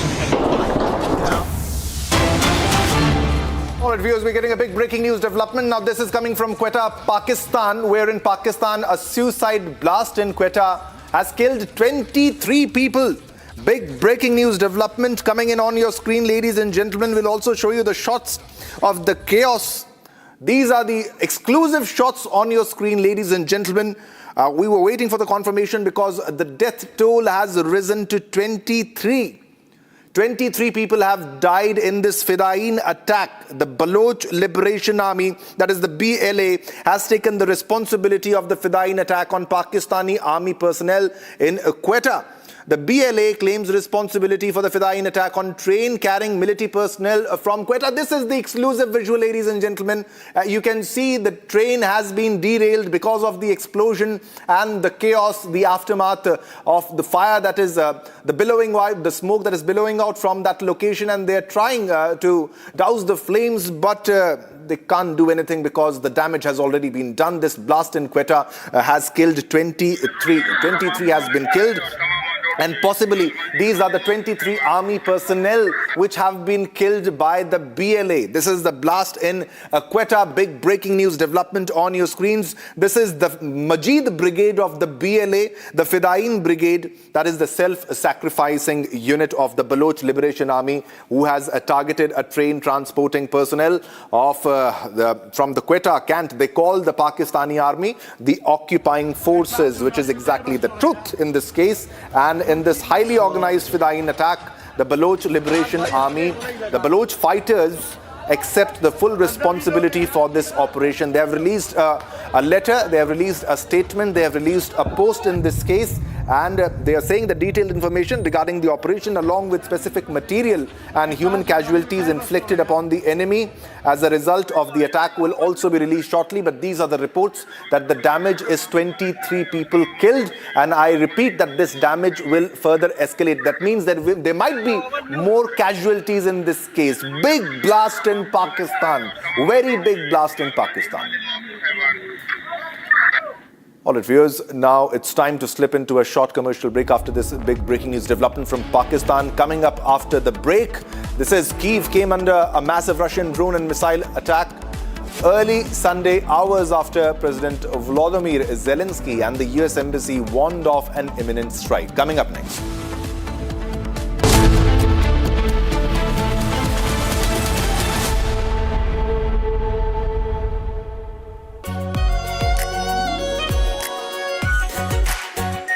R pure shahi paneer masala, delicious, healthy everyday. Honey, इस घर में कुछ है जो टूटता नहीं। ये pillar कभी नहीं टूटेगा। रुंगटा स्टील टीएमटी से बना। रुंगटा नहीं तो घर स्ट्रॉन्ग नहीं। रुंगटा स्टील टीएमटी बार एकदम सॉलिड। चमकी चाट से क्या बना है? आलू चाट या फ्रूट चाट, स्वाद बनाए चमकी चाट। क्या बात है? स्वादिष्ट पकोड़े और परेशान, अरे चमकी चाट है इसकी जान। असली स्वाद सिर्फ चमकी चाट।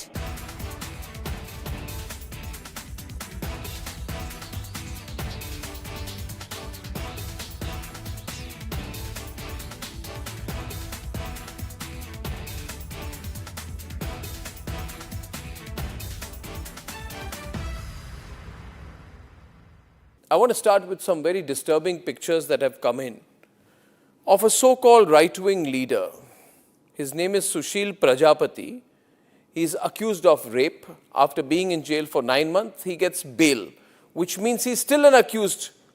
He's an accused in a rape case. And the case goes back to 2025 when he took an LLB student to one place on the pretext of introducing her to a senior advocate. He drugged her drink and then he sexually assaulted her. He is still under trial for rape. He has not been released.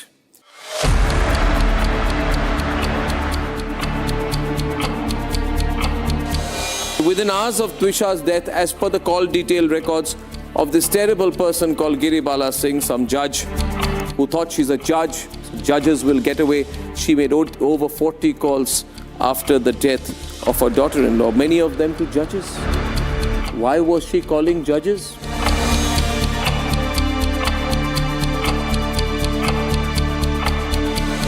She made 48 calls. 9 calls to a district judge in one day, 3 calls to Samarth. She also called her absconding son 3 times.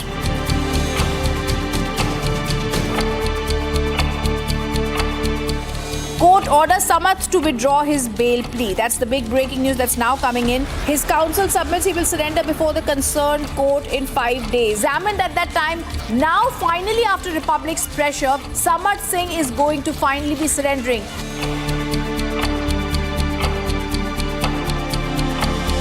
And the court has now got the biggest law officer in the country, Tushar Mehta, to take on this case and say, we oppose Giribala Singh's bail. अब तक जो PM report जिस भी forensic ने देखी थी, expert ने, सबने उसको रिजेक्ट किया था. सो वी बिलीव कि अच्छे एक्सपर्ट्स हमको मिलेंगे एंड हमको चांस मिलेगा सच्चाई जानने का. आज उनको समझ में आ गया कि अब आगे चल नहीं पाएगा ऐसा काम. तो पहले उन्होंने अप्लाई किया और फिर डर से हमारे फिर सरेंडर करना पड़ रहा है. आर प्योर सूजी पास्ता उबालो मिलाओ और खाओ 8 मिनट में तैयार. क्या टेस्ट है सबका राजा आर प्योर मसाला. केसरिया से मन जोगी हुआ रे, दिल झूमे देखो मतवारा हुआ रे. केसरिया से मन जोगी हुआ. हर पल बनाओ केसरी त्योहार. विमल, बोलो जुबान केसरी. थोड़े में ज्यादा स्वाद, यही तो है इसकी खास बात. वाओ मामा, क्या स्वाद है. अरे मेरे राजा, In fact, very often I believe the only way to get justice in India is a media trial. So there's no reason for the media, if it's doing a good job of a media trial, to be on the back foot. In fact, the courts should stop making these overarching remarks about media trial and contemplate about one very basic thing. With the greatest of respect to the courts, when the other institutions fail, when people get let down by the system, when even the judiciary does not seem to be listening or raising a noise about issues, like in the case of Twisha Sharma. Who does the public look to for justice, for raising their voice, for bringing something that's utterly false, illegal or wrong to public attention? It is only and only the media. And today, therefore, we are doing a media trial in this specific case, ladies and gentlemen, of Twisha Sharma, the 33-year-old daughter-in-law of an ex-judge, in a case where the ex-judge and the ex-judge's advocate. From Asia's largest news headquarters, setting the agenda for Bharat.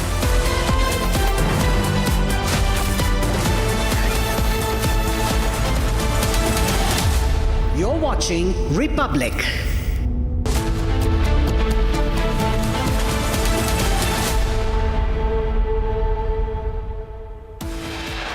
Headlines brought to you by Canara Bank. Together we can.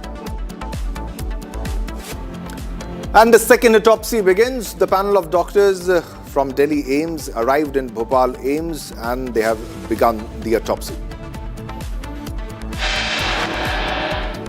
Supreme Court takes up Twisha Sharma death case. 3-bench led by CJI Surikant to hear the case on Monday. Republic's relentless campaign ensures top court takes suo moto cognizance of Twisha Sharma death case.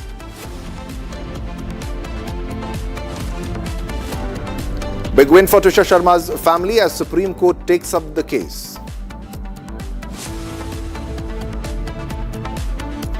An IMD has issued orange alert for severe heat wave across central India. IMD has said the conditions will remain the same till the end of the month. The temperatures will rise till 45 degrees at many cities. US Secretary of State Marco Rubio holds bilateral talks with External Affairs Minister S. Jaishankar, both leaders to brief media shortly. A shooting was reported near the White House. Trump was inside the White House during the time of the shooting.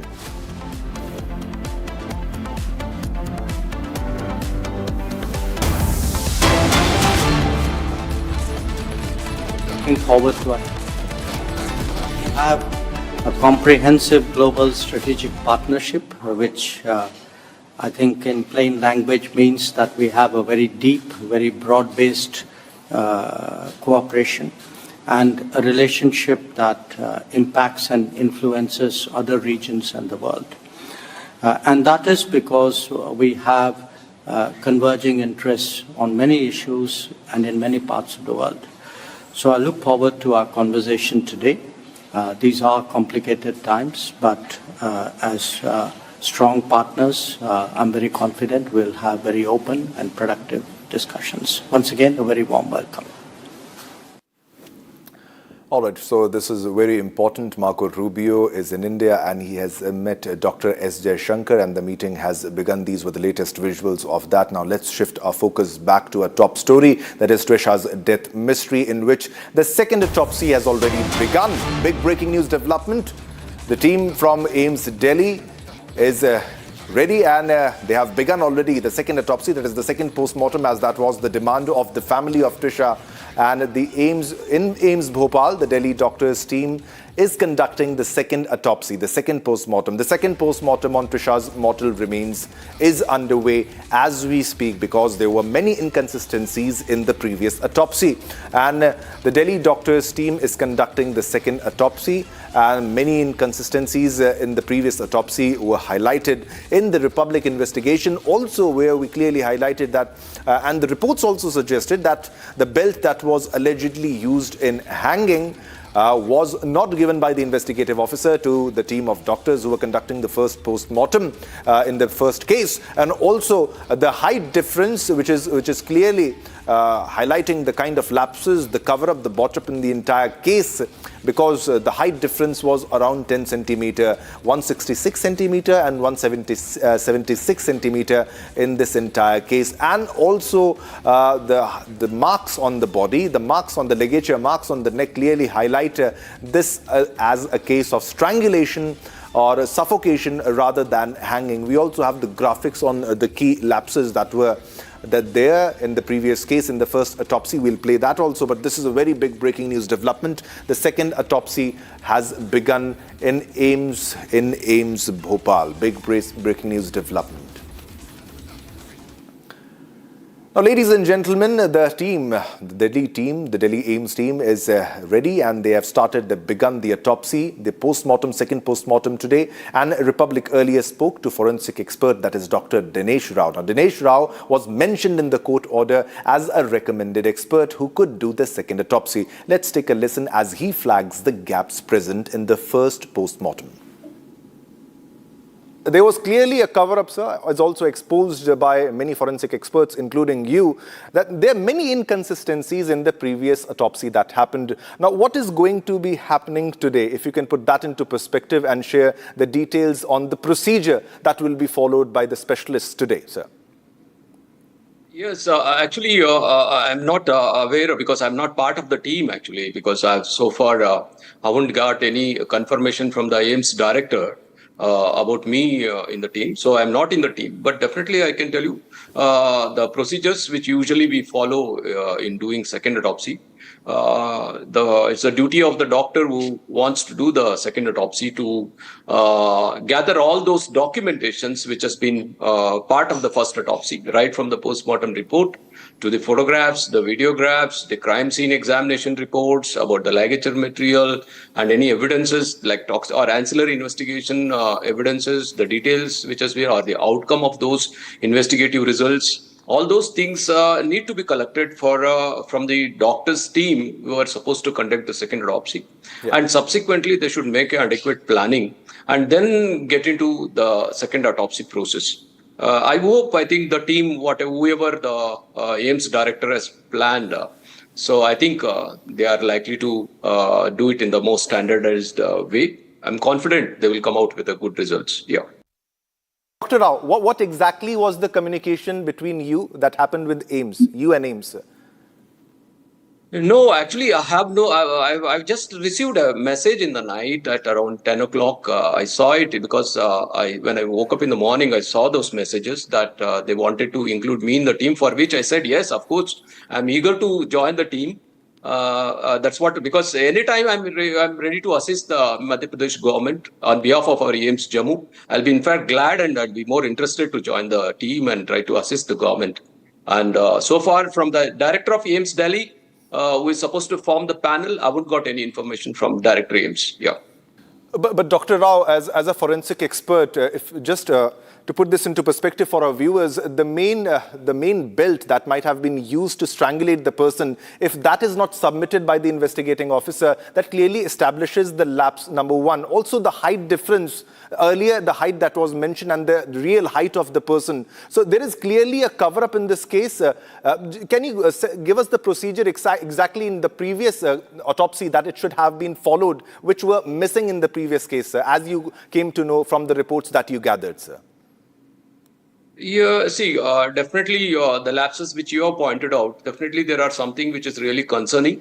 I hope that is not, that will be considered by the second autopsy team and they're going to work on that. But definitely the ligature material, if that is missing, it's very detrimental to the case because it is very important for us to understand that indeed that particular material which has been can withstand the weight of the body or that is being used and how to corroborate with those particular cross-section of those particular ligature material with that of the dimension of the injuries. That's very, very vital. One thing, the withstanding the weight of the body, and second is the cross-section of the material should correspond to the dimensions of the injuries, and that should be the one which should be responsible for those injuries and which need to be substantiated by proper histological examinations and of course scientific examinations. Then only we can confirm that that was the material which has been used and that was responsible for those injuries which are present on the neck.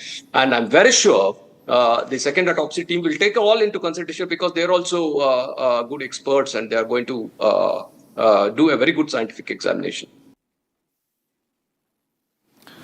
So, this was the forensic expert, Dr. Dinesh Rao, who said that I was communicated by the AIIMS officers, but however, I was not communicated, approached by the AIIMS director in this case, and he would have been happy to assist them in the second autopsy because that was the demand of the family also, and his name was mentioned by the court also. Now, let's move on to another top story. Now, US Secretary of State Marco Rubio is on his first official visit to India, and at a time when Washington is looking to reset ties with New Delhi amid trade tensions, energy concerns, and growing geopolitical challenges. From defense and Quad cooperation to pharmaceuticals and supply chains, the visit underlines why India remains critical to America's Indo-Pacific strategy. Here's a report on everything we know so far.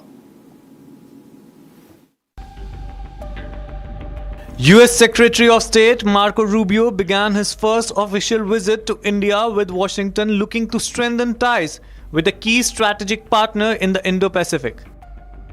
Rubio arrived amid growing global tensions over trade, energy security, and the Iran crisis, with India emerging as a crucial partner for the US. During his visit, Rubio held talks with PM Modi and senior Indian officials on trade, defense, technology, and Quad cooperation. Rubio also underlined India's growing strategic importance in America's Indo-Pacific approach. It's great to be here and to see this facility and the embassy and to open a new building that's really going to make us more efficient in terms of the work we do here. And obviously to thank our locally employed staff here as well, which are excellent. And we had a very productive meeting today. We'll have very productive meetings in this visit. India is at the cornerstone of how the United States approaches the Indo-Pacific, and not just through the Quad, but bilaterally. The visit comes at a time when ties between the two countries have faced pressure over tariffs and energy issues. Despite trade friction, India remains central to US strategic calculations, especially in countering China's influence across the Indo-Pacific region. India's pharmaceutical sector also remains vital for the US, with Indian companies supplying a major share of generic medicines used by American consumers. India's massive consumer base and expanding economy make it one of the world's most important markets for American businesses and investors. Rubio also spoke about ongoing talks with Iran, saying diplomatic efforts were continuing, but warning that Tehran can never be allowed to develop nuclear weapons. The question is about the Iranian issue, and as I said, there's been some progress done, some progress made. Even as I speak to you now, there's some work being done. There is a chance that whether it's later today, tomorrow, in a couple days, we may have something to say. But this issue needs to be solved, as the President has said, one way or the other. Iran can never have a nuclear weapon. The straits need to be opened without tolls. They need to turn over their enriched uranium. They need to turn over their highly enriched uranium. We need to address that issue. We need to address the issue of enrichment. These are the President's points consistently. And his preference is always to deal with it in a diplomatic way. The President's preference is always to solve problems such as these through a negotiated diplomatic solution. That's what we're working on right now. But this problem will be solved, as the President's made clear, one way or the other. We hope it's done through the diplomatic route. That's what we're working on, and perhaps there'll be something to talk about on that topic. The visit is being seen as a major diplomatic effort by Washington to stabilize ties with New Delhi and reinforce strategic cooperation in an increasingly volatile global environment.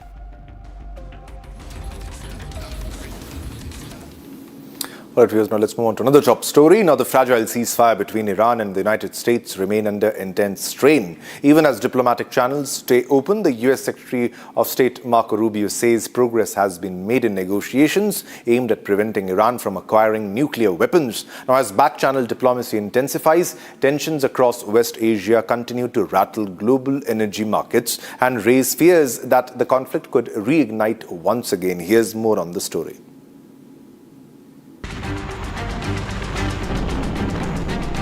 Even as guns fall silent across parts of West Asia, the war of words between Washington and Tehran is growing sharper.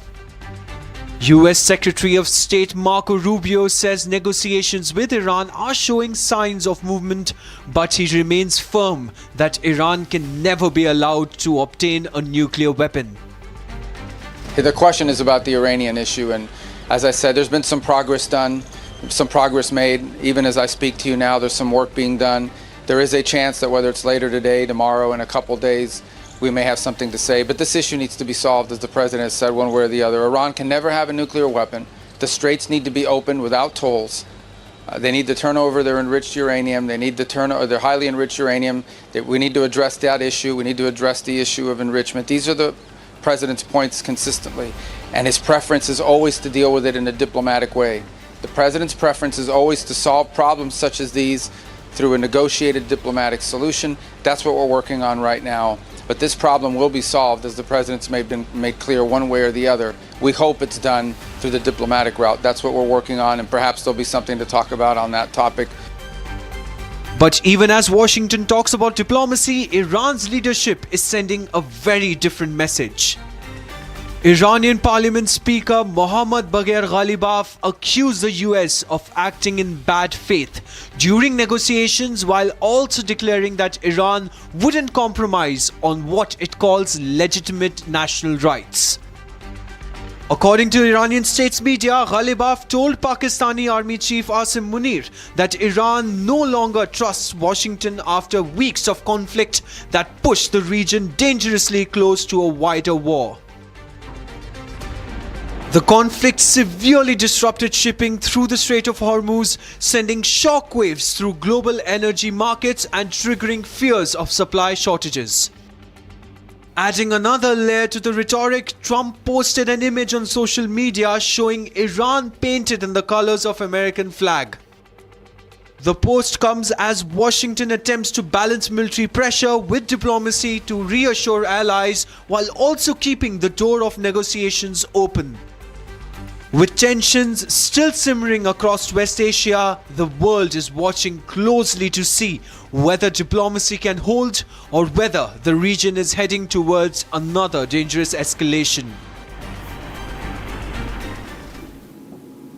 All right, viewers, now let's cut across to the visuals that we received of Marco Rubio meeting External Affairs Minister S. Jaishankar, because this is a very important meeting that is happening now.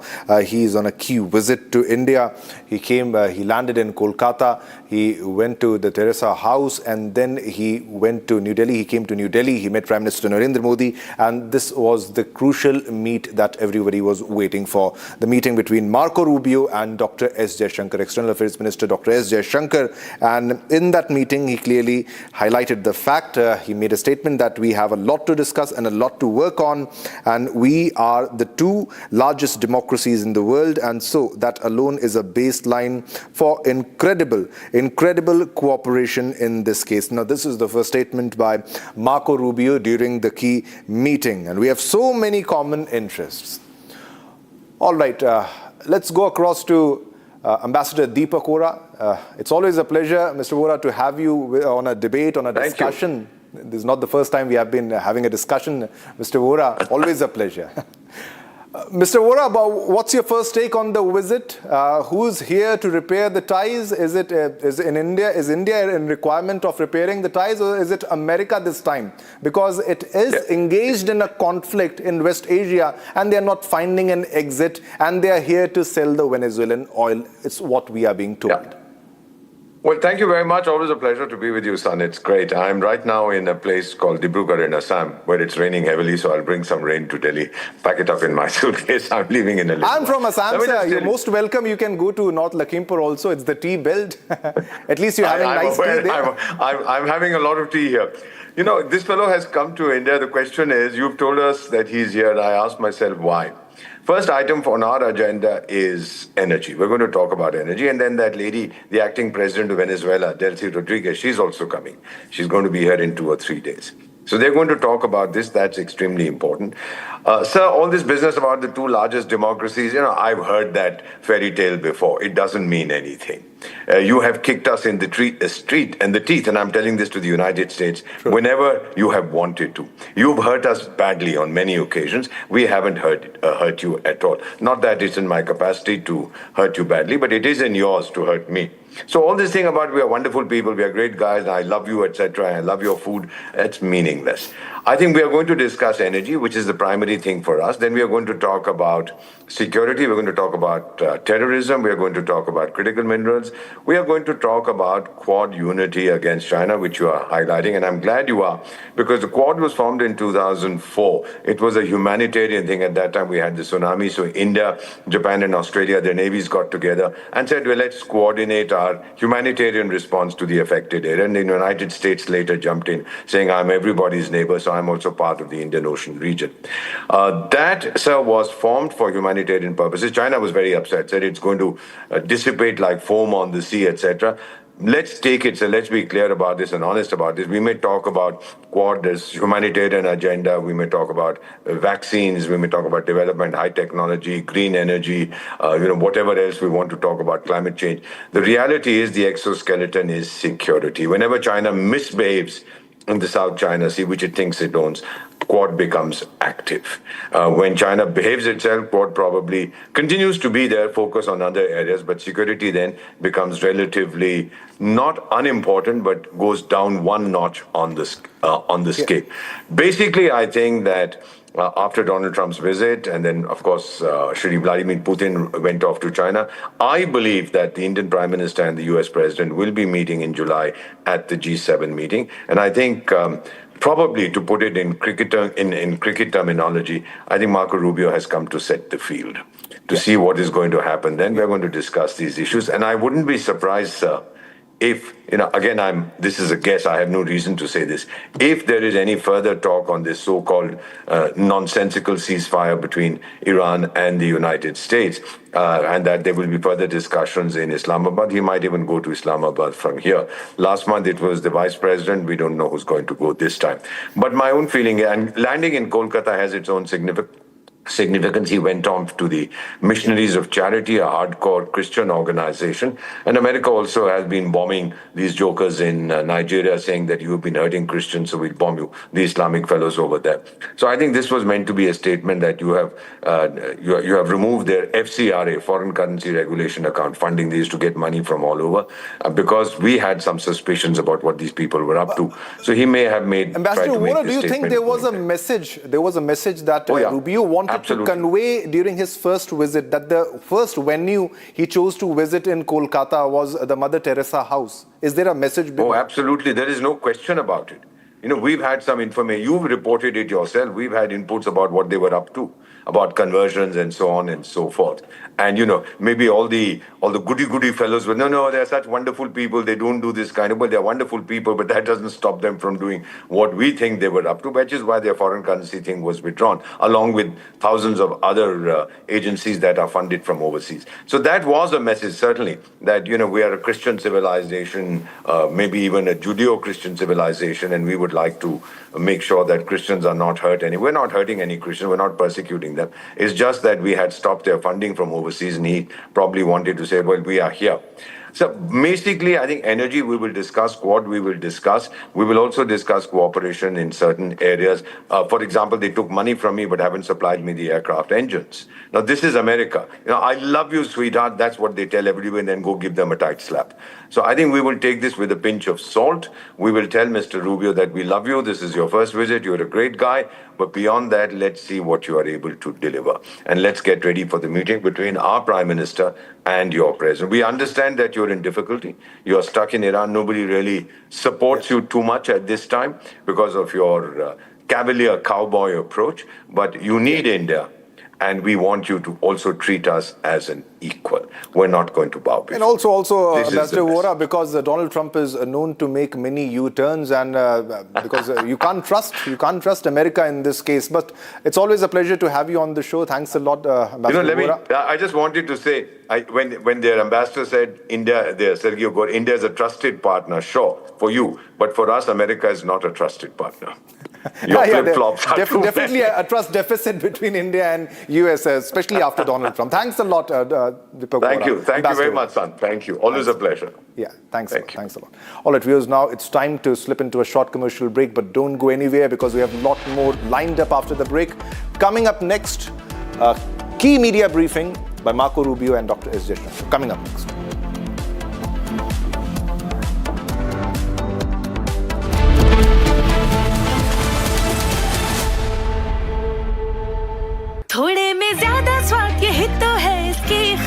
वाह वाह मम्मा क्या स्वाद है अरे मेरे राजा Amity University has one of India's largest merit scholarship programs for brilliant students. Over 9,000 students with 90% plus in their 12th boards are currently at Amity, benefiting from the culture of academic excellence and focus on research and innovation. To be with like-minded students who want to be successful, apply at amity.edu/scholarships. चमकी चाट से क्या बना है? आलू चाट या fruit चाट? स्वाद बढ़ाए चमकी चाट। क्या बात है? स्वादिष्ट पकोड़े और फरसान, अरे चमकी चाट है इसकी जान। असली स्वाद सिर्फ चमकी चाट।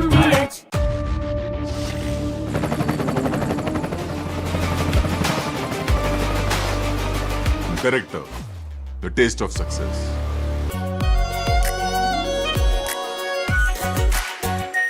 Are pure shahi paneer masala, delicious, healthy, everyday.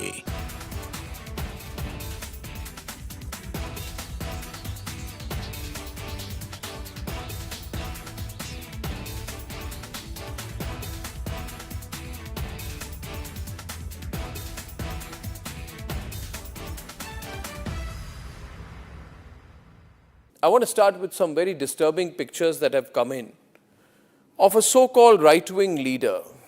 His name is Sushil Prajapati. He's accused of rape. After being in jail for 9 months, he gets bail, which means he's still an accused. He's an accused in a rape case. And the case goes back to 2025 when he took an LLB student to one place on the pretext of introducing her to a senior advocate. He drugged her drink and then he sexually assaulted her. He is still under trial for rape. He has not been released. But when he comes out, this rape accused, garlands are put on him as if he's some kind of a hero, as if he's achieved something great. Is a rapist to be celebrated, ladies and gentlemen? I ask you that question. And more than anyone else, I ask the right wing of this country. Very often I come on television and I say, yes, on several issues, I'm happy to be called a right-winger. But ladies and gentlemen, let me put it clearly. You cannot let a person like this man, this Sushil Prajapati, a leader of the Hindu Yuva Vahini, a local thug, a man accused of rape, you cannot celebrate his act of rape or celebrate the fact that the rapist is out on bail. If that is the message we want to send to our society,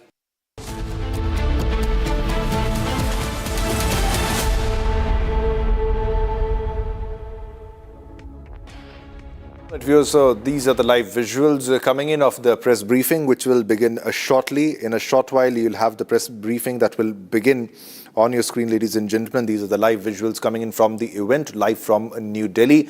And this is, as the report suggests, a crucial India-US reset. Now, some call it a repair of relations between India and United States. But however, Marco Rubio put it in a different way. He highlighted the importance of this key visit and how it is going to benefit India and America. He says, during his first the first statement made by Marco Rubio after meeting Dr. S. Jaishankar, he made a statement. He said that we have a lot to discuss and a lot to work on, and we are the two largest democracies in the world, and so that alone is a baseline for incredible cooperation. We have so many common interests, that it makes all the sense in the world for us to continue to build upon, and this is not about restoring or reinvigorating, and I've seen people use that terminology, so he's quite aware of the terminology that is being used and why reports are calling this as a repair of relations, and he went on to say that I have seen people use that terminology. This is about continuing to build on what is already a very solid and a strong strategic partnership, one of the most important ones that we have and one of the most important ones in the world. So clearly highlights the fact that America is in need of good relations with India, and also the fact that they want to sell oil to India and they want to present themselves as a potential exporter of oil.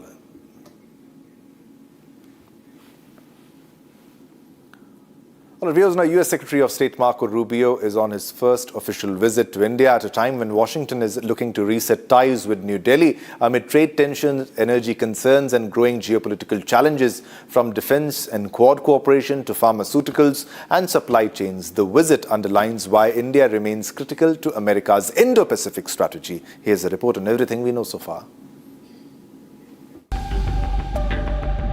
US Secretary of State Marco Rubio began his first official visit to India with Washington looking to strengthen ties with a key strategic partner in the Indo-Pacific.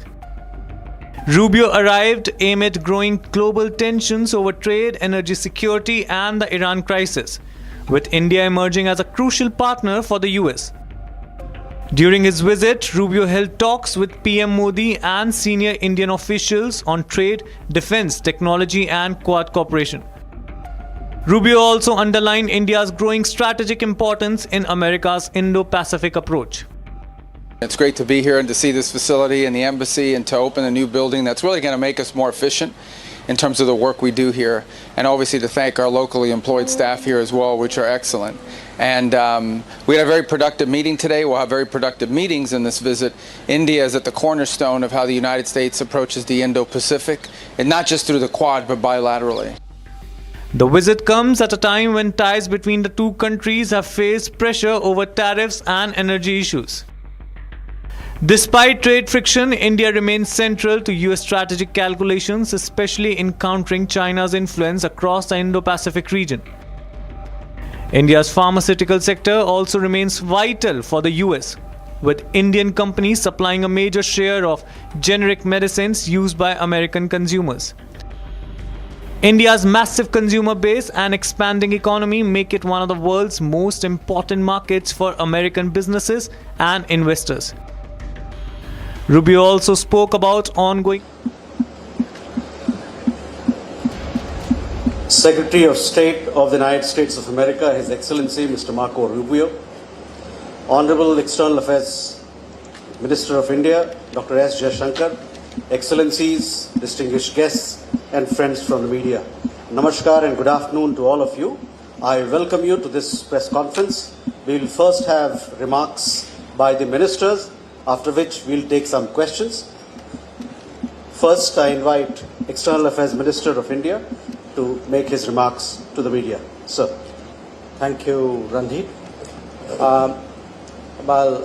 Colleagues from the media, Secretary Rubio and I have held our bilateral talks this morning. In fact, we are midway through it, and after this presser, we'll be going back for the rest over lunch. But as you can see, we didn't want to keep you waiting, so we decided to come out in between and share a readout. Now, this is the Secretary's first visit to India, but from his very first day in office, we have actually been in regular touch. I think I was one of the first to meet you that day. And this has included occasions in Washington, D.C. and New York, but also on the sidelines of other events. The most recent one was in France. So we've had really a continuous engagement which has facilitated our overseeing the broad-based and growing cooperation between our two nations. Now, as regards this visit and our discussions today and yesterday, let me give you a state of play.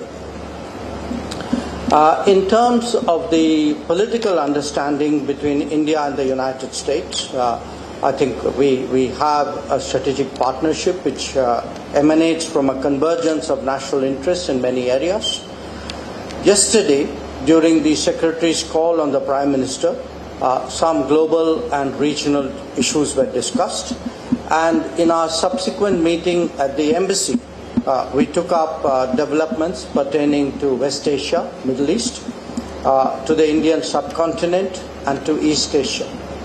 I also shared with him some impressions I had of my recent visit to the Caribbean. And our talks today over lunch will focus on the latest developments in the Gulf. As you all know, a few things have happened or seem to be happening overnight, and also on the Ukraine conflict. And the Indo-Pacific is, of course, on the agenda for the Quad meeting, which we will be doing on the 26th. Where defense and security cooperation is concerned, you're all aware that the 10-year major defense partnership framework agreement was recently renewed. A comprehensive underwater domain awareness roadmap was also signed. We discussed the importance of taking into account the Make in India approach and lessons drawn from recent conflicts while going forward in the defense domain. On the economic front, we spoke about the value of concluding at an early date the final text of the interim agreement regarding reciprocal and mutually beneficial trade. This will be an important step towards a comprehensive bilateral trade agreement which was envisaged during Prime Minister Modi's visit in February 2025. Our expectation is, we had a team recently in Washington, and our expectation is that an American team would be visiting India soon for that purpose. We spent some time today discussing energy issues, and again, you're all aware that our government's fundamental responsibility is to address the needs of 1.4 billion people. Obviously, ensuring the accessibility and affordability of energy for them is our prime objective. Secretary and I therefore welcome the expansion in our energy trade in recent months. Diversified supplies are at the heart of energy security for India. We devoted some time to nuclear energy cooperation as well. The passage of the Shanti Act has opened up new possibilities. An American delegation was recently in India. We hope to realize the potential of cooperation in the nuclear domain, and I also raised with Secretary some issues, regulatory issues we have on the American side. All of you know the importance of critical minerals. Our two nations have been cooperating bilaterally in the Quad format and also as like-minded group. India joined the Pax Silica and is part of the Forge initiative. The AI Impact Summit in New Delhi in February highlighted the enormous potential of the India-US relationship, and we will naturally be encouraging our businesses dealing with AI. As India's semiconductor and AI capabilities advance, this cooperation will be even more prominent in days to come. People-to-people ties are at the heart of our relationship. I apprised Secretary Rubio of challenges that legitimate travelers face in respect of visa issuance. While we cooperate to deal with illegal and irregular mobility, our expectation is that legal mobility would not be adversely impacted as a consequence. After all, this is very relevant to our business, technology, and research cooperation. Friends, India and the United States have common interests, but they also face shared challenges. Prominent among them is terrorism. Our position in that regard is very clear. It is one of zero tolerance. We appreciate the strong cooperation between concerned agencies of our two countries in this domain. I particularly recognized the extradition from the United States to India last year of a key planner of the 26/11 Mumbai attacks. Our two countries will intensify cooperation bilaterally as also in relevant international forums. We will continue to collaborate closely on countering illegal trade in narcotics. Our discussions, which, as I said, are still ongoing, have covered a range of regional and global issues. So let me state India's broad position which pertains to all of them. And I would make 5 points here. One, that we advocate dialogue and diplomacy to address conflicts. Two, we support safe and unimpeded maritime commerce. Three, we demand scrupulous respect for international law. Four, we are against weaponization of market shares and resources. And five, we believe in the value of trusted partnerships and resilient supply chains to de-risk the global economy. So overall, this has been a very timely visit by the Secretary. I think our discussions have been very productive, and I look forward to hearing his remarks.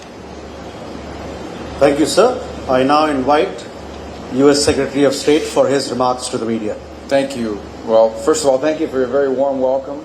And it's been a phenomenal visit already, and it's only been a day, and we have so much more work to do. And it's an honor to be here with all of you in this important visit to one of our most important strategic partners in the world. And I want to highlight that point for a minute. We obviously have relations, and we work with countries all over the world, and we need to, just as India does. And we have all kinds of alliances and partnerships with countries that we work on, sometimes on discrete and individualized issues, other times on broader issues that involve one region of the world or another. A strategic partnership is something very different. It's something much broader than that. A strategic partnership is when your interests as two nations are aligned and you work together strategically to solve those problems. And the list of issues that we work together with India on, the breadth and scope of them, is what highlights the fact that India is an important strategic partner of the United States, one of our most important strategic partners in the world. It begins with the fact of our shared values. We are the two largest democracies in the world. And so obviously that in and of itself begins to align our interests simply because our leaders respond directly to voters and people on a regular basis, which means I have to go back and justify to the American people every decision we make, and the president has to do the same on why it's good for our country, and our counterparts here in India have to do the exact same thing. You have to respond to the people of India about why your partnership with the United States, or your stance on any issue for that matter, is to the benefit of your country. I imagine this is true in every country in the world to some degree, but it is particularly true for democracies. Democracies respond directly to the people, and you have to respond constantly. In democracies, you have opposition parties. You have a free and open media. By the way, you have a lot of media. We have media in our country. You guys have a lot of media, and that means a lot of scrutiny and a lot of attention. But that begins to align our interests immediately because we both recognize and have mutual respect and understanding that every decision we make, every announcement we make, everything we work together on, we ultimately have to go back and justify it to our voters, to our people, the people who put us in these positions to begin with. The second point I would make is that our partnership from a strategic standpoint is not limited to a regional one. Now, clearly there are regional issues in the Indo-Pacific that are important to both of our countries. But the ability, increasingly as we have conversations, we are talking about strategic interests that align beyond simply the region. Whether it's your visit last week into the Western Hemisphere, we have a lot of alignment. Whether it's our mutual interest in what's happening currently now in the Straits of Hormuz and beyond. And then on the topics as well. If you talk about the topics that we have a mutual interest on, both countries are strategic allies on the idea that access to critical minerals and supply chains are an essential issue in the 21st century. The over-concentration of reliance on a single source for anything, particularly things that are vital for our economies, is one of the great challenges of the 21st century. And we are strategically aligned on that topic. On the issue of terrorism, both of our countries have suffered, both directly and indirectly, because of global terrorist networks. There is a strong counterterrorism alignment as a result of that. On innovation and ensuring that all of the promises of new technologies and new advances in the 21st century, all of them come with risks and rewards. Every technological advancement that's made individuals and societies more productive have always come with risks associated with them. Managing those risks and maximizing those benefits is one of the great challenges of the 21st century. And there's a tremendous strategic alliance between our countries and agreement on that point. Likewise, on the unimpeded flow of commerce, especially in international airspace and international waters. This is true in the Indo-Pacific, ensuring that there's a free and open Indo-Pacific, but it extends beyond the Indo-Pacific. We share as a strategic value the fact that no international waterway, no international airspace should ever be used or nationalized by any country in the world, and that should never be accepted as a new normal. Another area of strong strategic alignment. And we could go on and on. The bottom line is that the opportunities exist to work together because not just our shared and common values and our people-to-people ties, but because our nations are strategically aligned on all of the key issues that will define the new century. All of the great challenges that are before us now in the modern era, we are strategically aligned on. And the final point, and this I mean is no disrespect to any other country in the world, but you can have a strategic alliance with countries. But there are only a handful of countries in the world that have the ability to actually do something about these big issues on a global scale.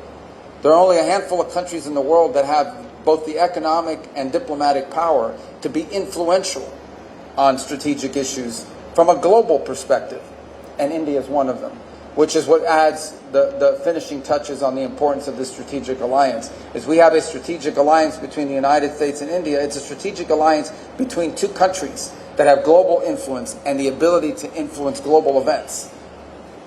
And that distinguishes it from other relationships.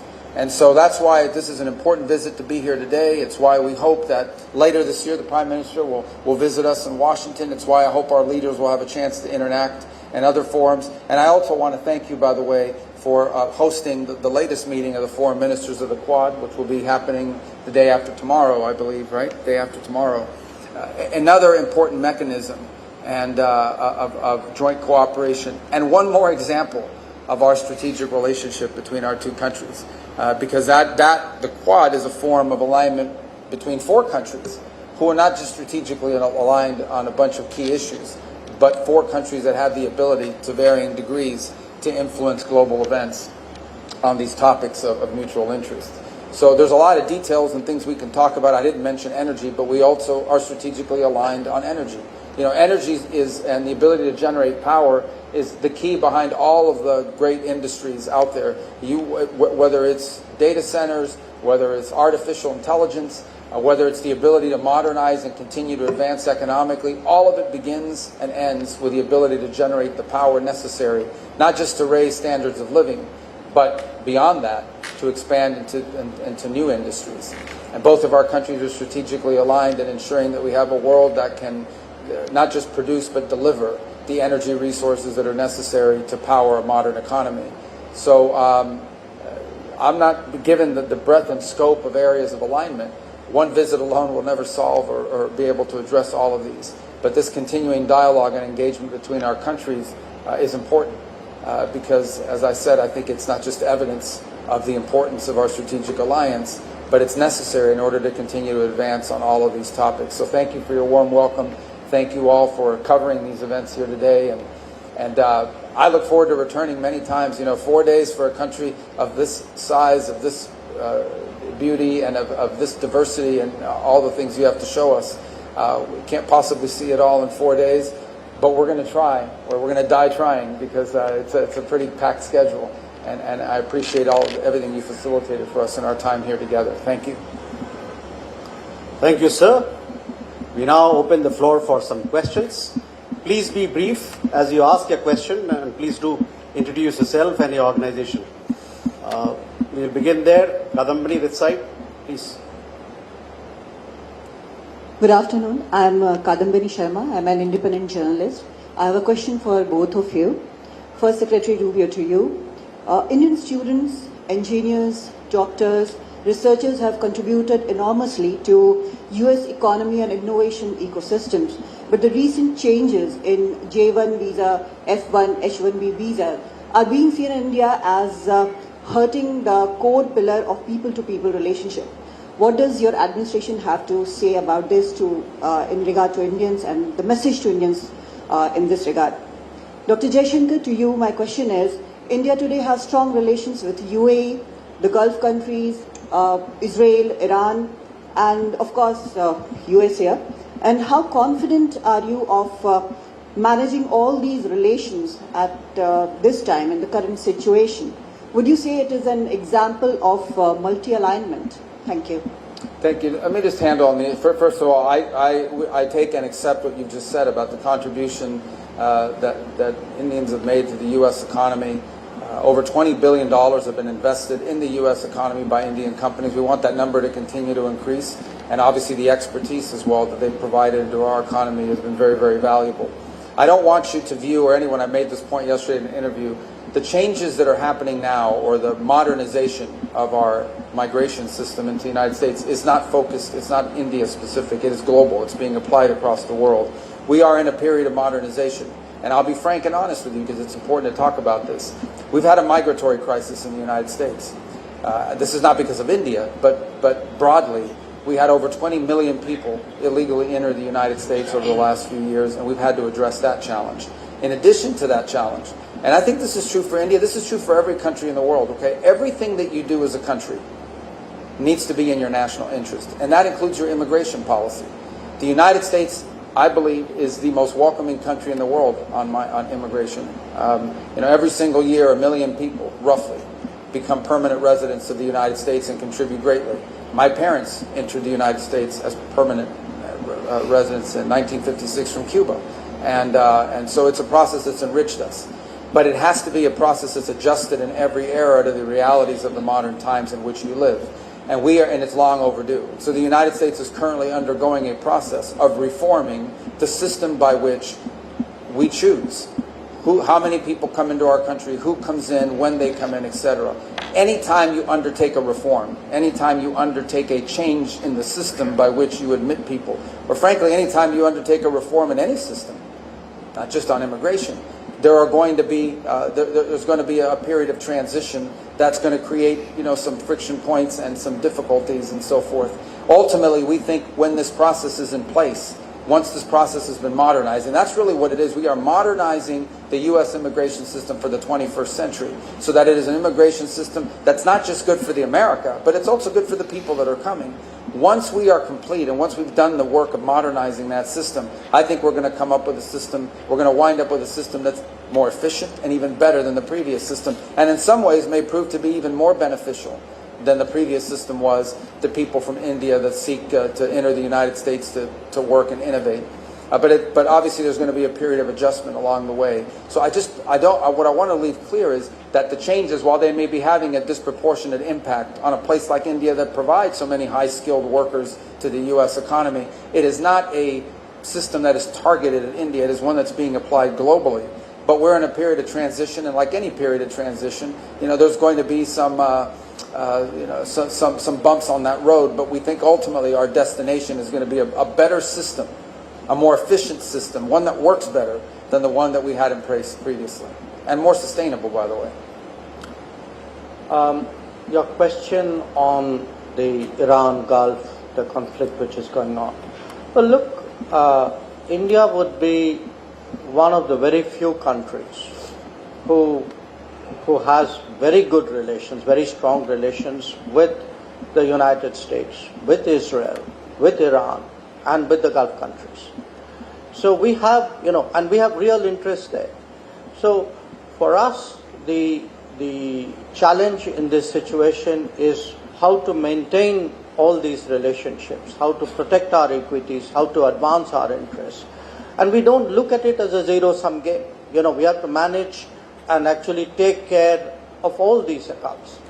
So having said that, I would say there are some general principles by which we would approach this region. Obviously, we want peace and stability in the region. Two, for us, the welfare, the well-being of the diaspora is crucial. Three, we want to see energy prices go down because we are a very big importer of energy and much of it comes from that region. Four, as I stated in my remarks, we very much are in favor of safe and unimpeded maritime commerce through the region. And what we want to see is really the markets open up there. We don't want to see constraints. So these would be the principles with which we would approach that region. And in a way, of course, every situation is unique. But I think we will find increasingly in the world that there will be conflicts or difficult situations where India, because our interests are growing, we have relationships with all the parties involved. I mean, we are seeing this in the Ukraine conflict as well, where we have, very strong relations with Russia, we have it with Europe, we have it with Ukraine as well, we have it with the United States. And then the question is, how do you manage them, all of them? So in that sense, yes, it is multi-alignment because today's India has that range of interests which require us to manage multiple accounts. Thank you, sir. Sir, if you allow, we can take a group of questions together. That way we'll be able to cover more. Can we go here, Siddhant, please? Hi, sir. I'm Siddhant from WION. Chief Secretary Rubio. My question is on technological partnership. How do you see India as a trusted technological partner? The second question is on energy and critical minerals. Once your visit is over, what will be the key outcomes when it comes to these two aspects? And thirdly, there have been a lot of racist comments coming from United States against Indians, Indian Americans. Now, this goes against the basic premise.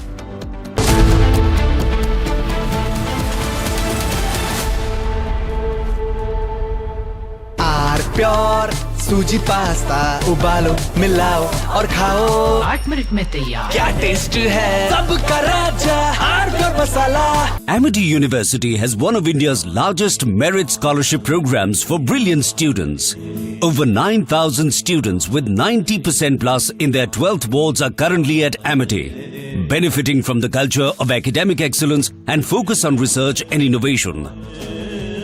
To be with like-minded students who want to be successful, apply at amity.edu/scholarships. प्यास बुझाए ठंडक लाए सबको भाए जीरा से MTH का जलजीरा जीरा से जीरा सिप असली रिफ्रेशिंग असली स्वाद असली मजा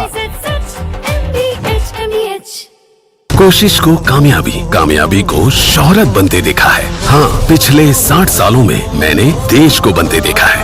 कमला पसंद 60 सालों से अनोखा स्वाद। थोड़े में ज्यादा स्वाद, यही तो है इसकी खास बात। वाओ मामा, क्या स्वाद है। अरे मेरे राजा, मसाला।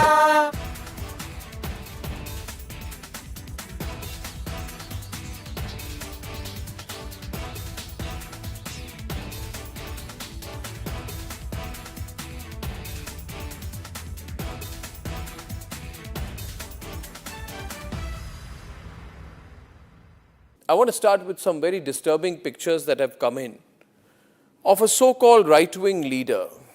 His name is Sushil Prajapati. He is accused of rape. After being in jail for 9 months, he gets bail, which means he's still an accused.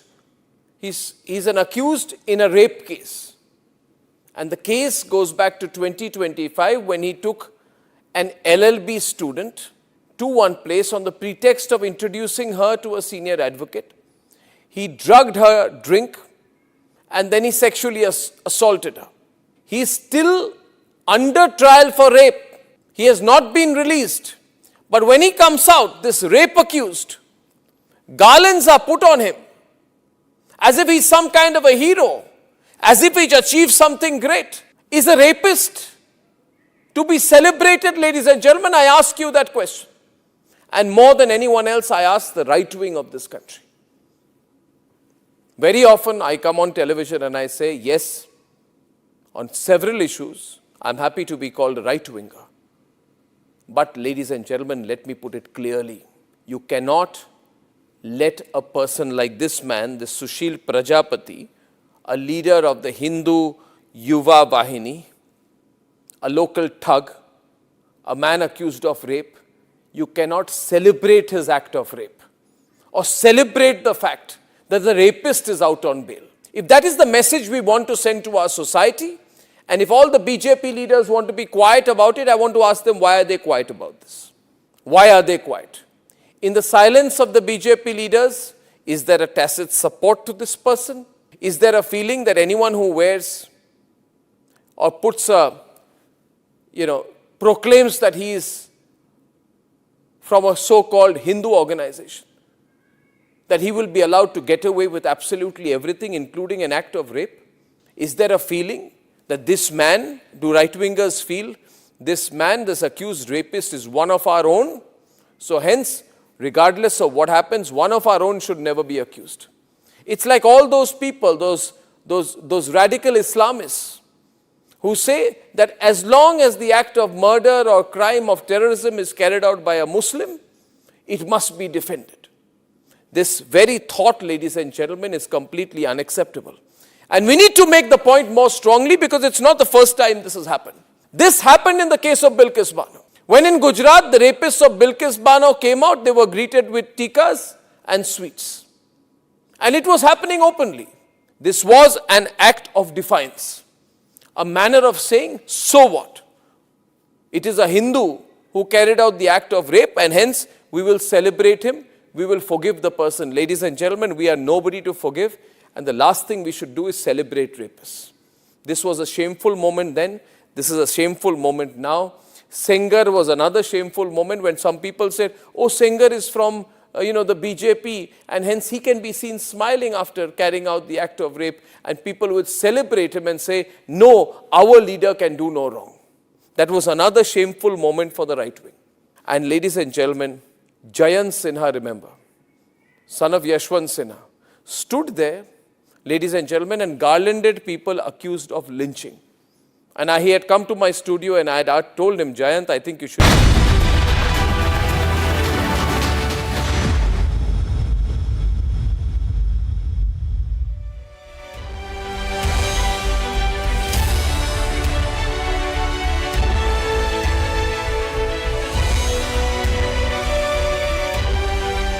of Maharashtra in conversation with the founder, chairman and editor-in-chief of Republic Media Network. Please welcome Shri Devendra Fadnavis and Mr. Arnab Goswami.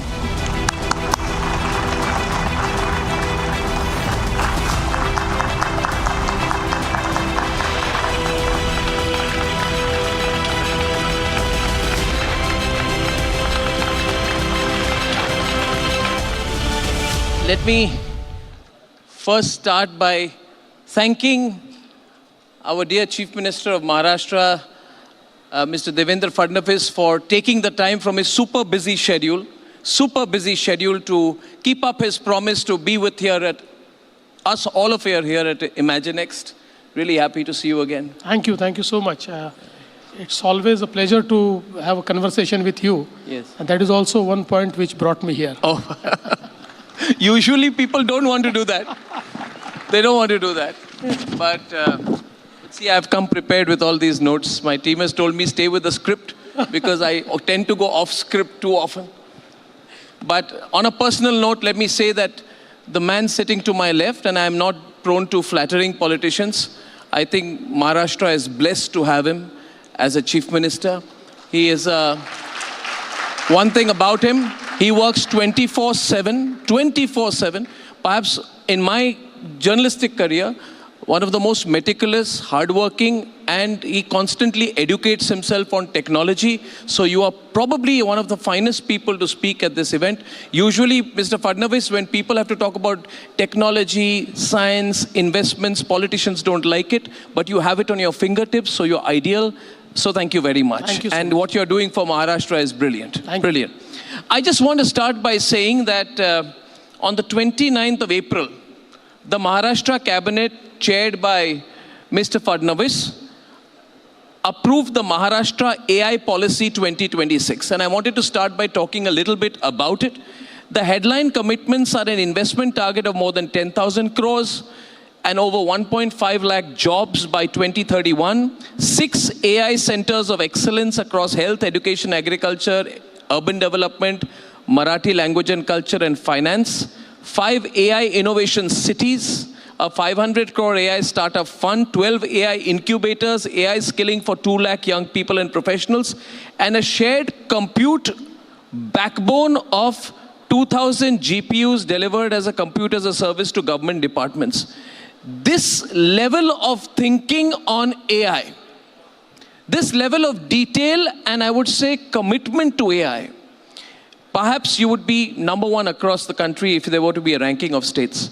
So this session matters, and the nation wants to know, Mr. Fadnavis, why you're doing this with such great interest and speed.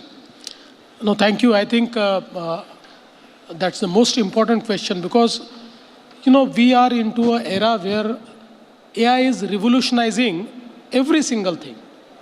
And, when a wave comes, you cannot stop the wave. Technology wave, you have to ride on it. And now is a time when AI is going to reshape every aspect of our business, every aspect of our life. So we thought it is very important that if we have to retain our place in the economic scenario, in the business, in the industry, we have to do adoption of AI very fast. And that is why we started this policy. We started a new portfolio, a new department of AI, a commissionerate of AI. And there are two things. One is adoption of AI in governance, which we have already started. I would like to give you two examples, what we have already done. One is that we have started an engine whereby we are using AI in criminal justice system and, entire handling of our criminal system. So there is one institution which we have created. This institution has totally digitized the process of crime solution. We have done it with Microsoft. Now we'll be also doing it with some of our indigenous, technology providers. But what is the difference? From a crime scene to a charge sheet, the entire process is digitized.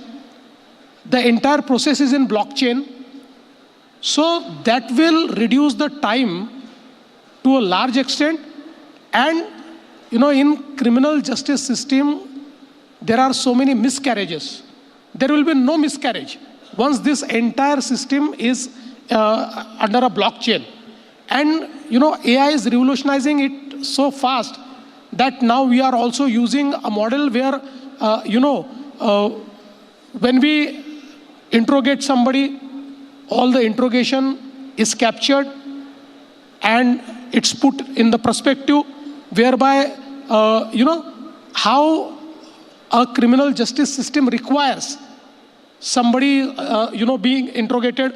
Everything is covered by that. Now here is, let's say crime solving. The second example is what we created is Mahavistar. Now this Mahavistar is a AI engine created for farmers. Mahavistar app, now it is downloaded by 50 lakh farmers in India, in Maharashtra, and it is one-stop solution for everything in agriculture. It gives a agentic AI perspective whereby every single farmer gets his own agentic friend, his own agent, whereby he can ask any question, anything. Any question, he gets a reply on that. He can speak in any language. Now we have also integrated the tribal language Bhili. So a tribal belonging to a tribal community who speaks Bhili language can ask him. And this is to the extent that they'll get the weather data, they'll get the, if the crop cycle is analyzed, everything they will get. So I'll tell you just one thing, that if in a cropping cycle, if they just take a photograph by a smartphone, that photograph will analyze the entire crop and it will tell them at what cycle the crop is. If there is a apprehension of pests, if it is so, then what pesticide should they use? If it requires a micronutrient, then what type of micronutrient they should use? And this any common farmer can do. Okay. So I think that we have already started using this. And so far as creating the computing power is concerned, as you know that you have mentioned about 2000 GPU. Yes. There was a time when we used to, when we were very young, we used to talk about CPU, but CPU is, no more now a computing power. It is GPU. What we are trying to create is to create a common facility, a common computing facility. I'm telling in very simple words, because today, when you talk about startups, all startups require huge computing facility, and this computing facility is, is very expensive. If they buy it from somebody, if they partner it with somebody. So what we are essentially creating is that this entire capacity will be created on a shared model, which can be used by any startup, which can be used by any business. So that will put us ahead of everybody. Because ultimately when you have this computing facility, then I think that will change every sphere of business. So this particular policy which I am talking about is a policy which is going to put Maharashtra ahead of every state. Amazing. आप बहुत competitive है महाराष्ट्र को लेकर, अच्छी बात है. और सबसे बड़ी बात जो मुझे लगी, I'll move to Hindi a little bit if you don't mind, because I want this to reach as many people as possible. Can I mix between English and Hindi? ठीक है. क्योंकि सबसे बड़ी बात यह है कि हमारे देश में टेक्नोलॉजी कभी कभी लेट आती है, मगर अडॉप्शन बहुत क्विकली हो जाती है. बिल्कुल. और टेक्नोलॉजी की यूसेज जो है, ये हम मानते हैं कभी कभी कि कोई आम किसान ये टेक्नोलॉजी यूज़ नहीं कर पाएंगे, मगर हमने देखा है कि टेक्नोलॉजी अडॉप्शन भारत से ज़्यादा स्पीड में और कहीं नहीं होती. कोई आप शेयर करना चाहेंगे? जैसे आपने कहा कि this is used by common farmers, तो स्केल अगर बनानी है तो technology adoption by the masses is very important. उसके लिए कुछ कर रहे हैं आप? नहीं, मुझे ऐसा लगता है कि यही सबसे ज़रूरी है. क्योंकि देखिए, हम लोग अगर कुछ एक 20-30 साल पहले जाएंगे, तो जिस समय हमारे यहाँ पर कंप्यूटर्स आए जी, तो हमारे यहाँ पर कुछ नेता कहते थे कि ये कंप्यूटर तो देश को बर्बाद कर देंगे, ये कंप्यूटर तो देश में इतनी बेरोजगारी तैयार कर देंगे कि देश बर्बाद हो जाएगा. फिर किसी ने पूछा था कि कंप्यूटर धान उगा लेंगे. तो कई बातें हमने कही थी, लेकिन अल्टीमेटली वी अडॉप्टेड. हमने उसका अडॉप्शन किया, उससे चीज़ें बदली. फिर .com का बूम आया, हम लोग उस बूम में चले गए. उस समय भी कई लोगों ने कई प्रकार के प्रश्न पूछे थे, लेकिन India could lead that revolution. हमारे लोगों ने दुनिया के मतलब सिलिकॉन वैली में जाकर, सब जगह जाकर, इंडियंस ने एक प्रकार से इसको ये .com बूम को लीड करने का काम किया. तो मैं ऐसा मानता हूँ कि अब जब हम AI के एरा में आए हैं, तो हम लोगों को ओपन आर्म से इसका स्वागत करना चाहिए, और लोग कर रहे हैं. जैसे मैंने आपको बताया महाविस्तार ऐप का, मतलब मुझे भी शुरुआत में लग रहा था कि हमने बना तो लिया है, पर क्या किसान इसको यूज़ करेंगे? किसान इसका यूज़ कर रहे हैं, किसान उस पर प्रश्न पूछ रहे हैं, और उसके कारण आप जानते हैं AI का तो ये होता है कि जितना डेटा जनरेट होता है उतना वो मॉडल ट्रेन होते जाता है जी. तो इतना एक्यूरेटली ट्रेन हो रहा है. अभी करीब करीब हम लोगों ने देखा कि क्रॉपिंग साइकिल में हम लोग जो फोटो के माध्यम से उसका एनालिसिस कर रहे हैं, अब उसका धीरे धीरे ट्रेनिंग होते हुए एक्यूरेसी 80% पहुंची है. और मैं ऐसा मानता हूँ कि एक साल 2 साल में दैट विल रीच 90%. तो मुझे लगता है कि अब लोगों में, और विशेष रूप से भारत जैसे देश में जहाँ हमारी मतलब एक एस्पिरेशनल और बहुत ही यंग पॉपुलेशन है, जहाँ आपके 65% लोग 35 साल से नीचे के हैं, यहाँ पर तो AI अडॉप्शन ये कठिन होना ही नहीं चाहिए. और देखिए, जिस समय हमारा स्मार्टफोन आया, तो मेरे जैसा आदमी भी सोचता था यार ये पुराना ठीक था, बटन दबाते थे, बिना ये बटन के क्या कीपैड आ गया. लेकिन हम भी सीखे और हमारे पहले की जनरेशन भी सीख गई. जी बिल्कुल. तो मुझे लगता है कि इंडियंस इसको अडॉप्ट करते हैं. आपको ओपन आर्म से उसको मतलब उसका स्वागत भी करना चाहिए, और सरकार ने या बिजनेसेस ने इसका विचार न करते हुए कि क्या लोग इसको स्वीकारेंगे, आगे बढ़ना चाहिए. तो फडणवीस जी, अभी इस वक्त जैसे बहुत स्टेट्स compete करते हैं आपके साथ, और महाराष्ट्र आज एक I think it's $660 billion economy, right? And you are attracting 31% of India's FDI as of now. जब FDI बाहर भी जा रही है, स्टिल यू अट्रैक्ट ओवर 31%. मतलब आप टॉप पोजिशन पे हैं. And by the way, congratulations आपको डावोस में, I think you got investment pledges of 200 billion from Davos alone. So पूछता है भारत कि ये कन्वर्जन होगा कि नहीं इन MOUs का, पहला सवाल. दूसरा, you have a target of a $1 trillion economy by 2030. Is this achievable? Some people feel that you have set a very stiff target. You have a 1 trillion economy. Why are you setting such a target for yourself? और उसमें अगर महाराष्ट्र के पोल position को रखना है, इस संदर्भ में इमेजिनेक्स्ट के कॉन्टेक्स्ट में आप टेक्नोलॉजी को किस तरह से यूज करेंगे एज अ कैटलिस्ट उस 1 ट्रिलियन तक पहुंचने के लिए बाय 2030? अभी सिर्फ 3.5 साल ही बाकी है। मुझे ऐसा लगता है कि मैं आपको एक ही एग्जांपल दूंगा। मैंने $1 ट्रिलियन की बात करी थी इन 2015। तब से मैं कह रहा हूँ कि महाराष्ट्र $1 ट्रिलियन इकोनॉमी होगा। 2015 में हमारी जो इकोनॉमी थी, हमारी जो अर्थव्यवस्था थी, वो थी करीब 14 लाख करोड़ की, 14 lakh crore. And today we are 54 lakh crore. In 10 years हमने ट्रिपल से भी ज़्यादा हमारी अर्थव्यवस्था को बड़ा किया है। और आज अगर हम देखेंगे तो देश में कई राज्य ये कहते हैं कि we want to become $1 trillion economy, लेकिन महाराष्ट्र ही एक ऐसा राज्य है जो इस टारगेट के पास है, because we are already 660 billion. और आप अगर देखेंगे तो कोविड ईयर्स छोड़कर हमारा नॉमिनल ग्रोथ रेट 10% रहा है। 10% CAGR से हम लोग ग्रो हुए। इसी ग्रोथ रेट को भी हम मेंटेन रखते हैं, तब भी हम 2030 में $1 ट्रिलियन इकोनॉमी हो जाएंगे। हाँ, अगर ये हो सकता है कि एक आधा साल, जैसे ये साल अल नीनो का है, पता नहीं अगर थोड़ा हो जाए तो 1 साल और आगे चला जाएगा, but we are absolutely on track. और मैं उससे जाकर आपको कहना चाहता हूँ आगे जाकर कि आज Maharashtra in size of economy we are not competing with any state in India. हम बाकी स्टेट से बहुत आगे हैं। अभी अगर हम लोग बाय साइज देखेंगे तो we are, Maharashtra is 30th largest biggest economy of world. दुनिया की 30वीं सबसे बड़ी अर्थव्यवस्था है।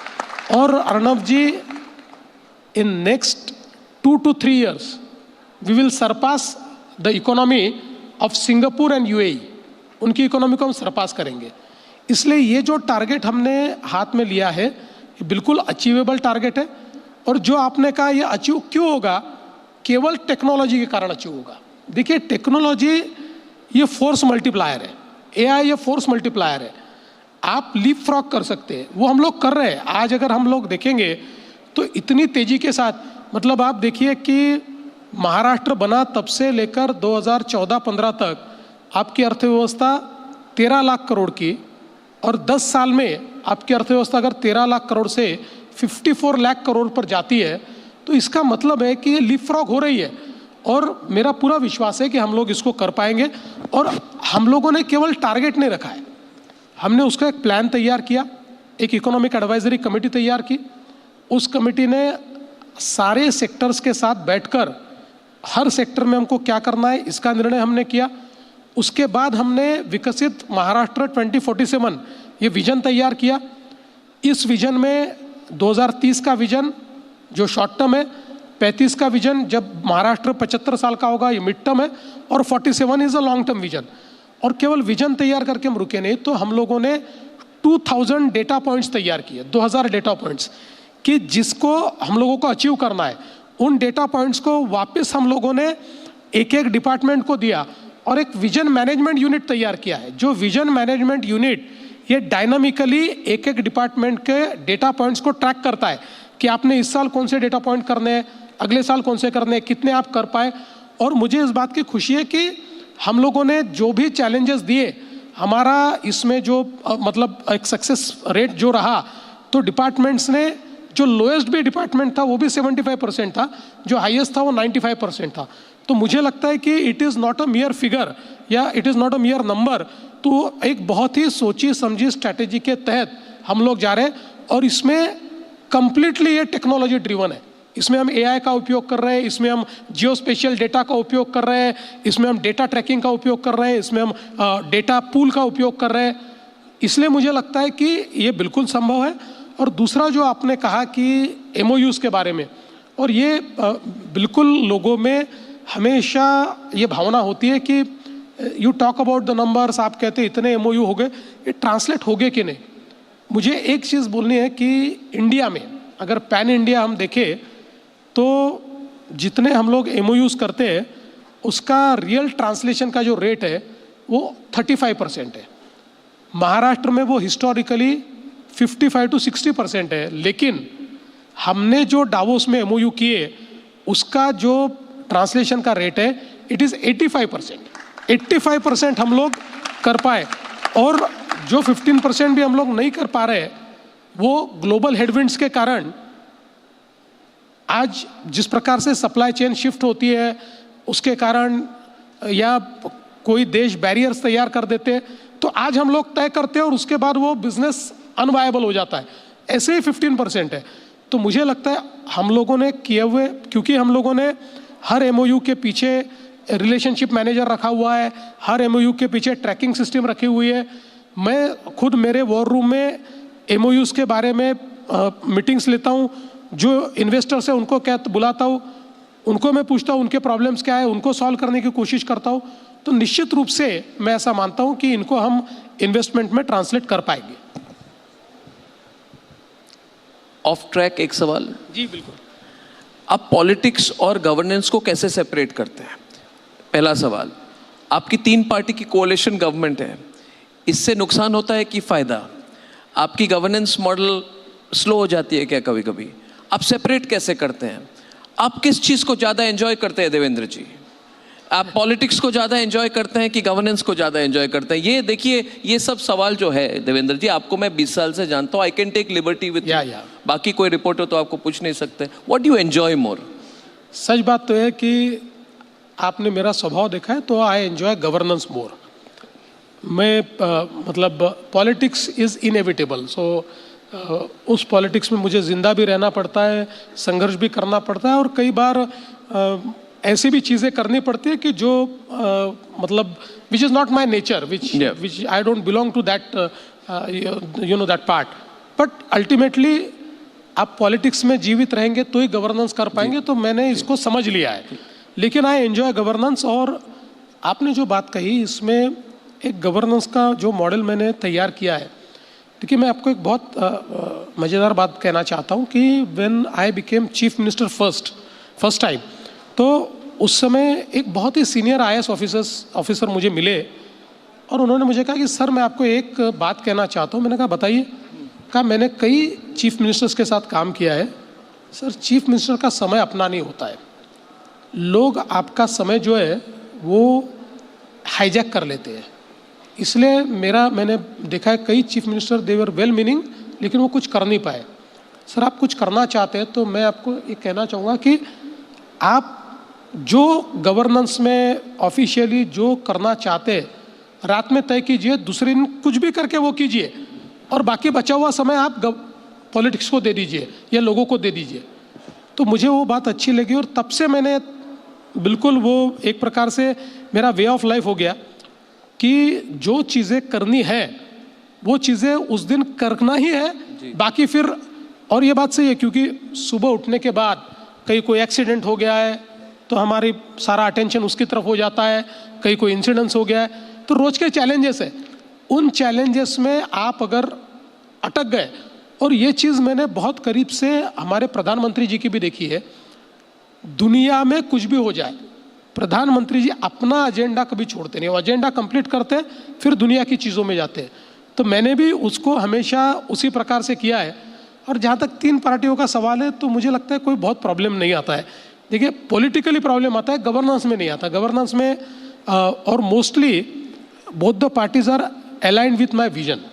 तो कभी कभी छोटी मोटी चीज़ों में अल्टीमेटली अलग अलग पार्टियां हैं तो प्रॉब्लम्स आते हैं, लेकिन हम लोग तो ये भी देखते हैं ना कि कई बार कई राज्यों में हमने ऐसा भी देखा है कि सिंगल पार्टी का राज होता है, लेकिन उस पार्टी में ही, जैसे हमने अभी केरला में कम्युनिस्टों की जो सरकार थी, उस सरकार में हमने देखा कि सिंगल पार्टी की सरकार थी, लेकिन इतने उसी पार्टी में झंझट झमेले चलते थे। कर्नाटक में हम लोग देख रहे हैं सिंगल पार्टी की कांग्रेस की सरकार है, लेकिन रोज एक दूसरे की ऐसी टांग खींच रहे हैं। इसलिए मैं ऐसा मानता हूँ कि ये सिंगल पार्टी या मल्टी पार्टी ये कोई बहुत मायने नहीं रखता। आपका एजेंडा क्या है, उस एजेंडे को आप किस प्रकार से उसका पीछा करते हैं, ये बहुत महत्वपूर्ण है। बहुत अच्छा सा जवाब है आपका। मुझे भी बहुत कुछ करना पड़ता है जो मेरे स्वभाव में नहीं है करना पड़ता है, क्या करें Fadnavis.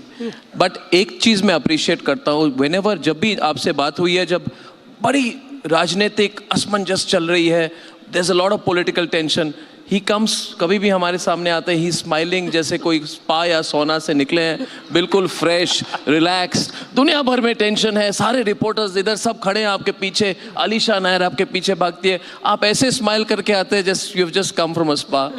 It's fantastic, it's very good. Actually governance और पॉलिटिक्स को सेपरेट करना पॉलिटिशियन की सबसे बड़ी चैलेंज है। तो आपने कंपेटिटिवनेस के बारे में कहा, आपने कहा आप टेक्नोलॉजी स्टैक को यूज़ करेंगे। पिछले 2 साल से मैं जब मुंबई में आता हूं तो देखा coastal road, Atal Setu, metro 3, Navi Mumbai project, 3 trillion ring road network, पूरा redesigning. I am seeing a, and I think you are all very fortunate in Mumbai. You are seeing a redesigning of Mumbai, and I think you are to take the credit for that. Do you really think that Mumbai, क्या आप एक तरह से इस infrastructure के साथ या technology stack के साथ या अपने AI प्लान के साथ आप ग्लोबल एशियन हब्स जो हैं दुबई और सिंगापुर के साथ, is it possible now to directly compete? अभी हमने मिडिल ईस्ट की क्राइसिस देखी, सडनली पीपल जो दुबई गए थे they are trying to find ways to come back. ये एक अपॉर्चुनिटी भी है हमारे लिए, ग्लोबल हेडविंड्स जो हो रहे हैं उसमें अपॉर्चुनिटी है। तो मैं ये पूछना चाहता था कि जो FDI इनफ्लोज हो रहे हैं आपके, क्या आप महाराष्ट्र, क्या मुंबई के स्ट्रक्चरल एडवांटेज को यूज करके मुंबई की रीपोजिशनिंग डिलिबरेटली कर रहे हैं? क्या इसमें कुछ रिवर्स इंजीनियरिंग प्लान है आपका कि आपने सोचा है कि I have to reach the target, 1-2 साल इधर उधर हो सकता है, उससे ज़्यादा नहीं, 1 ट्रिलियन इकोनॉमी बनानी है, इसलिए क्या आप रिवर्स इंजीनियरिंग के साथ टेक्नोलॉजी स्टैक, इंफ्रास्ट्रक्चर, सबका गेम प्लान चेंज कर रहे हैं? आपकी सोच क्या है उसमें? What is your thinking? करीब करीब ऐसी ही सोच है, क्योंकि देखिए जिस समय IT की wave I, Mumbai lost on IT wave, और उसका एक कारण ये था कि लैक ऑफ इंफ्रास्ट्रक्चर। देखिए उस समय IT इंडस्ट्री ये मानती थी कि 50 रुपीज़ पर स्क्वायर फीट में रेंटल जगह अगर हमको मिलेगी तो हम लोग IT में एक प्रकार से सक्सेसफुल हो सकते हैं। Mumbai could not offer complete. देखिए एक नेचुरल इकोसिस्टम मुंबई और पुणे में तो है, लेकिन उसका जो मेजर एडवांटेज है ये उस समय बेंगलोर को गया और हैदराबाद को गया। इसलिए अब ये सारा जो इंफ्रास्ट्रक्चर डेफिसिट है उसको कंप्लीट करने का प्रयास हम लोग कर रहे हैं। और मैंने मुंबई को केवल मुंबई के रूप में नहीं देखा है, तो we are imagining Mumbai with along with MMR, Mumbai metropolitan region. So new Mumbai और रायगढ़, ये जो सारा क्षेत्र है MMR रीजन को हम लोगों ने अभी इंटीग्रेट किया है। अटल सेतु के कारण अब हिंटरलैंड ये मुंबई से कनेक्ट हो गया है। आप देखिए आज यहाँ जहाँ आप बैठे हैं वहाँ से भी आप न्यू मुंबई बहुत कम समय में पहुँच सकते हो, और अभी हमारी 2-3 और लिंक हो जाएगी तो आप तो 30-35 मिनट में पहुँच जाएंगे। तो इसलिए एक प्रकार से हिंटरलैंड को जोड़ने का काम किया है। और जो मुंबई है उसको री इमेजिन हम लोग कर रहे हैं। Complete Mumbai is going into redevelopment, क्योंकि मुंबई ये लैंडलॉक सिटी है। यहाँ पर जो स्पेस है उसका हम लोगों को स्मार्ट, सस्टेनेबल इस प्रकार से उपयोग करना पड़ेगा। उस प्रकार का कंप्लीट रीडिजाइनिंग हम लोगों ने मुंबई का किया है। इसमें पब्लिक इंफ्रास्ट्रक्चर तो है ही, हम लोग अभी कोस्टल रोड का, नॉर्थ कोस्टल रोड तैयार कर रहे हैं। तो पूरा जो मुंबई का मतलब कोलाबा से या नरीमन पॉइंट से लेकर तो आपको भाईंदर तक कंप्लीट एक सिंगल रोड ऐसा मिलेगा कि जहाँ पर कहीं पर भी आपको एक भी सिग्नल नहीं मिलेगा। तो इस प्रकार का हम लोग इसका तो डिजाइनिंग हमारा काम भी चालू हो गया है। हम लोग ईस्ट वेस्ट कनेक्टिविटी के लिए टनल्स तैयार कर रहे हैं, उसका भी काम हमने चालू कर दिया है। एक टनल्स का बड़ा नेटवर्क हम तैयार कर रहे हैं।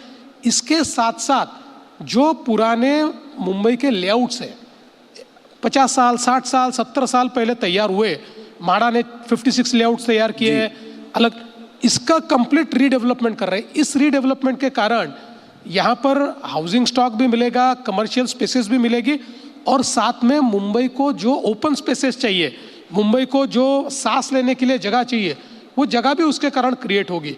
तो ये जो हमारा 400 किलोमीटर का मेट्रो का नेटवर्क है, इसके कारण कंप्लीट इंटीग्रेशन हो रहा है। अब सेकंड फेज में हम लोग क्या कर रहे हैं, देखिए अगर हम लोगों को Mumbai as a economic growth hub ये अगर तैयार करना है तो हमको प्लग एंड प्ले सिटीज तैयार करनी पड़ेगी जी। क्योंकि आज का मॉडल, हम इंडस्ट्रियल रिवोल्यूशन के 6ठे फेज में चल रहे हैं, 4th, 5th, 6th एक साथ चल रहा है, इसमें हम लोगों को प्लग एंड प्ले सिटीज़ तैयार करनी पड़ेगी। न्यू मुंबई एयरपोर्ट और अटल सेतु, इसके बीच मुंबई से बड़ा एक अर्बन एरिया हम लोगों ने तैयार किया है, जिसको हम लोग थीमेटिक सिटीज़ के रूप में डेवलप कर रहे हैं। वहाँ एक एजू सिटी तैयार हो रही है। इस एजू सिटी में 12 दुनिया की बेस्ट यूनिवर्सिटीज़, जिसमें से 7 ऑलरेडी आ गई है, ये यूनिवर्सिटीज़ 1 लाख बच्चों को पढ़ाएगी और वर्ल्ड क्लास एजुकेशन और रिसर्च वहाँ चलेगा। उसके साथ में हम लोग मेडिसिटी कर रहे हैं, उसके साथ हम जीसीसी सिटी कर रहे हैं, उसके साथ हम इनोवेशन सिटी कर रहे हैं। और when I am talking to you, इसमें से कोई चीज़ कागज पर नहीं है, हर चीज़ कागज से आगे बढ़ चुकी है, इम्प्लीमेंटेशन के स्टेज पर जा चुकी है। यही सारा एरिया है जहाँ पर भारत का 60% डेटा सेंटर कैपेसिटी तैयार हुआ है। और जैसा आपने कहा कि अभी जिस प्रकार से यूएई में या बाकी सारी जगह पर ये वॉर के कारण क्राइसिस तैयार हुआ है, वी एक्सपेक्ट कि हम लोगों की जो डेटा सेंटर कैपेसिटी है और स्पेशली जो सारे हाइपरस्केलर्स है, एआई हाइपरस्केलर्स है, ये सारे अब मुंबई आना चाहते हैं। उसके लिए हम लोगों ने तैयारी कर ली है, जगह की, पावर की, पानी की, सारी तैयारी हम करके बैठे हुए। आज अगर भारत में डेटा सेंटर के लिए रेडी पावर और ट्रेसेबल ग्रीन पावर अगर किसी के पास है तो महाराष्ट्र के पास है। कॉरिडोर हमारे तैयार है। इसलिए मैं ऐसा मानता हूं कि एक प्लग एंड प्ले इस प्रकार की कंप्लीट इकोसिस्टम हम तैयार कर रहे हैं, जो निश्चित रूप से दुबई के साथ या सिंगापुर के साथ compete कर पाएगी। चिप फैब्रिकेशन में आपकी बहुत अग्रेसिव रेस चल रही है गुजरात के साथ। अब chief minister of Gujarat is your friend, you talk to him, Absolutely. Do you discuss chip fabrication? क्योंकि chip fabrication में how can you be friends? अब Gujarat, India's first chip fabrication plant Gujarat में हो रही है। महाराष्ट्र फ्लैगशिप सेमीकंडक्टर बेल्ट जो है वो $10 बिलियन की पनवेल की आपकी शायद फैसिलिटी है। आप कैंडिडली हमारे रूम को ये बताइए, ये चिप वैल्यू चेन में, in the chip value chain